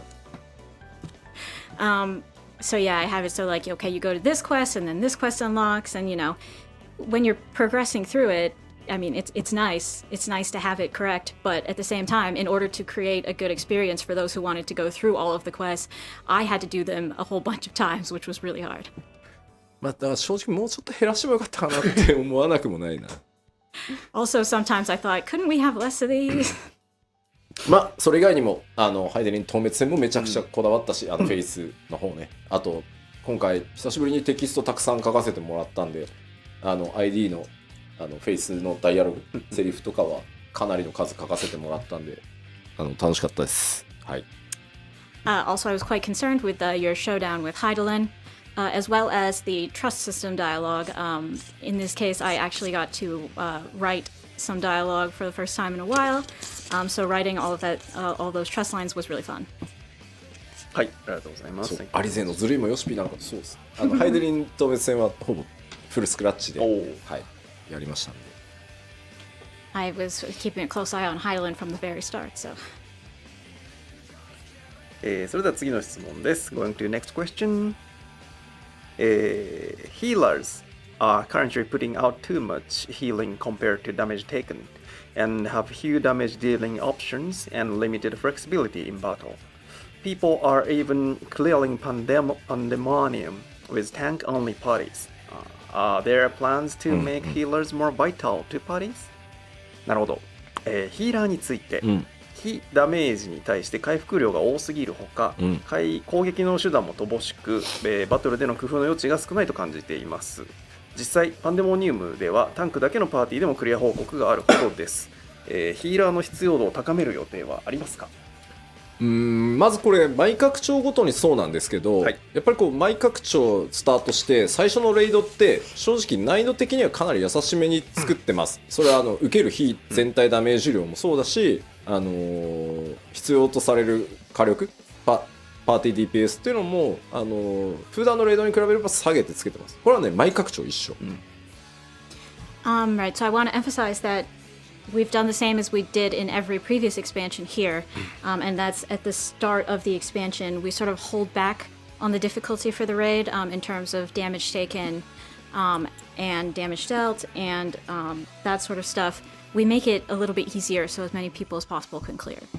どうしてもプレイヤーの皆さんって地続きではあるからパッチ 5.4 で実装された時のそのエデンの最終レイドと比較しがちなんですけど、今回改めてレベルキャップが上がって新しいジョブも増えてってところなので、一回難易度のイメージはリセットして、特に第1弾なので多くの人にクリアしてもらいたいっていうので敷地は下げてます。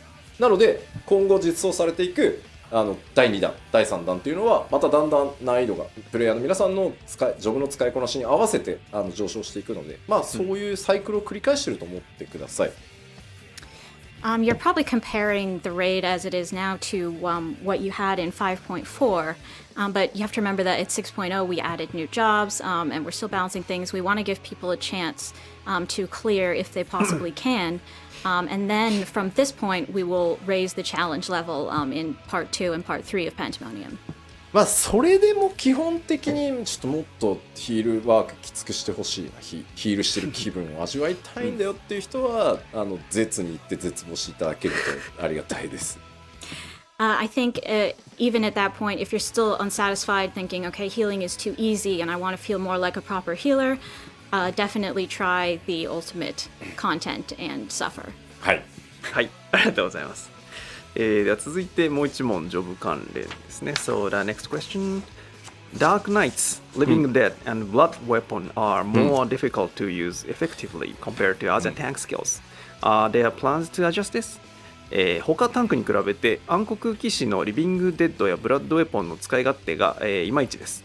今後調整の予定はありますか？暗黒騎士だけじゃなくてですね、パッチ 6.1 で、暗黒騎士も含めていろんなジョブに手は、入れさせていただきます。So not just Dark Knight, but a whole bunch of jobs will be adjusted in patch 6.1. でまあ皆さんからのねフィードバックはかなりちゃんと見てますんでそれらを含めてできる限り要望にお答えできるようにね6.1 していきたいと思ってます。We are looking closely at all of your feedback and will fulfill as many of your requests as we possibly can in 6.1. まあ今まさに質問のあったその暗黒騎士のリビデとかに関してはもう今調整案が出てきて進んでるので、まあ何かしら手は入ります。はい。We are definitely adjusting Living Dead, so you can wait and see how it goes. でまあ特に結構今ちょっと辛いんだけどって言われることの、まあ貴公子とか、あと白魔導士っていうのももちろんフィードバックを拝見しながら調整対象になってますんで、もうちょっとお待ちください。We've also definitely seen your feedback about Machinist and White Mage that you're having trouble right at the moment, and we are working on that, so please wait just a little longer. あとは竜騎士でねジャンプの硬直をもうちょっと短くっていうのも硬直を短くする対応は入れて今テスト中なので、まあそういうプレイフィールに関わるところ、それから数値バランスに関わるところ、今回ね 6.1 また大きなプログラムコストかけて調整していけるので、で今日ここに上げてない名前のジョブもいろいろやりますんで大事なところ吉田が言わなかったって言ってこう黒い煙が最近出るってよく表現されるんですけど、いろんなジョブ手入れますんで、はい、お待ちください。We're also looking at Dragoons who are concerned about the jump animation lock being too long. We're going to try to shorten that up. So we're going to adjust things that affect the feel of your gameplay in addition to just the numbers. And of course, I'd like to say that even if I didn't specifically mention your job today, we're still looking at feedback and making adjustments for those too. So please do not descend on us in a cloud of black smoke because I'm scared. はい、はい、ありがとうございます。Thank you very much. では次の質問です。ちょっと前半でカバーされた気もしますが、Given that we now have Sage and Reaper, will you be increasing the number of glamour plates? リーパーと賢者が増えましたが、ミラージュプレートも増えませんか？ミラプリ関連はですね、各処理のアップデート、まあ、数を増やすとか、まあ、プレートだったら数を増やすとか、ミラプリを反映できるエリアを増やすとか、チェストのサイズを増やすとか、まあ、いろんな候補があって、それぞれのコスト出しが終わって、まあ、やっぱ順番にしか対応できないので、まず今回最初パッチ 6.1 では、プレートの複数枚追加を行います。Right. So there are various requests that we need to address related to the glamour system, like the number of plates, the areas that you can use them in, the size of your glamour dresser. We can really only address these slowly in a systematic way, but we are working on it, and in 6.1 we will increase the number of plates. で、何枚が増えるのがその嬉しいかっていうのはちょっと個人差があるので何とも言えないですけど、それなりの枚数増やせてるんじゃないかなとは思ってます。はい。The amount of plates people wanted to increase by sort of differs by person. I can't tell you exactly how many we're adding, but I think it should be sufficient for the time being. で、まあそれを第一弾としつつ、ボックスの中に幻影としてしまえる数に関しても大きく引き上げようとしていますし、それらあと着替えられる反映できる場所を増やしたいとか、それらいろいろ今やってますので、順次スケジュールが決まったら、まあとにかく 6.1 からミラージュプレート関連いろいろミラプリ関連ねアップデートしていきますよということだけお伝えしておきます。And yes, we are definitely increasing how many pieces you can store in your dresser and how many places you can use these plates. So when we can fit them in the schedule starting in 6.1, we will be adding more features. はい。ありがとうございます。Thank you very much. では次の質問です。Next question. Will we be able to obtain gear such as Imperial Officers' armor and uniforms, Galarian Gunblades, Imperial Lab Coats, and Shalian Forum members' uniform in the future? なるほど。今後、ガレマール帝国の帝国士官の鎧や服、帝国式ガンブレードや帝国学者のコート、またシャーレアンの議員制服などを入手できるようになりませんか？まずシャーレアンの議員制服はね予定があるはず。So, first of all, the Imperial Officer uniform is something we have already decided on. まあこれまで帝国はやっぱこう敵として描くことが多くて、なかなかそのガレマール帝国の内面とか人間としてのそのガレアン人っていうのを描く機会がこれまでなかったので、まあやめてたんですけど、まあ、行月のフィナーレでそういったところも描けたので、これからその 6.0 以降のパッチ報酬みたいな形で増やしていくのはまあありかな、そろそろ解禁してもいいかなとは思ってます。はい。Up until 6.0, we had mostly shown the Garleans as just these ruthless enemies. We hadn't really had an opportunity to show the normal people or other perspectives of that story. But now that we've done that, I think we could start releasing some gear that is Garlean themed. はい、ありがとうございます。Thank you very much. だんだん残り時間も少なくなってきましたが、もう数問いきたいと思います。Time is running out, but I'd like to continue a few more questions. The next one is, do you plan to implement the songs that played on the radio in Garlemald as an orchestral wall? ガレマルドのラジオから流れていた楽曲をオーケストリオンフとして実装する予定はありますか？あれ人気高いですもんね。いいですよね。私も好き。It's awfully popular. I like it. パッチ 6.1 でですね、ノイズが入ってるやつ、皆さんがメインストーリーで聞いたやつ、あれのオーケストリオン風の実装が決まってます。はい。And yes, we have decided to implement the version you hear on the radio with the distortion in it as an orchestrion in 6.1. なんかあれノイズが入ってないやつと入ってるバージョンがあって、まあ、どっちよっていう話だったんですけど、まあ、ソケンがサウンドディレクターとしてゲーム体験に密接に絡んでるのはノイズ入ってる方だから、まあ、そっちでまず実装しましょうっていう判断をしてたんで、そっちが実装されます。はい。We actually have a version both with distortion and without distortion, but Soken felt that as sound director, he wanted to give people something as close to the in-game experience of hearing it for the first time as possible. For the orchestrion, so we're going with the distorted version first. はい、ありがとうございます。Thank you very much. では続いてです。Were we able to take up residence in Shalian or the lunar facilities that the operates worked so hard to make some one day? Even just apartments would be fine. レポリットが頑張って作ってくれた月の居住地やシャーレアンにはいつか住めるようになりますか？アパルトメントでもいいです。サムデイでいいんですよね。まあね。まあもうまずは石ガルドに住んでくれよ。追いつかないよ。Please just try living in Ishgard first. We cannot keep up.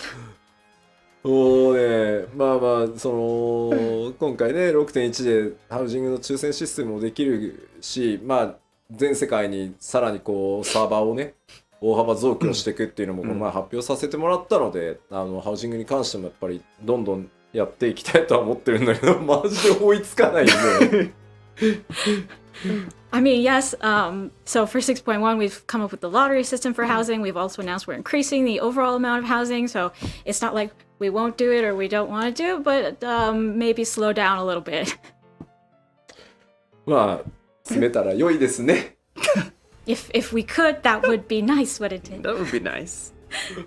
ありがとうございます。Thank you very much. 次の質問いきましょう。Next question. Will you add minions for Emmet Silk?Hades and Zenos、エメトセルクやハーデス、ゼノスのミニオンは実装されますか？まあここはそのまあ何度か言ってる通りやっぱり役目を終えてないキャラクターっていうところに関しては、まあ僕が全権指揮取ってるところでもあって、キャラクターのミニオンを出す出さない僕が全部判断してるんですけど、まあ行月まで来たのでまあありかなとは思ってます。はい。Yeah, I'm the one who decides who we put out as minions, and I always hold back on putting out minions of characters whose roles are not yet done in the story, but I think now that we've done Endwalker, we can consider doing those. もうゼノスあたりは本望かもね。確かにくっついてくるわけでしょ。ずっと許されついてくることを許されてるわけでしょ。Is it okay to put Zenos out as a minion? He's just gonna follow you everywhere. He should be happy. はい、ありがとうございます。それでは次で本日の最後の質問にしたいと思います。So the next question will be the last question of today. And the question is, do you have any updates regarding female Frothgar? なるほど。ロスガル女性について何かアップデート情報はありますか？いや、そういえば。僕らようやく行月出したばっかなんだよ今。Finally, we're done with Endwalker. Okay. ね、グラフィックスのアップデートもやるしね。ただもちろん忘れてません。And yes, we are working on a graphic update. But no, we have not forgotten about female Frothgar. アートチームの方に、ロスガル女性のアートワークを何パターンも書いてもらい、その中から今、2系統に絞ってさらにデザインを進めつつ、それをどうやってその新しいキャラクタークリエーションにこう仕様設計していくかっていうところまで今来てるので、まあもちろん実装するとなるとね、まだ時間はかかりますが、着実に進んでます。So right now we've had the art team draw a variety of styles for possible female Frothgar designs. We've picked 2 of them, and we're currently thinking about how those would look and what adjustments we would have to involve in putting those into character creation. So obviously it's going to be some time before we can actually implement them as a race, but we are working and we are making progress. まあ本当にやるのっていうコメントもありますけど、やるって言ったらやりますよ。People are saying, are you really going to do it though? And if I say I'm going to do something, I will do it. だってやるって言ったんだもん。I said I'd do it. あとね、なんか使う人少ないんじゃないっていうコメントもあると思うんですけど、僕はね、もうここまで来たらね、多いとか少ないじゃないと思うんですよ。全種族がそれぞれ平均的に人気になるなんてことはなくて。There are also people saying, but probably not that many people will play as female Frothgar. But I'm thinking, we've come this far, and it's not really a matter of will they be super popular. It's not like everyone needs to use all races equally. その世界に多様な種族、見た目を持った人たち、それから内面の個性を持ったさまざまなプレイヤーがいるっていうことが世界の広がりをすごく感じられる。まさしく一人でもみんなでも遊べる。RPG が目指すところでもあると思ってるので、だから使ってる人が多いとか少ないとかもうあまり関係がないからここまで来ると思ってるので、きっちり実装していくつもりではあります。So, people decide what characters to play for a lot of different reasons. We'll focus on the inside or the outside, and some people may play a lot of this type of character or not a lot of type of the other character. That really gives the world flavor and variety. And especially because we're aiming to be a game that you can play solo or with friends. To be honest, we're not that overly focused on everybody will play this thing equally as long as everyone's having a good time. もうそれを言った途端さ、新しい種族のアイデアを次々言うんじゃないよ君らって思うのよ。And of course, because I said that, now everyone is coming out with their ideas for new races we should add. Please no. 思い出してくれ。5.0 を発表する時の、ファンフェスを思い出していただきたい。ロスガルの男性と、ビエラの女性をファイナルファンタジー14の種族実装の最後にしたいって思い出していただきたい。Please remember when I presented Vera and Frothgar at the 5.0 announcement, and I said, "This is the last one. This is the last one we're doing. Remember that, guys?" いいコメントがありました。みんな非化線の記憶力なんて曖昧だって知ってるよねって。So I found a good comment. You know the memory of the warrior of light. So. ならば覚えていろ。ロスガルの女性を持って種族実装を最後にしたいと私は思っている。Okay, well, if your memory was vague up to this point, remember it now. The female Frothgar is the last one I want to do. はい、ありがとうございました。Thank you very much. So これで、今日の Q&A はここまでとしたいと思います。So this is the conclusion of today's Q&A session. Thank you very much for sending lots of questions. はい、ということで、PLL の残りの時間ですが、締めに行く前にもう一つトピックがあるということですよね。So, before closing today's letter live, we have one more topic to share. 何でしたっけ？ハウジングの件です。そうだっけ、はい、なんかここから PC がなくなったから何すんだっけって思っちゃった。画面が出ます。はい、画面出してください。じゃあ He's like, what is this? ちょっとね、パッチ 6.1 以降の土地販売に関してアナウンスとともにね、ちょっと皆さんの意見も聞いておきたいところがあります。はい。Okay, so I have an announcement about the housing plot sales from patch 6.1, and I'd also like to ask you guys a question. まず抽選販売についての補足です。First, let's go over some details for plot sales. どうぞ。まず1回の応募につき1プレイヤーキャラクター1回どこか1箇所のみ応募可能って言ってましたけど、FC のハウスを買うとき FC 全体で1回じゃなくて所属してるメンバー1回ずつ応募できるので、はい、これはもう大きい FC の方が有利っていうのは確かにそうです。Okay, so for the lottery system that we announced, we did announce that each player may only enter the lottery for one plot of land during each lottery period. But when it comes to the free company, it's not like the free company entirely only gets one entry. Every single member from the free company can enter. In that sense, then yes, the free companies that are larger will get more entries if they want. まあこれはやっぱり MMO っていうことを考えたときに非常に大きなコミュニティを一生懸命運営していて、メンバーもアクティブにたくさんいるっていう状況でFC ハウスがないっていうところがやっぱ抽選上有利に働くっていうところは、まあそれこそが FC のそのサイズの力かなとは思ってるのでこういうルールにしてます。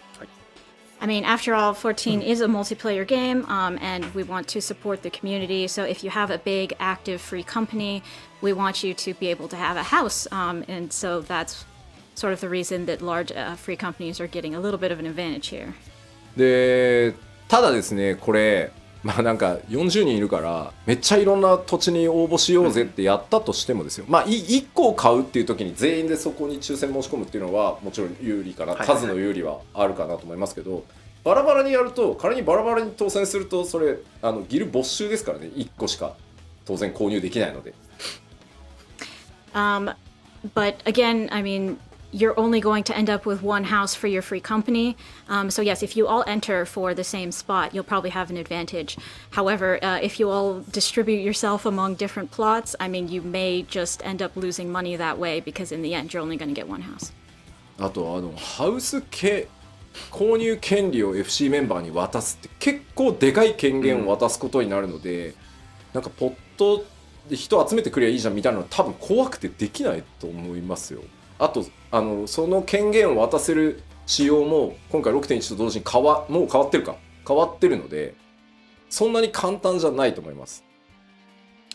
Also, it's first of all, we'll be making some changes to the rights to purchase land in 6.1, but also, I mean, in order to apply for this lottery system, your free company members need to be given the right to purchase land on behalf of your free company, which is sort of an important right to give people. So we don't really think that most free companies are going to be going around shouting out for randos to come help do this because it's putting themselves at risk.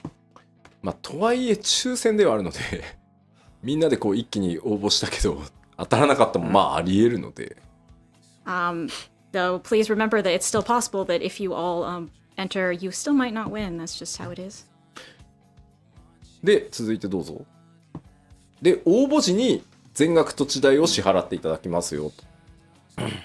There's also the point that when you enter the lottery, you must pay the full price of the plot. で、まあ落選した時には返却されるんですけど、当たってしまったらキャンセルしたらお金ねペナルティがかかりますんで。Obviously, if you do not win the lottery, that money will be refunded in full. But if you win the lottery and you decide to back out on the plot, you will lose some money on that.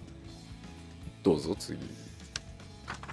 で、今回パッチ 6.1 で4種類の販売方法を、用意してます。Okay, so as of 6.1, we have 4 ways to purchase plots.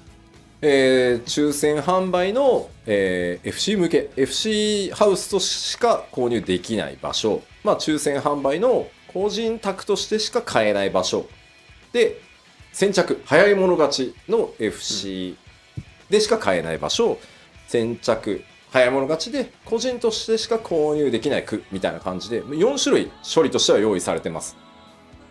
So we have the lottery version that is for free companies only to buy their free company plots.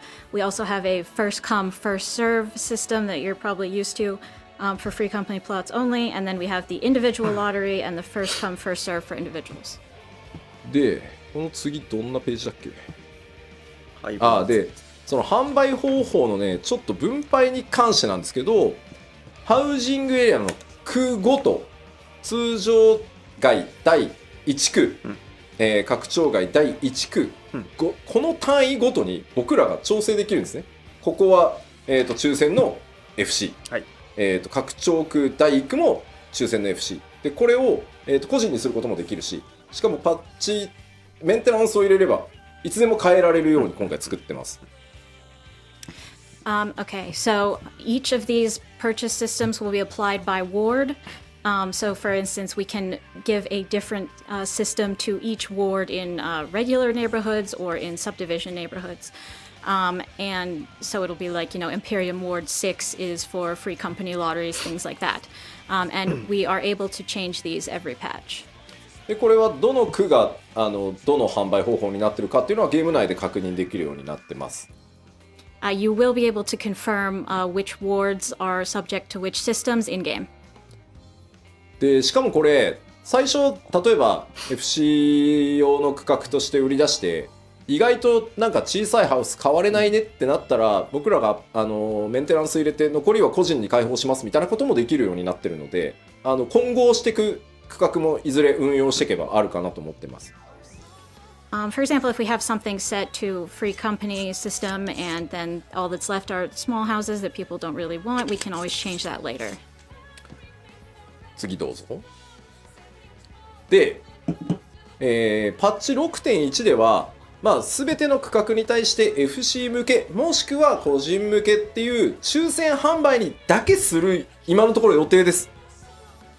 So our current plan is in patch 6.1, we want to assign all wards to the lottery system, either for individuals or free companies. でね、処理は用意してあるんですけど、早い者勝ちっていうのを今入れないつもりでいます、6.1。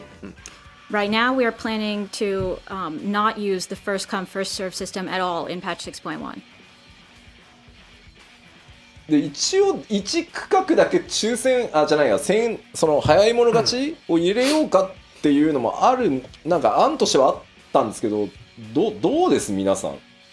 We were thinking we could make maybe one section only first come, first serve, but what do you guys think about that?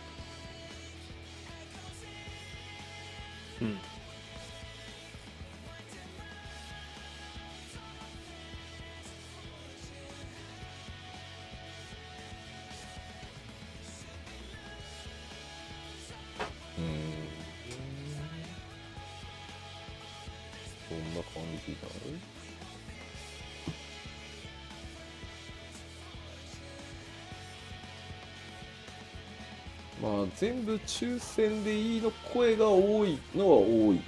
1区ぐらいは試しでもいいんじゃないっていう声もあるな。There's, I'm pretty sure the majority is saying they'd prefer to have them all lottery, though there's a decent number of people saying, okay, just one ward, first come, first serve. ただね、その脳内シミュレーションしたんですけど、やっぱり1区だけでも先着があると、そのログイン戦争がすごいだろうなと思っていて。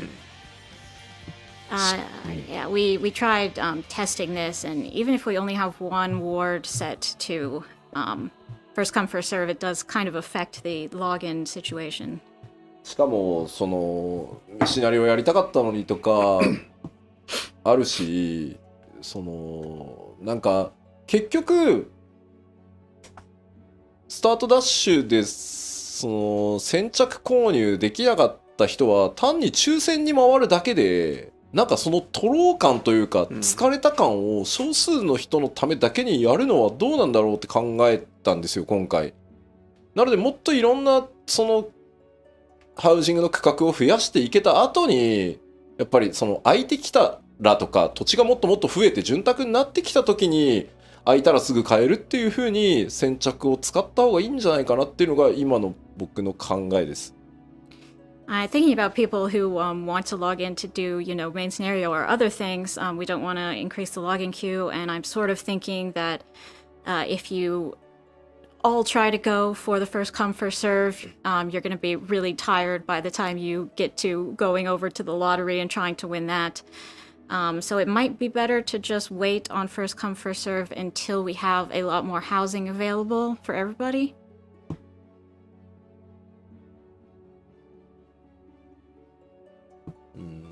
それならそれで良さそうだね、みんなね。そう言ってくれて。A significant number of people seem to agree with that.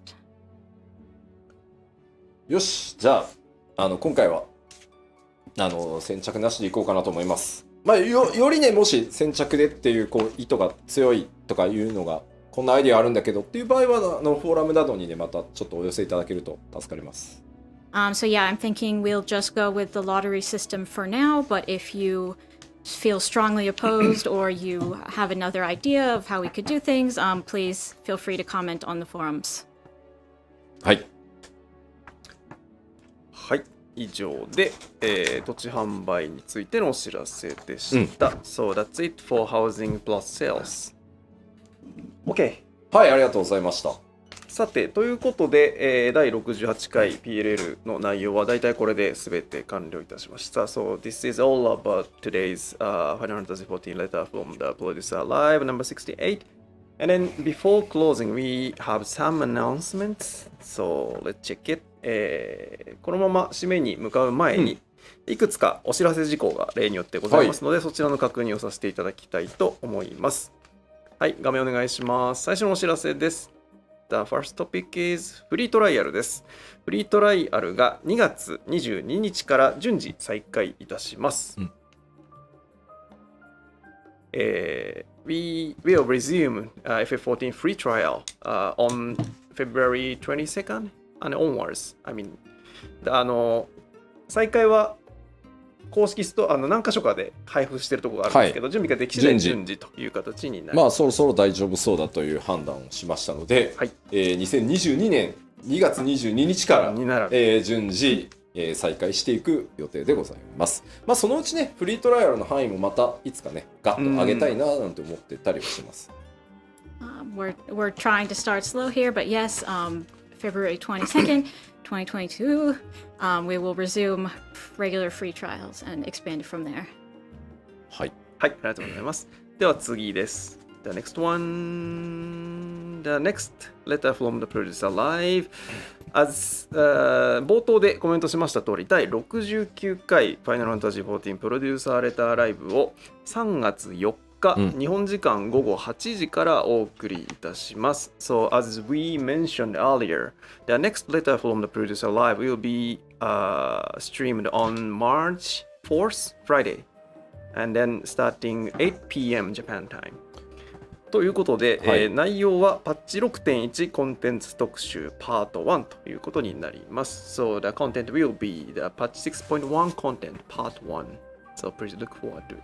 でこうサーバーいわゆる14の、データセンターの拡張とかって、まあ、今年の夏から順次始めていく、まあ、その第一弾になる日本データセンターのワールドリーグループに関しては、今詳細の内容を告知できる準備をしているので、この3月4日の放送の中で皆さんにどういうスケジュールでやっていくのとか、どういうグループになるのというのをお知らせできればと思ってますので、そこまでもうちょっと今準備してますんでお待ちいただければと思います。We'll also be covering the server expansions that will be starting this summer and talking about the first set of those, which is Japan, and the way that we'll be regrouping worlds and the schedule. ただ1個言っておくと、データセンタートラベルを入れる前にはやらないので、データセンタートラベルができる状態にはなってるので、まあもちろんねそのリグループっていうところなので4つ目の DC が出来上がるってことにはなるんですけど、行き来はできるし、ある意味日本 DC 全体でなんていうの固定を組むみたいなこともできるのでその辺も合わせてお伝えしていくのでどうぞ焦らずちょっとお待ちいただければと思います。Don't freak out. We have data center travel working already. So all this server stuff will be happening after that is available. はい、はい、お待ちください。それでは続いてのお知らせです。So the next announcement is the reminder of the Endwalker soundtrack. We are now taking the pre-order for this soundtrack and then we'll be out on February 23rd, next Wednesday. So please make your pre-order if you do not do yet. サウンドトラック、エンドウォーカー、魚月のフィナーレのサウンドトラックが来週ですね、いよいよ2月23日水曜日に発売を迎えて、現在予約受付中でございます。まだ予約されてない方いらっしゃれば、ぜひこの機会によろしくお願いいたします。はい、よろしくお願いします。はい。では次です。続いて、The next one is another pre-order announcement. And then we are now taking a pre-order for the Final Fantasy XIV print collection.Third installment. And then these will be available April 30th. 4月30日発売の FF14 複製原画第3弾のお知らせです。今回は全7種類の画像が出ます。先に画像見ましょうか。次のページお願いします。These are the artworks that will be available on April 30th.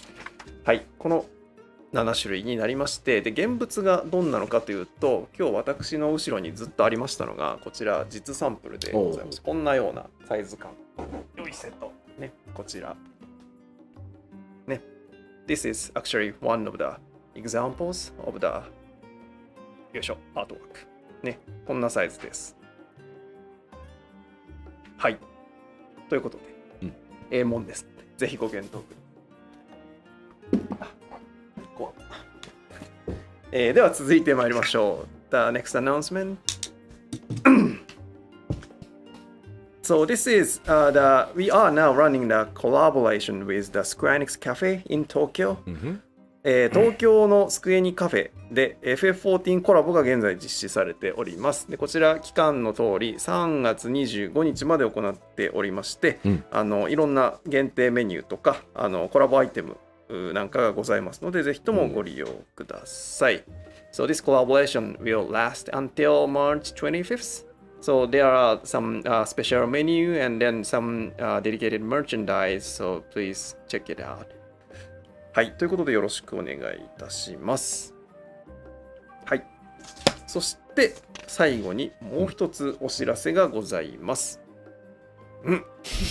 We are hiring ということで、FF14 を一緒に作ろうという方、現在ゲームデザイナーとグラフィックスエンジニアの募集を行っておりますので、どれどれと思った方はですね、ぜひともリンク先をご覧いただければと思います。まあグラフィックスエンジニアはね、腕のいい人がなかなか捕まるわけじゃないんで、まあダメ元っていうのはあるんですけど、今ガリガリコード書いてるんですけど、もっと増やせればもっとなんていうのやれることも増えるんで、さらに確かにもう我こそはというね、非課税兼エンジニアの方、グラフィックスのコード書けるよっていう方はですね、ぜひある程度能力に応じて交代額もご用意しますので強化していきたいので、ぜひぜひ。あとまあゲームデザイナーもですね、まあ随分この前お話ししてからご応募もたくさんいただいて、採用された方もいらっしゃるんですけど、まだまだ規模拡大していきたいので、ぜひご検討ください。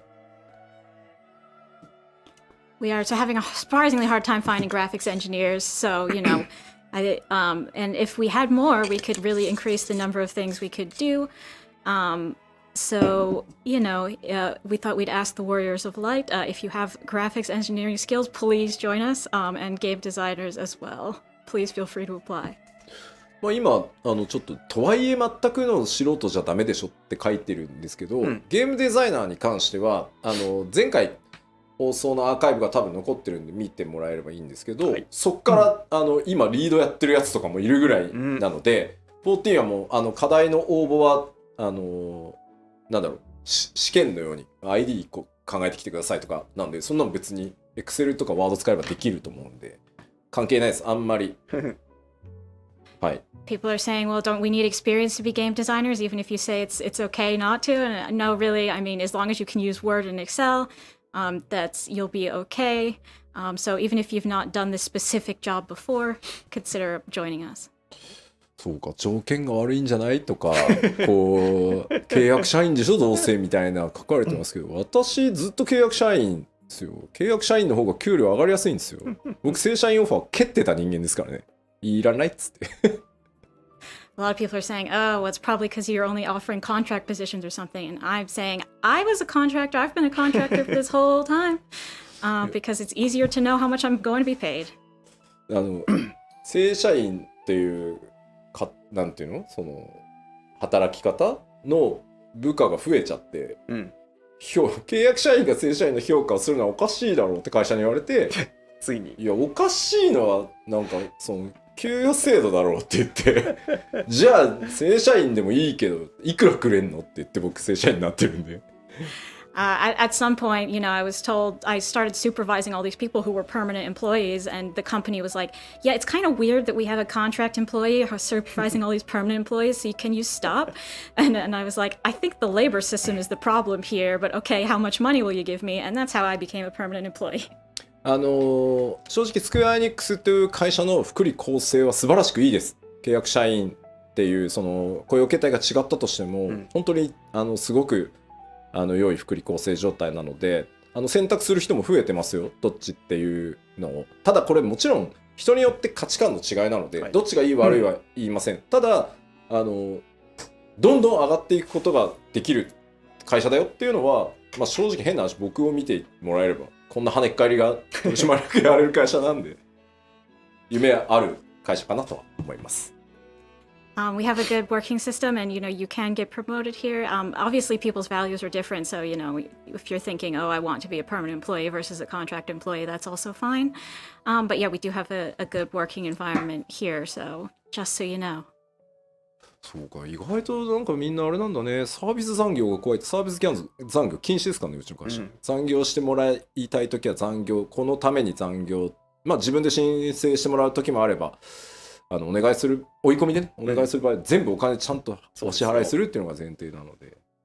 Of course, people are asking about how much unpaid overtime they have to do, but actually we don't do that here. If we work overtime, we write the reason, and then we get paid overtime money. はい、というわけで楽しくね、ゲーム開発参加してみたいぞと我こそはと思う方はぜひぜひご応募ください。So we'll cut that off here for now, but yes, if you're interested, please send your resume along with those links. はい、ありがとうございました。Thank you very much. So this is it. And then before closing, we'd like to take some final comments. これで以上で全て終了したので、最後締めの前にコメントを一言ずついただきたいと思います。まずケイトさん、一言ご挨拶お願いします。So, ケイトさん、please. 久しぶりに、このような通訳をできて楽しかったですね。いろいろ設定について、通訳できてよかったです。これからもよろしくお願いします。Hi everybody, it's been a while since I've been able to do this kind of interpretation, and I was really happy that I got to do so much talking about lore while doing so, and I look forward to seeing you again. ケイトさん、ありがとうございました。Thank you very much. はい、それでは吉田さん、締めをお願いします。吉田さん、please. はい、今日ね、本当Q&A も含めてですけど、いろんなお話しました。かなり未来のお話もしたと思うんですけど、冒頭に戻りますが、まだまだ14発展していきますし、チャレンジを続けたいと思ってます。So we've talked about a lot of things today, including the Q&A, including the future of 14. But yeah, if I can just wind it back to the beginning, I want to say again, I really want to keep 14 going and take on new challenges from now on. So we will keep at it. もしかしたらね、過程の中では、今回その日本 DC のね 4DC 目追加、ワールドリーグループみたいに、できるだけ避けたいとは思ってますけど、より安定的にこう運営サイズを上げ、みんなに混雑なくこう遊んでいただくために、本当にできる限りないようにはしたいと思いますが、我慢をねちょっとお願いしてしまうようなこともあるかもしれないです。Beginning with the Japanese data center expansion, of course, as we add servers, we're going to have to regroup worlds, and a lot of you will probably not enjoy that, unfortunately. But overall, we do want to increase the amount of space we have so that players can have a good time, not get stuck in queues, all of that. ただ最終的には光の戦士プレイヤーの皆さんがこのゲーム遊んでてよかったなとか、このゲーム本当に楽しいなって思えるね、こう未来のために僕ら常に考え、常に努力をして開発を続けていこうと思います。And just to sum up our goals, we really want all the people who play this game to say, wow, I'm really glad I played this. I had a great time. So we'll keep aiming for that going forward. なので改めて皆さんにお願いです。ここまでQ14 からね11年一緒に歩み続けてくれてありがとうございます。And to all of you players, thank you so much for coming on this 11 years so far journey with us. まあ行月のフィナーレの英語タイトルはねエンドウォーカーですけど、これからまた新しいファイナルファンタジー14の冒険の旅に一緒に歩み続けてもらえるととても嬉しいので、ぜひこれからも長い間よろしくお願いします。And I have one thing to ask of you. Obviously, this expansion was called Endwalker in English, but we're going to keep walking. We're going to keep journeying. So I hope you will join us on our adventures for as long as you possibly can. Thank you. はい、それでは本日長時間ありがとうございました。Thank you for watching such a long presentation. Okay, this is the conclusion of today's Final Fantasy XIV Letter from the Producer Live, and then see you all again in 2 weeks time at the next PLL. 以上をもちまして第68回プロデュースされたライブを終了とさせていただきます。皆さん次回2週間後の69回、プロデュースされたライブでお会いしましょう。それでは失礼します。ありがとうございました。さようなら。またね。